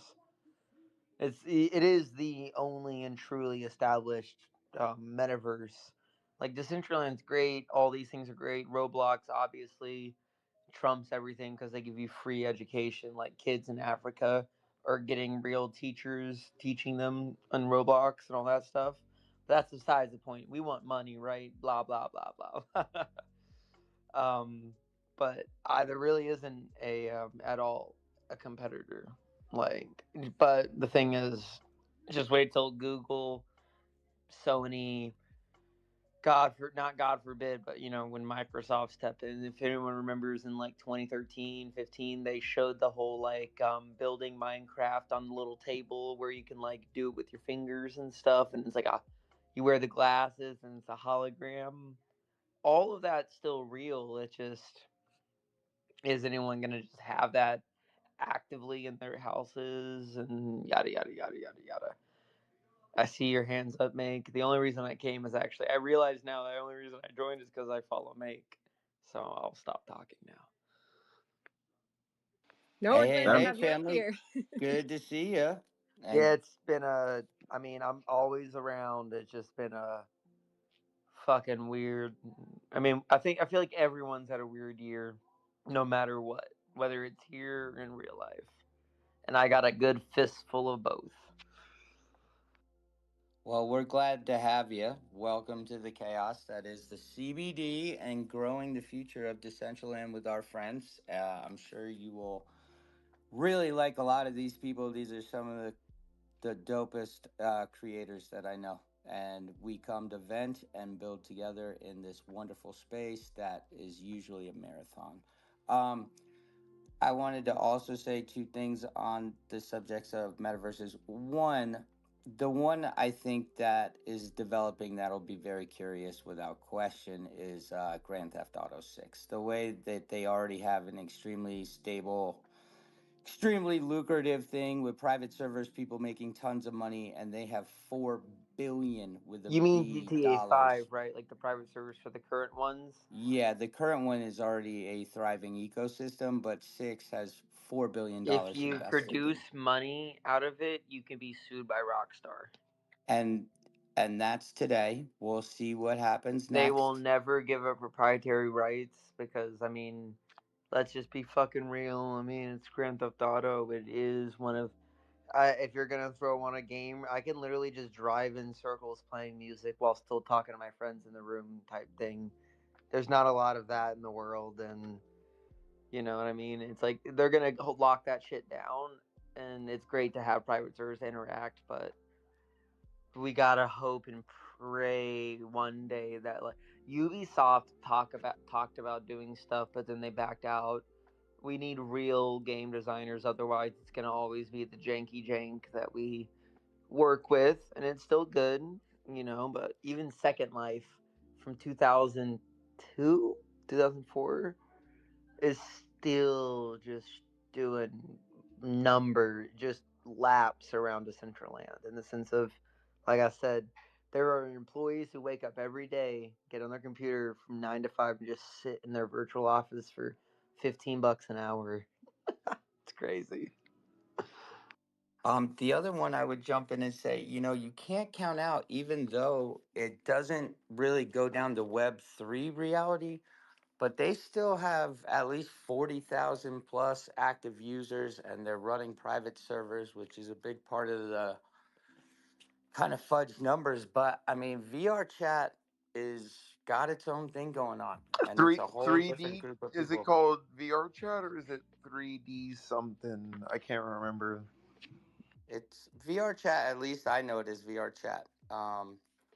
Still a very, very popular pseudo platform. The one where I saw a video of like a guy walking into a bar, he accidentally walks through someone's avatar, and like their person's like, "Yo, you can't walk through people. That's really disrespectful," and he gets kicked out. And he's like, "Oh, I thought you were joking," and then he just gets kicked out. I'm like, "Oh wow, these guys are like, I'm autistic." I'm like, "Damn, they're autistic." I'm sorry. There's a lot of emotional stuff. I can't really visit it. It's I not a mean, very Mac my friendly first time place. seeing Second Life was my friend's mom, who she is too large to leave the chair. She was like an online whore and like just hanging out in these sex dungeons doing VR sex for chat is money. horrific. Yo, It's I'm got talking little about kids fucking running. Second Life. Second Life, Yes, terrible I've been graphics. there. It's insane. And I'm like 8 years old at my Yep. friend's house. I'm just waiting to sneak out at night to go smoke weed. I'm like, what's your mom doing in there? She's like, oh, I don't know. That's her work. I'm like, see you later. Like, your mom's an online whore. What a Second Life time. is pretty cool. I've Hey, been to hey, an amusement park there, and underwater I don't shit on things anyone are making their amazing. money. Unless you're selling fentanyl and then you can die in a hole, a very deep one. I agree. I agree. And so then I guess like to add on to Swiss's question of like anything that may have a shot. I guess like in the realm of crypto gaming, there is that game that recently came out called Off the Grid that seems to be doing fairly well. I've been seeing a bunch of like large streamers streaming that. Now, I have no clue if it's like because it's paid or if it's by choice and they genuinely like the game. But yeah, that seems to be getting some traction. It's on the what is it? How do you pronounce it? Epic. Avalanche? No, no well, yes, it is. It's on Epic Games launcher. Um, and yeah, you could play the early access right now. And it's like AVAX. There we go. That's a blockchain. It's on the AVAX blockchain. You you earn their gun token through playing the game, killing people and whatever it may be. The gun token, it is on the blockchain. I've found it through their like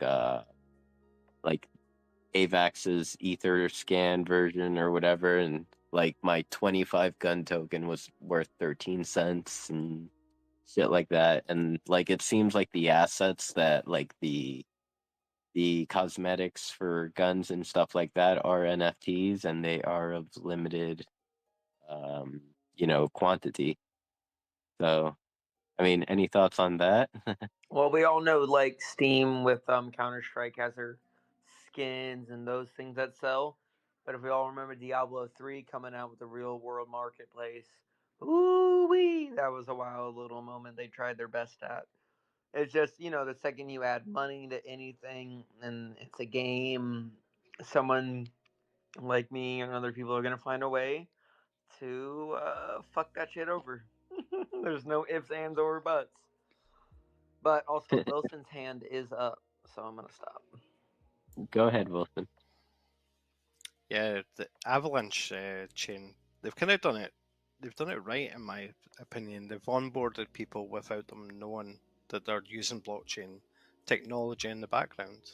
And basically, because we're used to like accounts and stuff, they're counting a wallet as an account.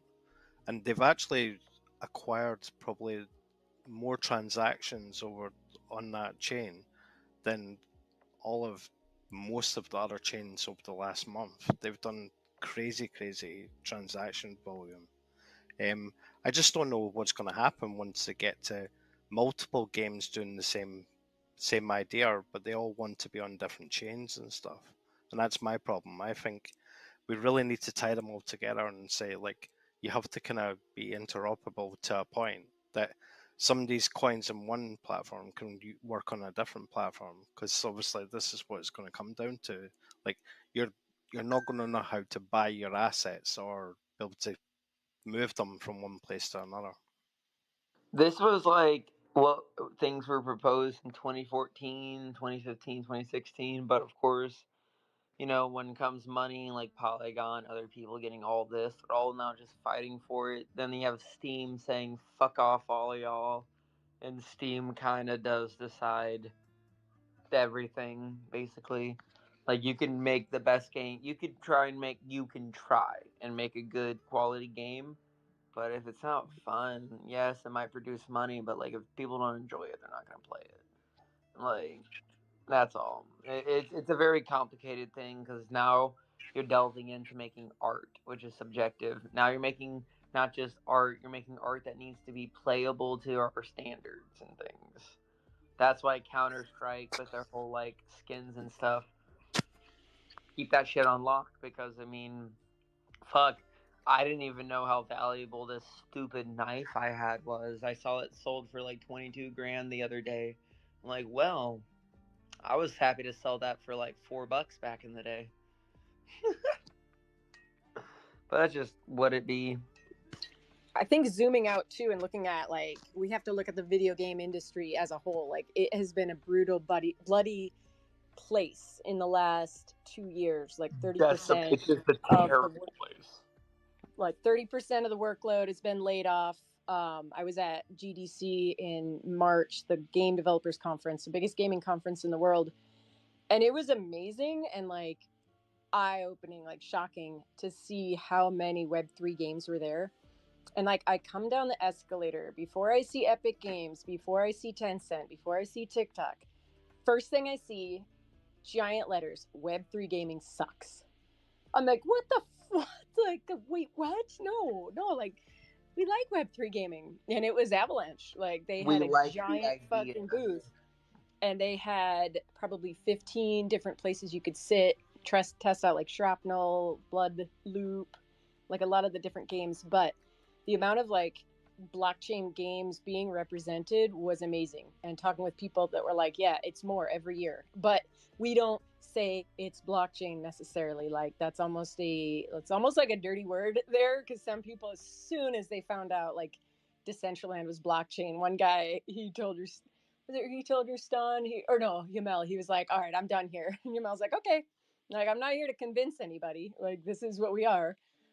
So I think that sentiment too, in the gaming industry and like looking at game development, if the entire industry's lost 30% of its workload, are we going to see as much innovation, adoption, like new features, new games being rolled out, or are there a ton of people looking for work? Because a lot of the people that we had coming through our booth had job applications. They had their resumes in their hand, and they were looking to be hired in the industry. So I think like some of that is Decentraland, like some of it Web3, but a lot of this, like the direction of the future, it's not just us and Web3. It's like the gaming industry in general is it's going to be different after these. However we come out on the other side. I wanted to work at Valve for a long time, and like Valve are great, is just all around just great people. But even they, again, they own Steam. Did own Steam. I think they sold it. I can't remember the deal. It's just, yeah, not just is the word taboo. It's just one of those things. It's like, because again, it is art. Now it's playable art, so it's subjective in so many different ways. To the point, how can it play? Is it playable more than once? Are you just grinding to try to earn money? Blah blah blah. Whereas it's just gonna naturally happen over time. I always knew, like, the second when Diablo 3 came out, they're like, "Yo, here's the real world marketplace," and once I saw like skins selling on Counter Strike, I'm like, oh, okay, so this is the direction. And this is 2008 going into 2010, and like I started buying Bitcoin around 2010 and such. I still can't even perceive. And this is like, I was paid to play video games. I mean, for so many different things. I can't ever imagine it making it to a point where gamers are going to be happy with that, because they're going to always, then there's going to be the 30-40% of the people being like, that's not fair, they can pay to win, they can do this, that, blah blah blah. So it's always going to have a certain thing to it. I got me a couple of those play to win skins. My son was like, "Mom, you got a play to earn, play to win skin on." I'm like, "What? No, it's just white, and I'm playing in the snowy hillside, and it matches my surroundings." He's like, "No, people will make fun of you." I'm like, "Well, shit, like, put a win." So, yeah, I mean, that's a interesting perspective, and I think like Decentraland also has a gigantic identity crisis where people are like, oh, you're in a video game, oh, you have that headset, and it's like, no, we're not a video game, no, we don't use headsets yet. And it's like, I think even the direction of where the where the founders want it, like what they thought it was going to turn into is not where it is today. And I'm also like wondering now that some of them have come back and decided to get active, they're how are they gonna open-ended. That's like the big thing. Decentraland, they're like, look, you can do all of this. Well, guess what? Because of that, no one's focusing on actually making anything better. It's more of, there it is here. That's where it comes back to the Roblox comparison, because Decentraland and Roblox go hand in hand in the sense of they're the same thing. Just Roblox looks a little different. It plays better. And all of these things, but Decentraland can get there. But to do an entire overhaul of something like that now, especially with people owning things that having to respect their plots, you can't just upgrade it like you would normally do things. It's a costly process. You need workers. Those workers are actively leaving. They're trying to hire more people. They don't have the funds. Polygon's being a dick fuck. Polygon's always going to be a dick fuck. I fucking hate Polygon, but that's just, you know, been here a long time, and watching them come in just slinging their weight around is annoying. I'll stop because there's two different hands, but yeah. I'm gonna give it a go real quick. In the end of the day, I don't know how, like, I don't see Decentraland as a game. We've had this topic 1,000 different times, and we can have it one more time. When I'm on this map, I'm not coming here to play. I'm not coming here to shoot. This is not Nifty Island. This is not a shooter game. This is not a chess game. I don't know. Like, we are not in the same category as anybody else, right? We are just an open world with no rules. And I don't think any of those categories that you guys have mentioned have anything to do with Decentraland. I think this is a map, this is an access, this is a gateway, this is a door to anything that is on the web, and it's just a 3D door. It's a big interactive website where a lot of people can... It's Second Life. That's all it is. But the thing is, you keep on interrupting with the Second Life component. The thing is, I don't feel Second Life. I've played Ultima Online before. There are different games that have similar mechanics. In the end of the day, there's different communities that kind of gather around different projects. If you like Second Life, you are in Second Life. If you don't like it, you look for something else, and those people will need to have a home too. Now, I was a huge fan of the idea of having the Linden dollar and the idea that you can have an exchange rate. Back in the days, this was unique. But now that's standard. Uniswap is starting today a test program, the testnet for their own network. People are going to get really used to switching between chains. This was unthinkable 3 years ago. Now we're going to have 1,000 different chains. People are going to swap and change and jump. Decentraland might have their own EVM blockchain at some point. I think all of these things are now on the table, and very soon. Now the question is, all those people, I mean, I don't think there is a question that crypto is going to experience some sort of adoption. And they're going to look for things to do with their crypto, with their wallets, like what's out there.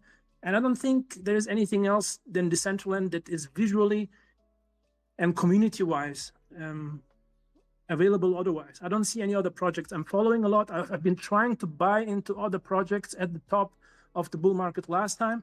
All of these projects are garbage for the most part. Benefit of the doubt, they develop, but I don't know.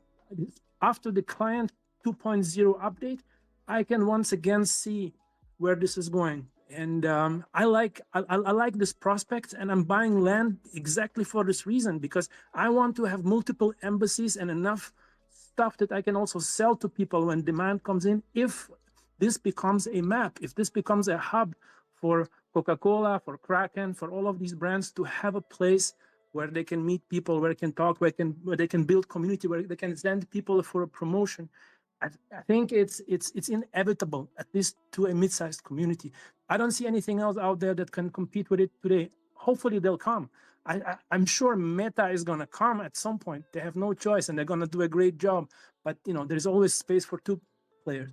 Maybe I'm over passionate, over optimistic about this, but I fucking love it, man. And I love the way it looks, and it doesn't take that much to make this work. People are just fucking lazy. That's the problem. People are super lazy. Nobody is doing anything in Decentraland. It's like us and another bunch of people, but nobody has actually put any effort behind it, because they get demotivated as soon as crypto goes down. They are in a bad mood, and that's all it is. But as you multiply us by 100, just a small community like this, we'll build the whole map, no problem, like within 12 months. It's coming. I don't see it happening otherwise. Make, and then Wilson. Yeah, I mean, they did just do a humongous MF and overhaul on Decentraland. They really started the code over. We like to call it Decentraland 2.0. I'm familiar. Okay, just want to point that one out in case Remember, I'm there the are back still. end dweeb. I like you. Yeah, I'm working through a lot of issues with it. Either way, so here's my question, and it always rattles through my brain when it comes to Decentraland versus Roblox versus a lot of things, right? Roblox is a billion served company, servers, huge server farms, ecosystems, and Target selling cards. I mean, I have myself, between my kids and family members, we got a lot of family members. I've probably given away $5,000 plus in Robux, no question at this point. In fact, I even tip my kids in Robux if they do like the leaves or whatever, because we buy them whatever they want. They're spoiled fucking rotten. Anyway, so that is a ecosystem that needs to survive with so many users, constant generation, constant growth, constant in and outflows for their existence. My deeper question is like, what is long-term survival slash existence for each platform? To me, what wraps around my head for Decentraland and, sure, stable Decentraland, all those other things we don't really need to get into about whether it's even ready for those people. I really think the number for a thriving ecosystem is somewhere between 25 and 50,000 active users, and it might be less.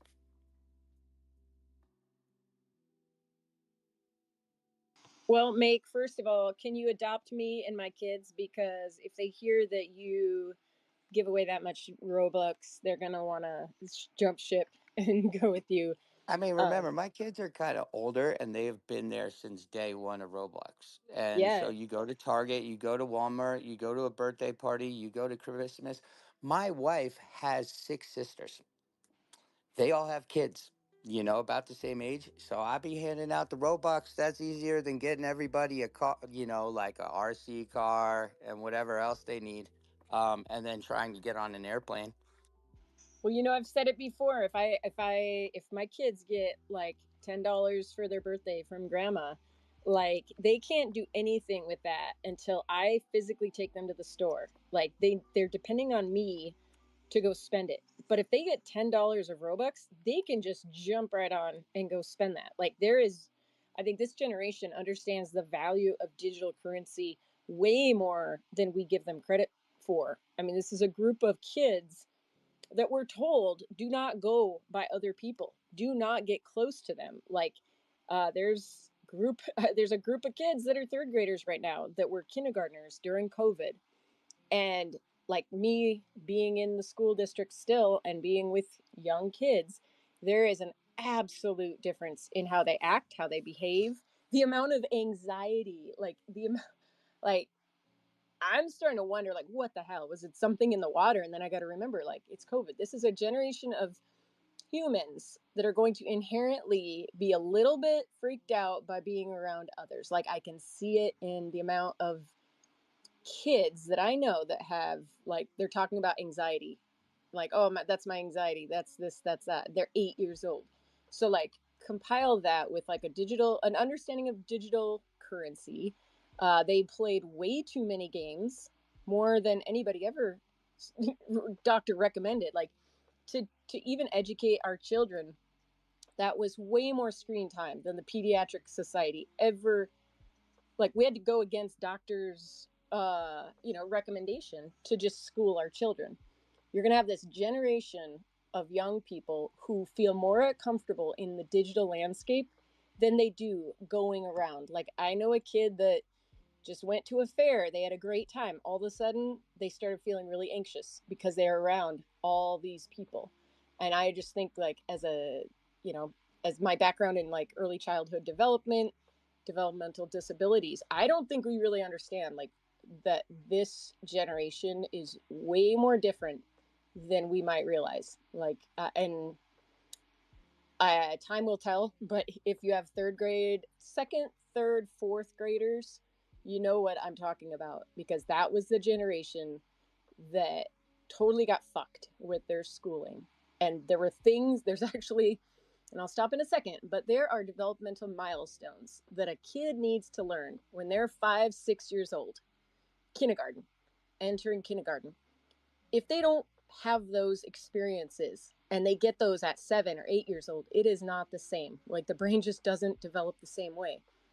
And so this is going to be like a fucked up behavioral test of our generation when psychologists look back in the future and like, because otherwise I can't explain it. Why do like 5 kids I know have anxiety issues, and they're in that cohort? Like it. Anyway, I think the I digital had a landscape as they as wait, they wait. as two, two, as they go two things forward with in the you. digital landscape, like, this is their home. This is their home. Digital money, they have no problem spending digital money.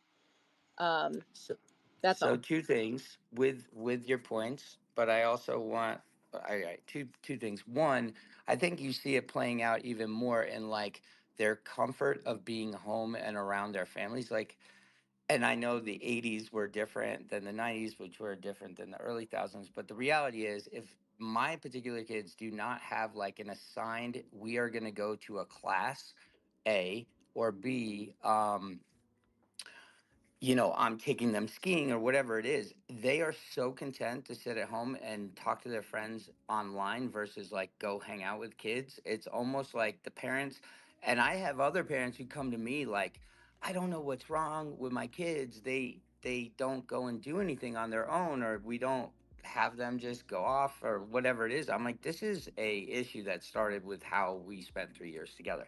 But I do, and I totally resonate as a parent, and I'm dealing with it even as we speak.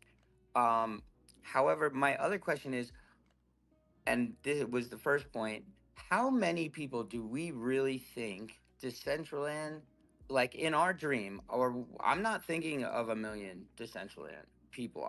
I'm thinking the actual stable point is like 25 to 50,000 daily active users, or somewhere in that 50,000, even monthly, that are there thriving, purchasing, building, going to events, doing the things it needs to survive. I don't think Decentraland needs the same number that, and I don't even think the way we're built, it's really built for that number.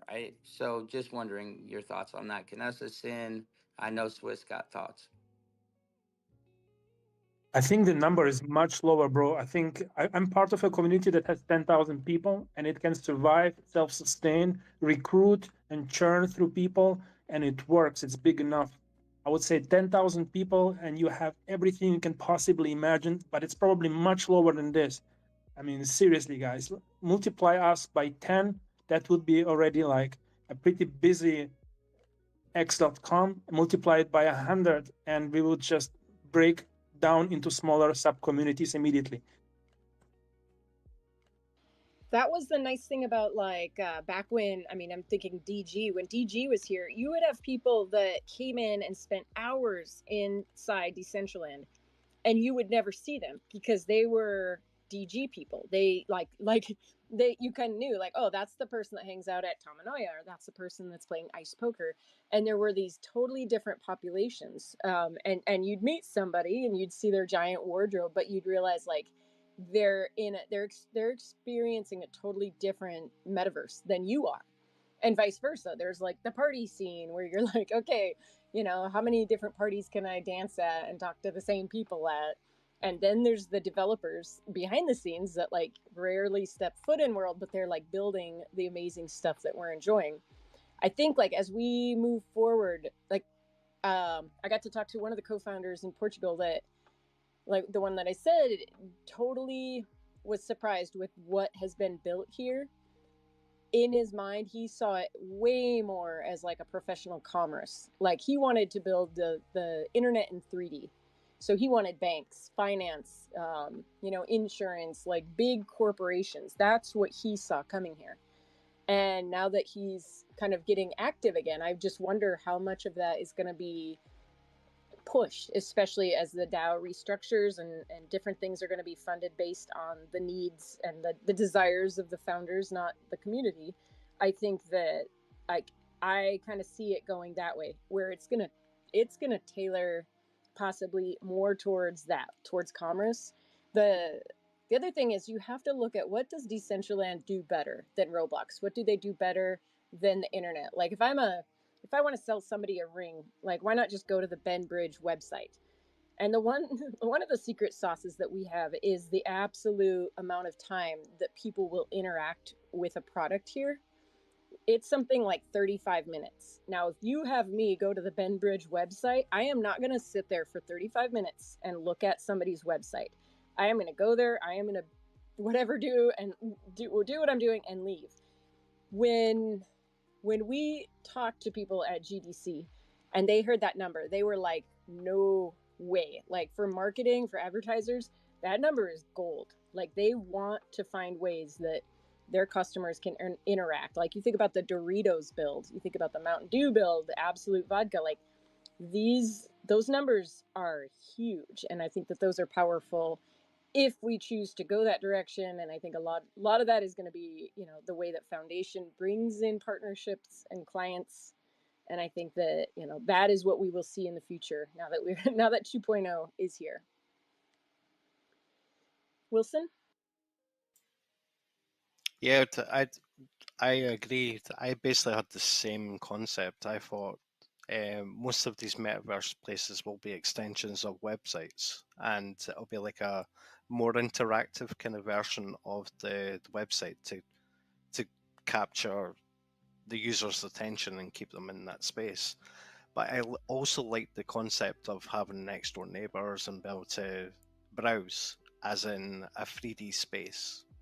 And I always had that imagination of like walking down the street and you see something else that you want to look at. And obviously, advertising and other parts came into play of a way to earn money. But we've never ever seen that money as builders. Like all these advertisers want to come into the space, but like standard builders that are building in these metaverses, doesn't matter what platform, they never come to the small people and say, I've got a fund of money that I would like to hand out. Could you do something with my assets? Like if they've made, say, Coca-Cola came into the space and made Coca-Cola cans, three-dimensional ones that were drag and drop, and people could just drop them onto their land parcels, and because they've done that, they get, I don't know, $100 of Pepsi coin or whatever it was. People would do that in a second, and that's the type of thing that I thought would happen a lot more. I love that idea. I'll put a Coca-Cola can on my land for sure for for some kickback. One of the brands that I thought really did a good job was Doritos, because they hired a lot of us from the community. I know Sin worked for them. I worked for them. Like that was a cool way to have, to like be looking at more than just giant brands and like external builders that come in and plop something down that don't, and then all of a sudden the money's gone. Like the fact that they talked with foundation. I don't know whose idea it was, to recommend that, but I think that like incorporating the community that already knows what's going on here, knows what, what will sell or what will not sell, or how to throw a party and talk to people and answer questions. I think that like that was a build, that was a activation done really well. But I love your idea. I think that sounds like, I think it was, what is it, MetaView that did the advertising agency that let you put stuff on your land. And yeah, more like that. It's more or less product placement than anything else. But yeah, obviously, we would love that people would come in and basically say to most of the builder people, if you use my assets, then you'll be rewarded in some kind of way. And I always believed that that's the way that the advertisers would have like a funds that they would pay into, and then the group of people would be able to dish that out to the people who are using them well, and actually not just plonking stuff on because you're going to get paid, but actually using it nicely and it's advertised well. The links are working, everything's kind of like maintained, and then it would be done from that side. Well, there's a proposal, I think, or a poll done in the DAO recently about like how somebody, I can't remember who it was, but saying how like activations should be maintained. Like there should be a dedicated employee. Like if Absolute Vodka comes, there should be somebody on the parcel to answer questions. And that like financially, that would be a crazy ask to like fund 24-hour. I don't know, maybe they could. But I do think that like every activation we've seen has been really like one and done. Like we have a party for a weekend and we're out of here. The only one I can think that did a better job was Samsung, where they had like repeated events, more than just a short term. But I bet before they do any of that, they would want to see the metrics for your parcel. And I mean, I don't know that's probably the scary part is like if we look at the real metrics, including the bots and everything, like that's what's going to matter. It's just a numbers game, I think, more than anything. Like if they see oh, you had 100 people on your land, like, are like 100 different users, like, no thank you. We're just gonna go, take out a Yellow Pages ad in a country town. Like, no way. I think the numbers that they need to be sustainable needs to be like closer to what you guys were saying, 25, 50,000. Winnie? I gotta drop out. It's almost story time. So I will talk to y'all later. Thank you for being here. Yep, and with that, I mean, I will say I do have a hard stop in about an hour and 10 minutes. Just because that's when the Viva the Cala, I can't remember the word. Vanessa, you know the event. Viva la Calaca. But I could be saying it wrong. That's just how I've been saying it. Oh, okay. Well, I that's when they begin, and they'll be using our streaming server. I think it's probably a good time to wrap it up. What, we're on 5 hours? Not saying we can't talk Around. but Around. I mean, okay, I did see one last hand, and we can go to it, which was Swiss, and then start to wrap it up. Bro, it's always dangerous to let me speak last because then you're not gonna wrap up. I wanted to pivot in a new direction, and I wanted to make a comment on Canessa's last statement. I think most of the brands that came in back in the days, they just wanted to have a foot into something that they thought might be like a new trend. They didn't necessarily care or expected any results because they just wanted to be like, I think they have like a budget for cutting edge projects, and they wanted to throw in some budget into something that was hype. And I think when they came in, they realized that, I mean, we are not intellectually honest most of the time. We like to fool ourselves in saying this shit is good, that stuff works well. In the end of the day, somebody coming in here for the first time, they know exactly what's wrong, what's not working. They noticed, they took some distance. Fair enough, they gave it a chance. I think this was already a success. I don't think they need to have mass results from Decentraland. They just want to have it rub off on their brand that they are cutting edge. Put one Twitter post out, they're happy, $10,000, well spent. Maybe this will change, but I think this was kind of the attitude back then. But I don't know, maybe you guys have different info. And another topic which I would be interested in is, okay, we have a map now. Let's say this map is something like a gateway and access,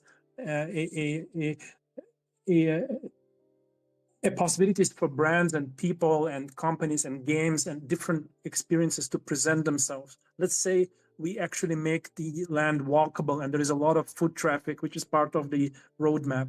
Let's say we have these 10,000 people roaming the streets, exploring, walking into the buildings, and they have a use case there. They have employees sitting inside the buildings waiting to chat with them. Let's say this is like the minimum viable scenario for a real world that would be really nice to have.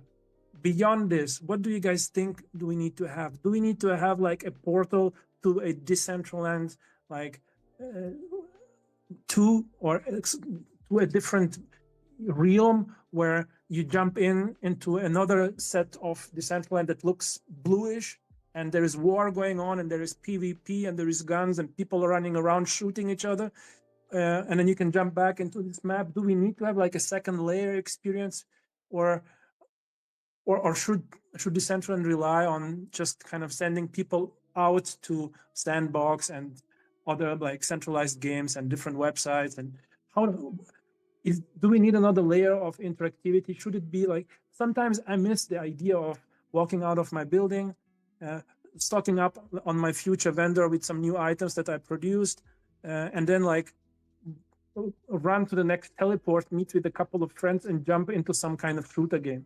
I would love to have that, but do we need that, or is this something for other suppliers to deliver? Just curious for any kind of thoughts. I think people are gonna go. People are like water. Like, why is water successful? It takes the path of least resistance. I love Fortnite. I'm gonna go to Fortnite when I just need to detox and just blow some shit up. Like, I kind of don't want to do that in Decentraland because a lot of times I'm detoxing from Decentraland, and I think that there will be. I think that there will be Decentraland forked on many different builds, like Godot. I mean, it could be on Unreal Engine. Like, I think that people will do that. I think it would be awesome to have like the shooting games you're talking about. Like, what if that's a overlay, like a UI, where I could be on my build having this Twitter space, and then all of a sudden, Sinful's like it's on, and he's got a sawed-off shotgun, and I'm like, okay, and these swords actually do damage, and we like take the battle royale across Decentraland. Like, that would be so powerful to have like I think that layer, I wouldn't want to take that away. Like, I want to, if I'm gonna like fuck some shit up, let's fuck it up proper. Like, go over to Swiss's house and be like, sorry, bro.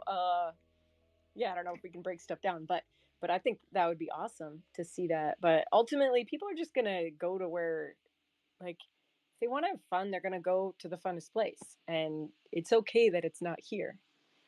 Let's see, Wilson.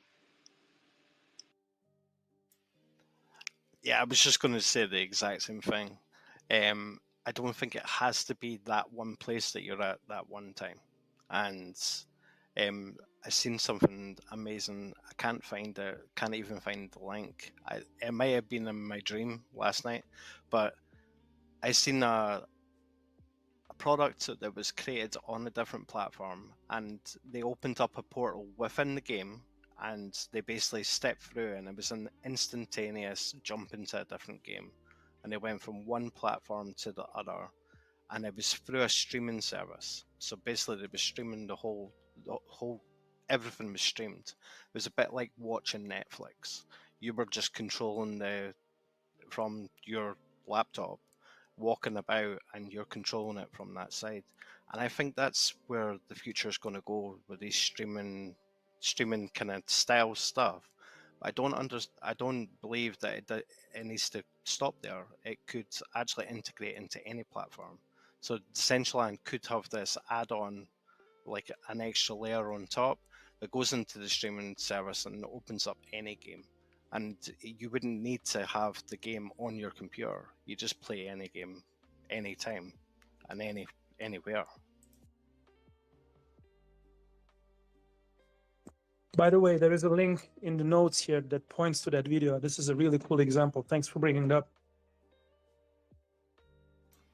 Yep, that's the one.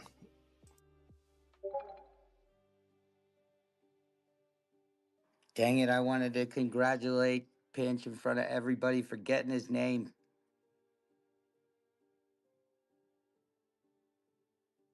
I think you already did a couple times. How long are you gonna do that? I'm going to do it forever, every time. I'm just enjoying the heckling. Yeah, I mean, the Decentraland could try to become that hub, um, or it could just find ways to integrate with other things, maybe even like in the form of creating official hubs for other places that will take you to where you want to go. But I guess it would be a good time to cut it off here. We are about to hit 5 hours, and yeah, it's been a great space today. What do you think, Anessa?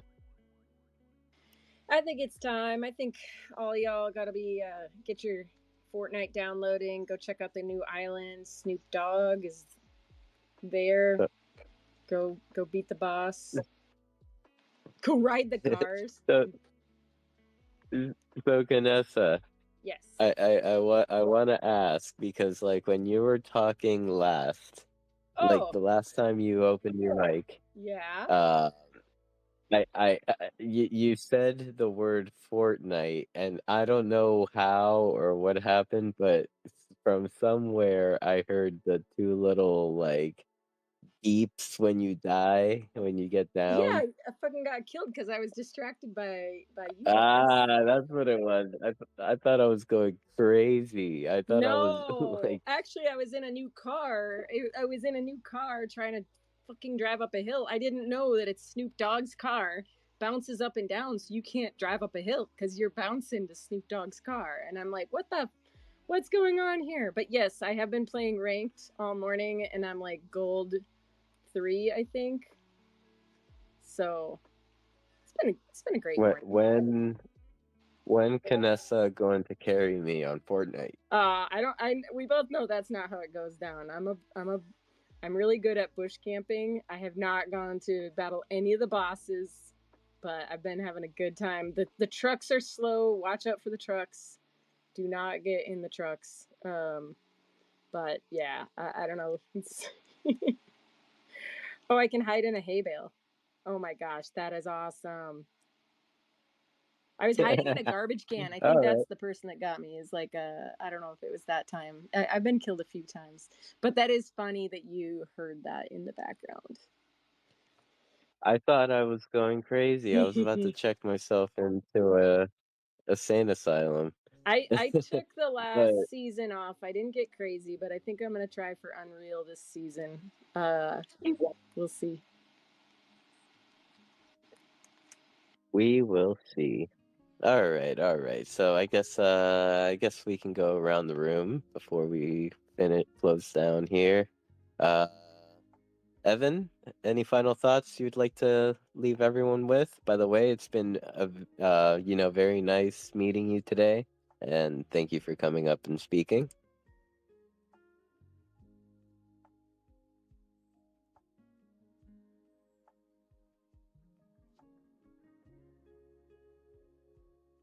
Oh, probably not there.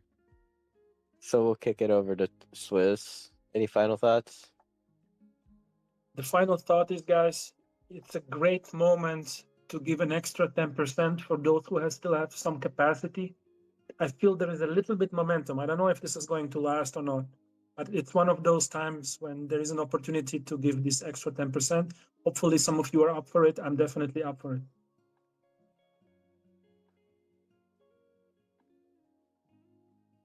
Thank you, Swiss. Oh, I just realized that Toria has a Twitter, and I have not been following. There we go. I just followed Toria. Make any final thoughts? Well, look, Make Hey, Pinch, Pinch you is back. got your name in Decentraland. We're so stoked, brother. Go vote. Thanks, Pinch and Mew, for rocking with me last night and hearing all the chaos. Hope to catch you dancing in the metaverse in the next few weeks. I believe Mew is gonna hold it down. I think it's gonna be Abel, and I think we're gonna bother Abel and Nate, and we're gonna say record shop takeover. That's what I think. Also, buy your names in the wallet that you wish to use them, because the problems that show up will have you annoying people. Good final thoughts. Wilson, pass it over to you. No real final thought. Basically, I'm liking the idea of Fortnite blasting sometime, Canessa. We should all jump on together and have a games night. And Swiss, we should hit up and actually chat sometime, because I'm in multiple places. We might be able to talk about it a bit more. Yeah, it's been a while. Thank you, Wilson. And I'll pass it over to my lovely co-host. Yeah, Wilson, we definitely should roll. It's we've gone out a few times as a group with some Decentraland fam, and it's fun.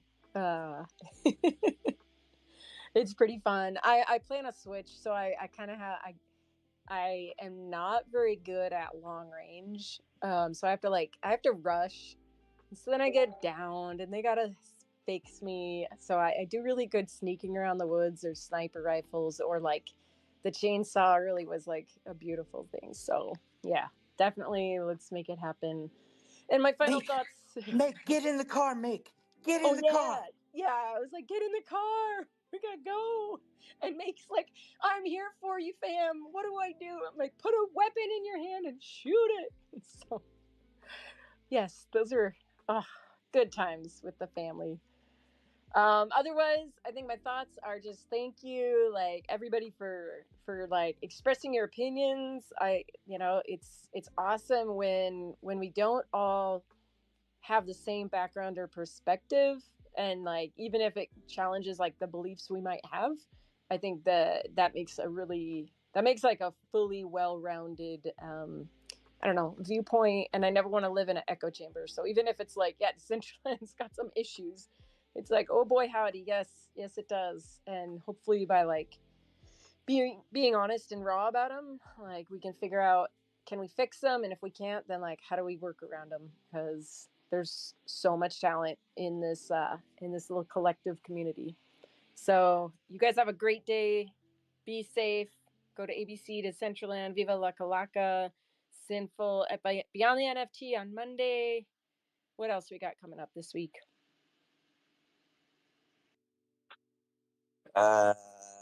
Toxic TikTok Tuesday. The Viva Vakalaka is today in 1 hour, and excuse me, and tomorrow as well. So you can catch it tomorrow. And what else? This weekend or this week for Beyond the NFT, we're going to welcome Mac on the Beat back into Decentraland, and have a nice chat with him. Get to know him a little better. I did get the pleasure of giving him a mini interview at the Beast roaming party a few weeks back. And yeah, sounds like a very interesting individual. Absolutely one of my favorite people in Web3. You couldn't have picked a better guy, and honestly, just creative, loyal, wonderful human. Stoked you're going to bring him on. Yep. And I guess everyone, let's continue on with our Saturday. Be safe, stay vigilant, always protect your wallets and assets. Don't click on links, or if you smell fish, maybe don't proceed, or proceed with caution if you smell fish. But yeah, thank you everyone. Love you all, and we'll see you back here next week for community building Decentraland Twitter space week 128. Wow. Lots of weeks. All right. Take care, everyone. Have a great day.